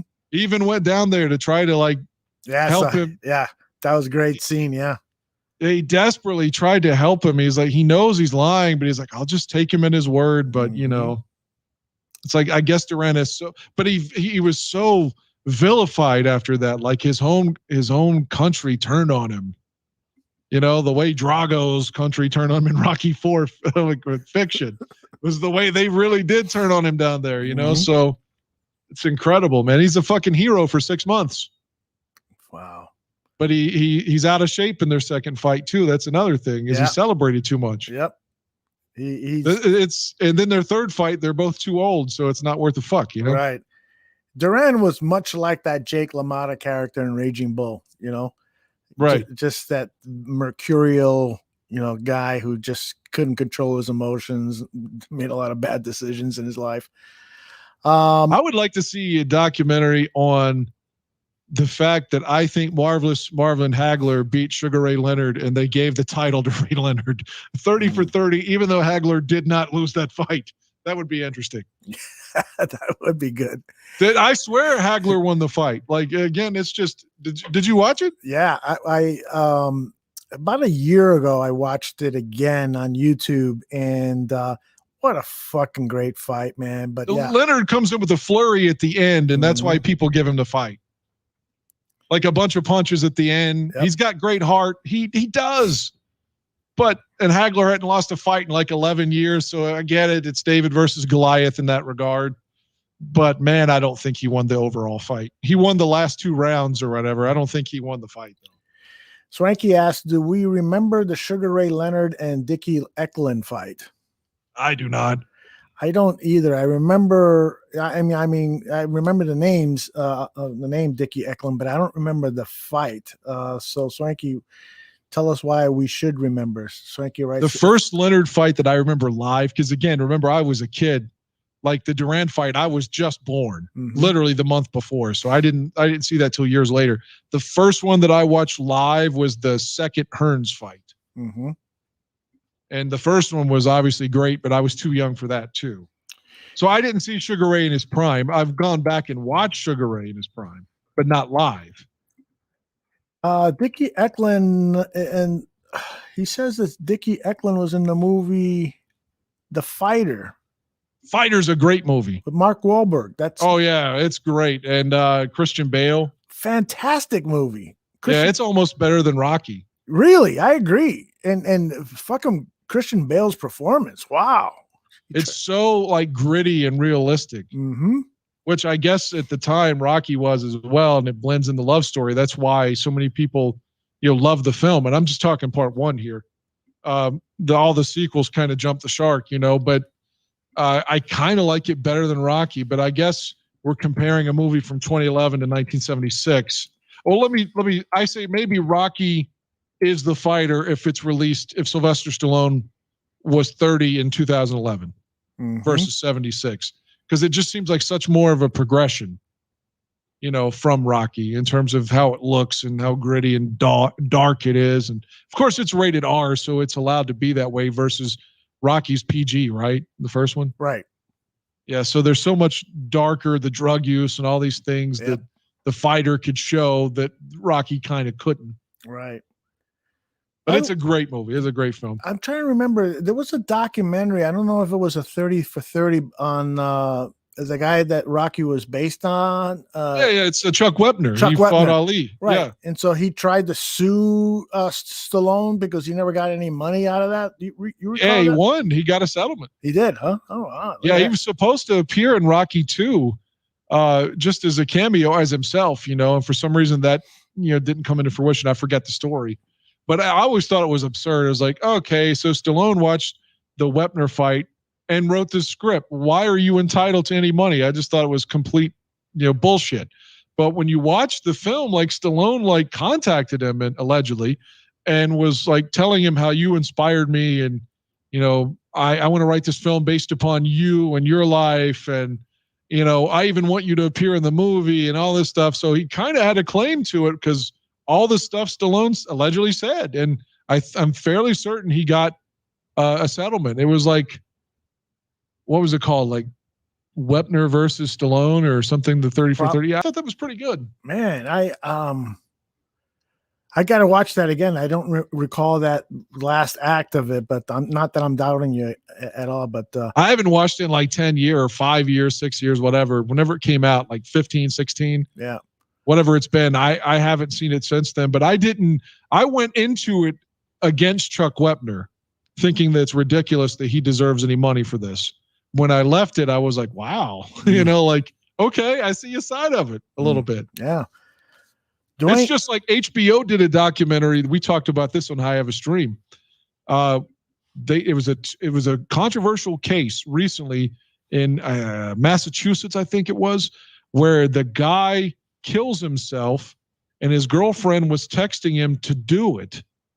So she goes to prison for it. She's a fucking teenager. Well, you watch the first one, that's a 2-parter. You watch the first one and you think, what a monster. What a fucking monster. What a bitch. She deserves it. And then you watch the second one and you're like, what a fucking victim this girl is. Oh my God. The 2 hours, the dichotomy between these hours is just unreal. I went from thinking she's a monster who should be, right where she was, to thinking she should be released today from 2 different hours of it. It's incredible. Stephen Me has got some breaking news for a lot of us who root for Conor McGregor. Stephen is in Ireland and says Conor McGregor is hated here in Ireland. He punched an old man in a bar because he wouldn't drink his whiskey. He's also been accused of rape and sexual assault here, and he's had many court cases against him. Yeah, I've heard some of that stuff about Conor McGregor, and he's had his own issues here in the United States. I don't think Conor McGregor is not a nice guy. He's a great entertainer. He's a great entertainer, but yeah, he's not somebody that I'm going to root for. And so I'm not surprised that he's hated in Ireland. But did you watch the Floyd fight? No, I did. I was in a room full of. I got to watch it for free. My friend who's a policeman here, Mike McPherson, he's a lieutenant. He goes, I don't even really watch boxing, but the guy from UFC, I've seen him fight a little bit. He's like, I'm not into the fighting game too much, but he's like, I got a bunch of friends that order every UFC, and they're going to watch this fight tonight. And so do you want to come? And I was like, well, I'm at work. But I was like, because it was on the West Coast, I was like, if they haven't started fighting yet, I'll show up. I was like, are you sure it's cool? And he goes, yeah. The guy says you're welcome. So it's like 11:50 my time. I get off work. They still haven't fought. So I go to his house, this dude's house. I try to pitch in on it. Mm-hmm. I was like, he's like, no. Since you're a guest in my house, but I do want you to bet with me. And I was like, oh man, I don't gamble. I really don't. But he's like, well, if you wanted to chip in, right, just make a bet. What were you going to chip in? I was like, I don't know, like $20 or something, And he goes, all right, let's make a bet for $20. I said, okay. All right, I'll take Floyd and 20. He goes, you're going to bet on Mayweather? I was like, yeah. I was like, Floyd's not going to lose this. He's like, oh, it's on. So I get to this dude's house. I watch the fight, and it's basically the rope-a-dope. Floyd, for 4 rounds, lets McGregor punch him and doesn't do anything. He just stands there. Mm-hmm. By round 5, McGregor starts to breathe heavy. Uh-oh. Floyd just wears him out from like round 5, 6, 7, 8. And in the 9th, I think they had to stop it. I mean, if they hadn't stopped it, he could have killed him. I mean, like Floyd just let him punch himself out and he took his best shot. He knew the guy couldn't hurt him. I mean, the guy's not a boxer, and he's got balls bigger than, of the fucking the Trade Center towers, But so to go into this other man's venue like this, but by round 5 he couldn't even defend himself anymore. But yeah, Floyd wore him out. But anyway, so I go to this fight for free, and then I end up winning $20 on it, which I tried to give back to him. I was like, dude, you let me watch it for free at your house. He's like, no, a bet's a bet. So I got paid $20 to watch that. Pretty awesome, man. Yeah, I really didn't want his money when Floyd won. All right, Dan, I'm ready to pull the plug on our epic show here. We got 4 hours on this one, then we have 30 minutes on the other version. Then I'll edit those together, and hopefully people will listen. And should I cut out the fight part? No, I don't guess. I mean, it deserves the context. Are we good? I mean, honestly, I love you, dude. Well, I'm just saying, when we get off the connection here and I'm driving home, you're not going to be like, fuck this guy as soon as we get off the phone? Hell no.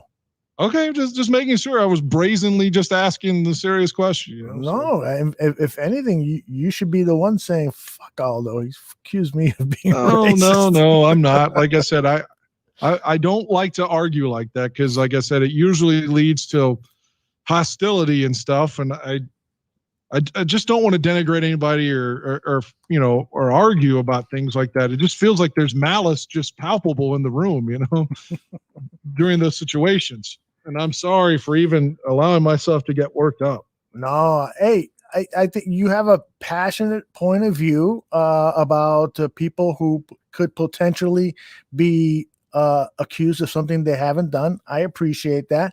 And I have a passionate point of view about women not being, appreciated for some of the things that they go through and the challenges that they go through when they accuse somebody of doing something harmful.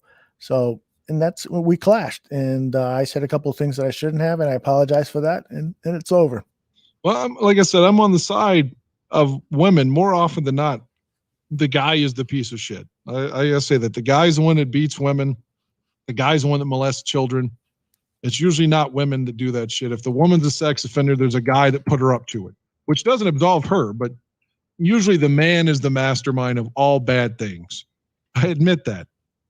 But in this one particular issue, I just don't want to convict people based upon an allegation that, again, it could be true. And if it is true, I'll say he's a piece of shit for it.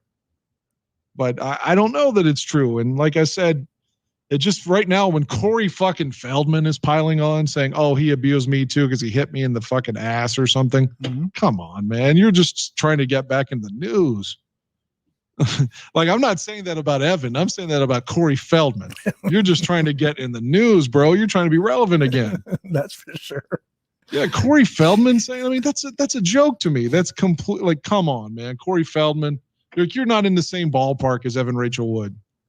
Like Samuel L. saying in Pulp Fiction, you're not the same fucking sport. I love it. By the way, people in the chat room are saying that I'd be crazy to get into a fight with you because you easily kick my ass. Oh, no, there's no fighting here. You come in at 6'5", right? Yeah, but that doesn't matter. That's not about fighting. No, it's all. But in we're good talking fun. about arguing. There's nothing physical here. I mean, come on, man. No, that's all in good fun.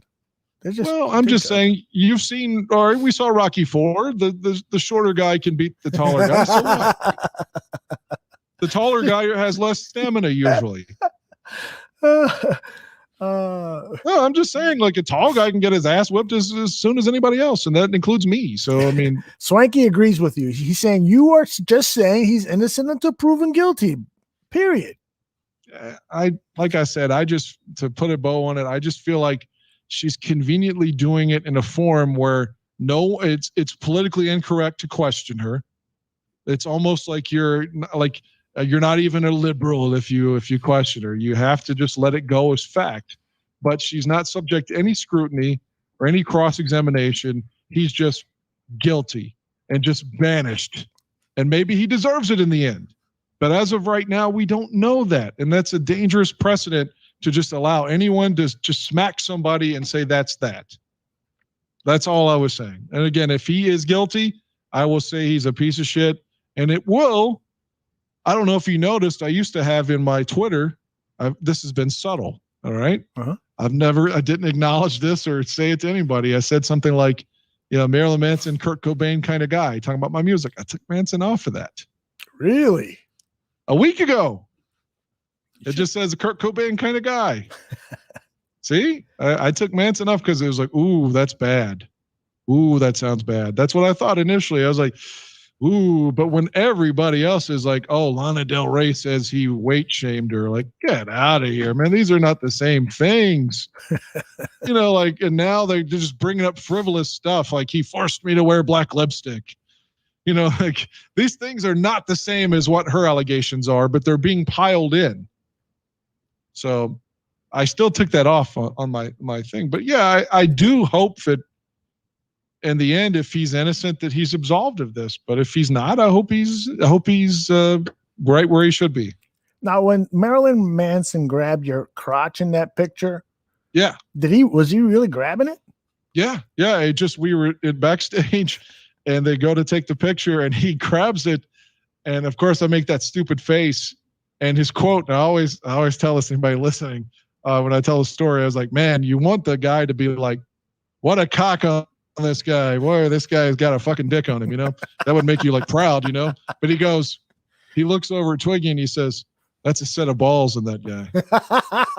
Like, nobody wants to be the guy with big balls. Like, nobody likes balls. Like, people that like men, whether you're a man or a woman, I'm not besmirching sexuality. If you happen to like men, do you sit around and say, I like his big scrotum? Said nobody ever. Nobody likes balls. Nobody.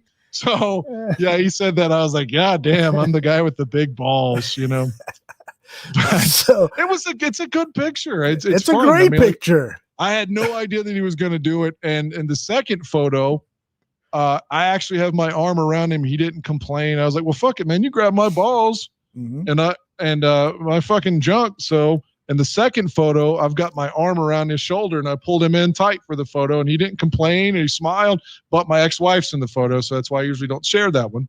Okay. Not that I have anything against her, but I don't want people to think, oh, he's stuck on his ex-wife or, something like that. So that's why I usually don't share that one. But he didn't complain when I grabbed him in the photo and like had my arm around him smiling or something. He didn't say get the fuck off me or anything. It was all in fun, man. I didn't know it was going to happen though. It's amazing. It's a great picture. It's a great picture now. The dude was awesome. I mean, he was, like I said, I know you're wanting to go, but the way they did it, it was after the show, it's really late. It's like 11:30 p.m. when it starts. Mm-hmm. Wow. And there was like 200 people backstage, one at a time. Mm-hmm. And you come through the line the first time, and he would sign whatever you had, and you could talk to him. He gave you some individual time. Like I probably had 3-4 minutes. And then you go to the back of the line. And after everybody had their time and their time to chill with him a second and talk and ask questions and sign, then the pictures came in the second line. And the only thing they insisted is you don't have your phone out. He's like, they were like, don't make us kick you out. Don't have your phone out. We've got a professional photographer here. You'll get a link to download any photo you want from this. Just please don't make us. We're all adults here. Keep your phone. Just don't take any pictures. And I don't think anybody tried to, but they had a professional photographer take the photos in the second line. So we were back there with him, like, basically in line, but still 2 different lines. It ended up being I was there till like 2 a.m. So, I mean, he put a lot of time into it. And like I said, he was cool as shit backstage to us, man. That's all I can tell you. Because when you meet somebody that you like and they're an asshole to you, it really ruins things. No shit. When Ric Flair was a dick to me, it like killed the 7-year-old kid in me. And he fell in front of me too and got pissed that he fell. He fell like 10 feet in front of me. He fell on his fucking face the way he would have in a match. And as soon as he did, he said, God damn it. And a bunch of people came and picked him up immediately. He did not want to be there. I was working for the radio station and he was just there as the legend at this local wrestling event. And Ricky Steamboat was there too. And Steamboat couldn't have been more of a gentleman and more affable. And at one point I told Steamboat, I'm sorry, man, I'll let you go. And he's like, no, I'm having fun talking to you. He's telling me he's having fun talking to me. Pretty cool. Oh, yeah. Flair did not want to be there. He didn't talk. You could ask him a question and he wouldn't even acknowledge you. Like, not only did he not answer any questions, like he didn't even look at you when you were talking to him. I'm not kidding. Like you could almost look at, I actually did that once with an NBA player who ignored me. And I looked him right in his eyes and was like, Jameer, come on, man. Jameer Nelson. He was the point guard for the Orlando Magic. Yeah, I remember him. Yeah, I was a big Steve Francis guy, And Steve had been traded to Orlando. And again, he was coming to Charlotte. It's easy drive for me. So I went to the Magic game, but Steve kicked a photographer like Dennis Rodman in Seattle the night before, 2 games before, whatever. And there was no news on if he's going to be able to play that night. So Jameer's signing autographs and I'm right in front of him, and I was like, Mr. Nelson, is Francis going to play tonight? He says nothing. He just doesn't even raise his head up. So he starts to walk away. I said, Jameer, is he playing or not? I got pissed because he was so condescending. Yeah. And he just looked at me then, and then he walked away. So then I rooted against him the rest of his career. By the way, I found that picture and I put it up. And so a couple of comments I want to share with you. Okay, sure. Would you let Aaron Rodgers, would you grab Aaron Rodgers junk like that? If it meant the Bears would win the championship, you fucking bet you. To quote Sarah Palin, you betcha. I love you. If Aaron Rodgers did that to Dan, he would not move away like with Manson. No, he's not moving away from Manson. I think you're enjoying that. It happened so quick. Again, I didn't know it was going to happen. And it was just like, by the time you process it for just a split second, because I'm not homophobic, but I just happen to not sleep with men, Sure. No, so what? Who cares? But that's the first time I'd ever had a man grab my shit, So when it happened, I was just like, and then it's over. You just have like a split second to think, oh my God, what's happening here? And that's why I look dumbfounded, because I just didn't know what to even say or do, but it ends up being a great photo. This is a good one from Dwayne. Would you let his boy, Billy Ray Cyrus, grab his junk? But Dan let his boy Billy Ray Cyrus grab the check. I've seen Miley perform live too, by the way. Oh, But I love her. Oh, yeah, it was horrible for me. I felt like the only person not in ninth grade and the only male, it felt like, too. But like I said, that night was Miley and Lily Allen. And then the next night was 9 Inch Nails and Soundgarden. And that was definitely more up my alley. Yeah. I love both of those shows. Yeah, the second one was way better. But I don't like Billy Ray, and I've accused him of being sexually attracted to his daughter. So kind of the way I felt the president or ex-president was attracted to Ivanka. Dwayne has one last question before we go. He wants to know, Doctor Who, yes or no? Should he watch it? I've not seen Doctor Who. Me neither. I hear so many great things about it, but I've never seen it. You know what I've never seen? Never, like the unedited, and I've got it on my TiVo, and I keep looking at it like, maybe I need to watch this. The rated R version, I've seen it on TBS or TNT as a kid, you know, or USA or something. Mm-hmm. I've never seen the Blues Brothers. Never, huh? Never. And I had never seen Animal House until recently, and I didn't like that at all. I thought Animal House sucked. I can appreciate Belushi, but I don't like that film at all. I just did not like it. Yeah. So would I like the Blues Brothers? Yeah, I think I you liked would. Neighbors, the one with him and Aykroyd from like 81. I actually enjoyed Neighbors okay. Mm-hmm. But I've never seen the Blues Brothers. I know the parts I've seen of it I didn't think were funny at all. Yeah, there's a lot of stuff in there that I didn't particularly like. You know, there all these auto crashes and Chicago, you know, they piled up all these Chicago police cars and these car crashes. I was like, okay, enough of that. But there's a lot of other really cool stuff in the movie. The performances by Aykroyd and Belushi are great. All of these great soul and gospel singers. They travel through all the Chicago scenery is great. So there's a lot to like about it. But I'll tell you one thing. I saw it once and that was enough for me. I've never seen it again. I've seen select scenes on YouTube from some of the musical performances because, again, it's a great musical. But from the comedy standpoint, it was all right. And like they think they're some mission from God. That also rubbed me the wrong way. Really? Yeah, when I hear people say that, I start to like feel awkward, you know, whenever they think like God's talking to them and stuff. Mm-hmm. Like I can't think of an example. I think David Koresh would have said that, you know. That's true. Dwayne, not even Donald Trump says that God talks to him. Like, he's never said that. Dwayne is insistent that you check out Blues Brothers. It's amazing. The soundtrack is awesome. He says, now the second Blues Brother movie, he says, stay away from that. It sucks. I totally forgot Blues there Brothers was 2000. Yeah, I forgot about that. Steven says, you won't like Doctor Who. It's a UK sci-fi series that started in the 60s. Americans won't get it. And I think that's probably why I've stayed away from it. There was a Entertainment Weekly. I subscribed to Entertainment Weekly, which is now a monthly magazine for some reason, but they devoted an entire issue to Doctor Who. And so I was thumbing through it and I was like, I don't know if I'll get this. So I've never seen it, but maybe one day I'll give it a chance. And one of the things that's interesting about Doctor Who is that the character Doctor Who has changed on multiple times throughout the seasons. I think on purpose. They wanted to kind of just, not because the person elected to leave, but the producers just wanted a different person. And I think the last Doctor Who character was a female, but that's what I learned from my Entertainment Weekly magazine. All right. I think I'm too tired to go on.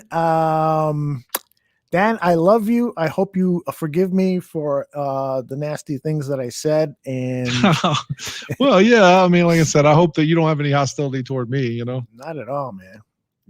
I don't want it to be like a situation like I don't like carrying grudges or things. Like I'm glad we just kept talking. So, yeah, it's all good, man. There was no even implication that there was any hostility, I guess. No, I raised my voice. I said a couple of stupid things and I apologize. And, well, I apologize too. Like I said, I don't want to argue about anything, man. I really don't. There's one thing to have differing opinions. That's fine. But like when you start to get in, like you being in second person, like me too, like both of us, you not being you specifically, that, like I said, that's when, hostility manifests, and I'm too old for that shit, man. Don't worry, man. Like I can't drop that stuff whenever like someone's like, you're a fucking fool and all this kind of shit. Those are the things that inevitably happen when you start talking those things. You're a bad guy. You're a racist. Fuck you, or whatever. And I'm like, God damn, like how did this happen? And it's hard I don't want to carry grudges. I'm too old to be vindictive, And there's no grudges here, man. I know. I'm glad. That's just, fuck, man. I enjoy what we do, This is fun. And I know there's a lot of people up there that want to break us up because they want you to go elsewhere, work somewhere else. Well, like I told you, and this is true, and I'm not saying this like to like suck your dick here or anything, as you know, I was gone from your platform, period, and was sort of in exile because of what I viewed as a misunderstanding for sure. Mm-hmm. But I understood why people could have taken me the wrong way in the same regard. So it took like a month or so. And again, I reached out to you and I said, hey, man, like, once again, I want you to know, even if you don't want to ever talk to me again, I want you to know what you thought. The reason you were pissed at me wasn't true. That's not really what I was saying or what I was doing. I don't want to get into the whole story. But and you were the one who said, well, I would love for you to come back. Let's work it out. You said, I got to go to Alabama. It's a different world back then before COVID exploded. Yeah. I'm going down for the Senior Bowl, and then I want to talk to you when I come back. I mean, you're the reason I came back. Like, nobody else asked me to come back. Nobody else said, I miss you, Dan, or anything. So the reason I'm here is because of you. And that's not a slight at anybody else, but I'm just saying nobody else asked me to come back. So, I mean, that's relevant. Absolutely relevant. I think so. I mean, I wouldn't even be, like I said, I wouldn't even be doing this. But that's a difference, and I know you want to go. I'll just say my last statement on that. The difference between me and some other people, not throwing a jab at anyone specifically, but I've got a career in broadcasting. Like, as you know, I've won some awards. It's small time, but, I've had some success at it, and I don't have an ego with it. So I don't have any ulterior motive or, I don't think that I'm going to suddenly be on the NFL Network because of our conversations. I think I'm going to get you a job here in Chicago radio because I want you to be near me. Well, all I'm saying is I view it as a fun opportunity just to like we're at a bar and we're just talking and stuff. Like, I don't view it as a stepping stone to anything more than that. Like, I don't have an ego about it because, like I said, I've already had a broadcasting career in real life, mm-hmm. and that satiates that need, I guess, for something beyond that. So you're never going to have me arguing about money or anything like that because, like I said, this is for fun. And I'm having a blast. I do have to edit this. So those of you who are want to go back and listen to portions that you missed, it's going to be up probably first thing in the morning. The video version will reside on our YouTube channel. It will be in 2 parts, and I'll get to editing it into 1 part later tomorrow on Tuesday, which is really right now, Tuesday. Last thing, we're leaving, but last thing. Before we come on air, presumably next Monday, I hope. Correct. Before we come back, will the trial be over? And if so, is he acquitted? I know for sure the trial will be over because they wanted to get it done in a week. So there'll be no witnesses then. I think that if there are no witnesses, then he will definitely be acquitted. If there are witnesses, then there's a chance that he could be convicted because there's just going to be some compelling testimony. I guess they could use the transcripts from all these people that have been arrested who say, I was there. I thought I wasn't doing anything wrong because the president encouraged me. That's been the defense of like 100 people so far. People don't maybe it's bullshit, but that's what they've been saying. People don't want us to hang up. Tony's saying last thing, Carson Wentz, can he do great things for our franchise? As we go, final thing, then we'll bring it full circle. Carson Wentz, if the trade happens, I will be rooting for him like I did Jay Cutler or Mitch Trubisky or anybody before him. But if I had the decision to say yes or no, I would say no. Yeah, let's not make that happen. I mean, I do think that his career is salvageable, but I'd rather not take that chance. You know, I would not for 2 first-round picks. No way. I would rather take a chance on one of these young quarterbacks, the top 5 quarterbacks coming out in this draft, with number 5 on most people's board. I actually have him like 2 or 3 on my board. Mac Jones from Alabama. I think Mac Jones is going to be an outstanding pro quarterback. And somebody at a recent show kind of compared them to potentially having a Tom Brady type skills. And I agree with that. You know, Tooch is a big believer in him, I think. Yeah. Tooch, we got to have him on. Yeah, Tooch. It's somebody in our private chat. Like I said, Tooch and Joey Two Scoops and Zimmerman and Aaron. One of those guys likes Mac Jones. I think it's Tooch. Because I don't watch college, but I see them all the time. I don't get involved in it when they're talking that because I don't know what the fuck they're talking about, you know? Mm-hmm. But I see one of them's always advocating for this Mac Jones guy. So I think it's Tooch. Tony wants me to make it clear that he was joking about Carson Wentz. He doesn't want Carson Wentz anywhere near Chicago. Fuck Carson Wentz. And that's a perfect way to close this episode of Dan and Aldo Better Souls. Dan, I love you. We'll see you back here this week. I will be looking for your text throughout the week. You and I will be exchanging thoughts on the impeachment trial. Let's convict Donald Trump. Let's do it because we think he's guilty and there's evidence. Lock him up. Lock him up. All right, brother. I'll talk to you. All right, be well. Take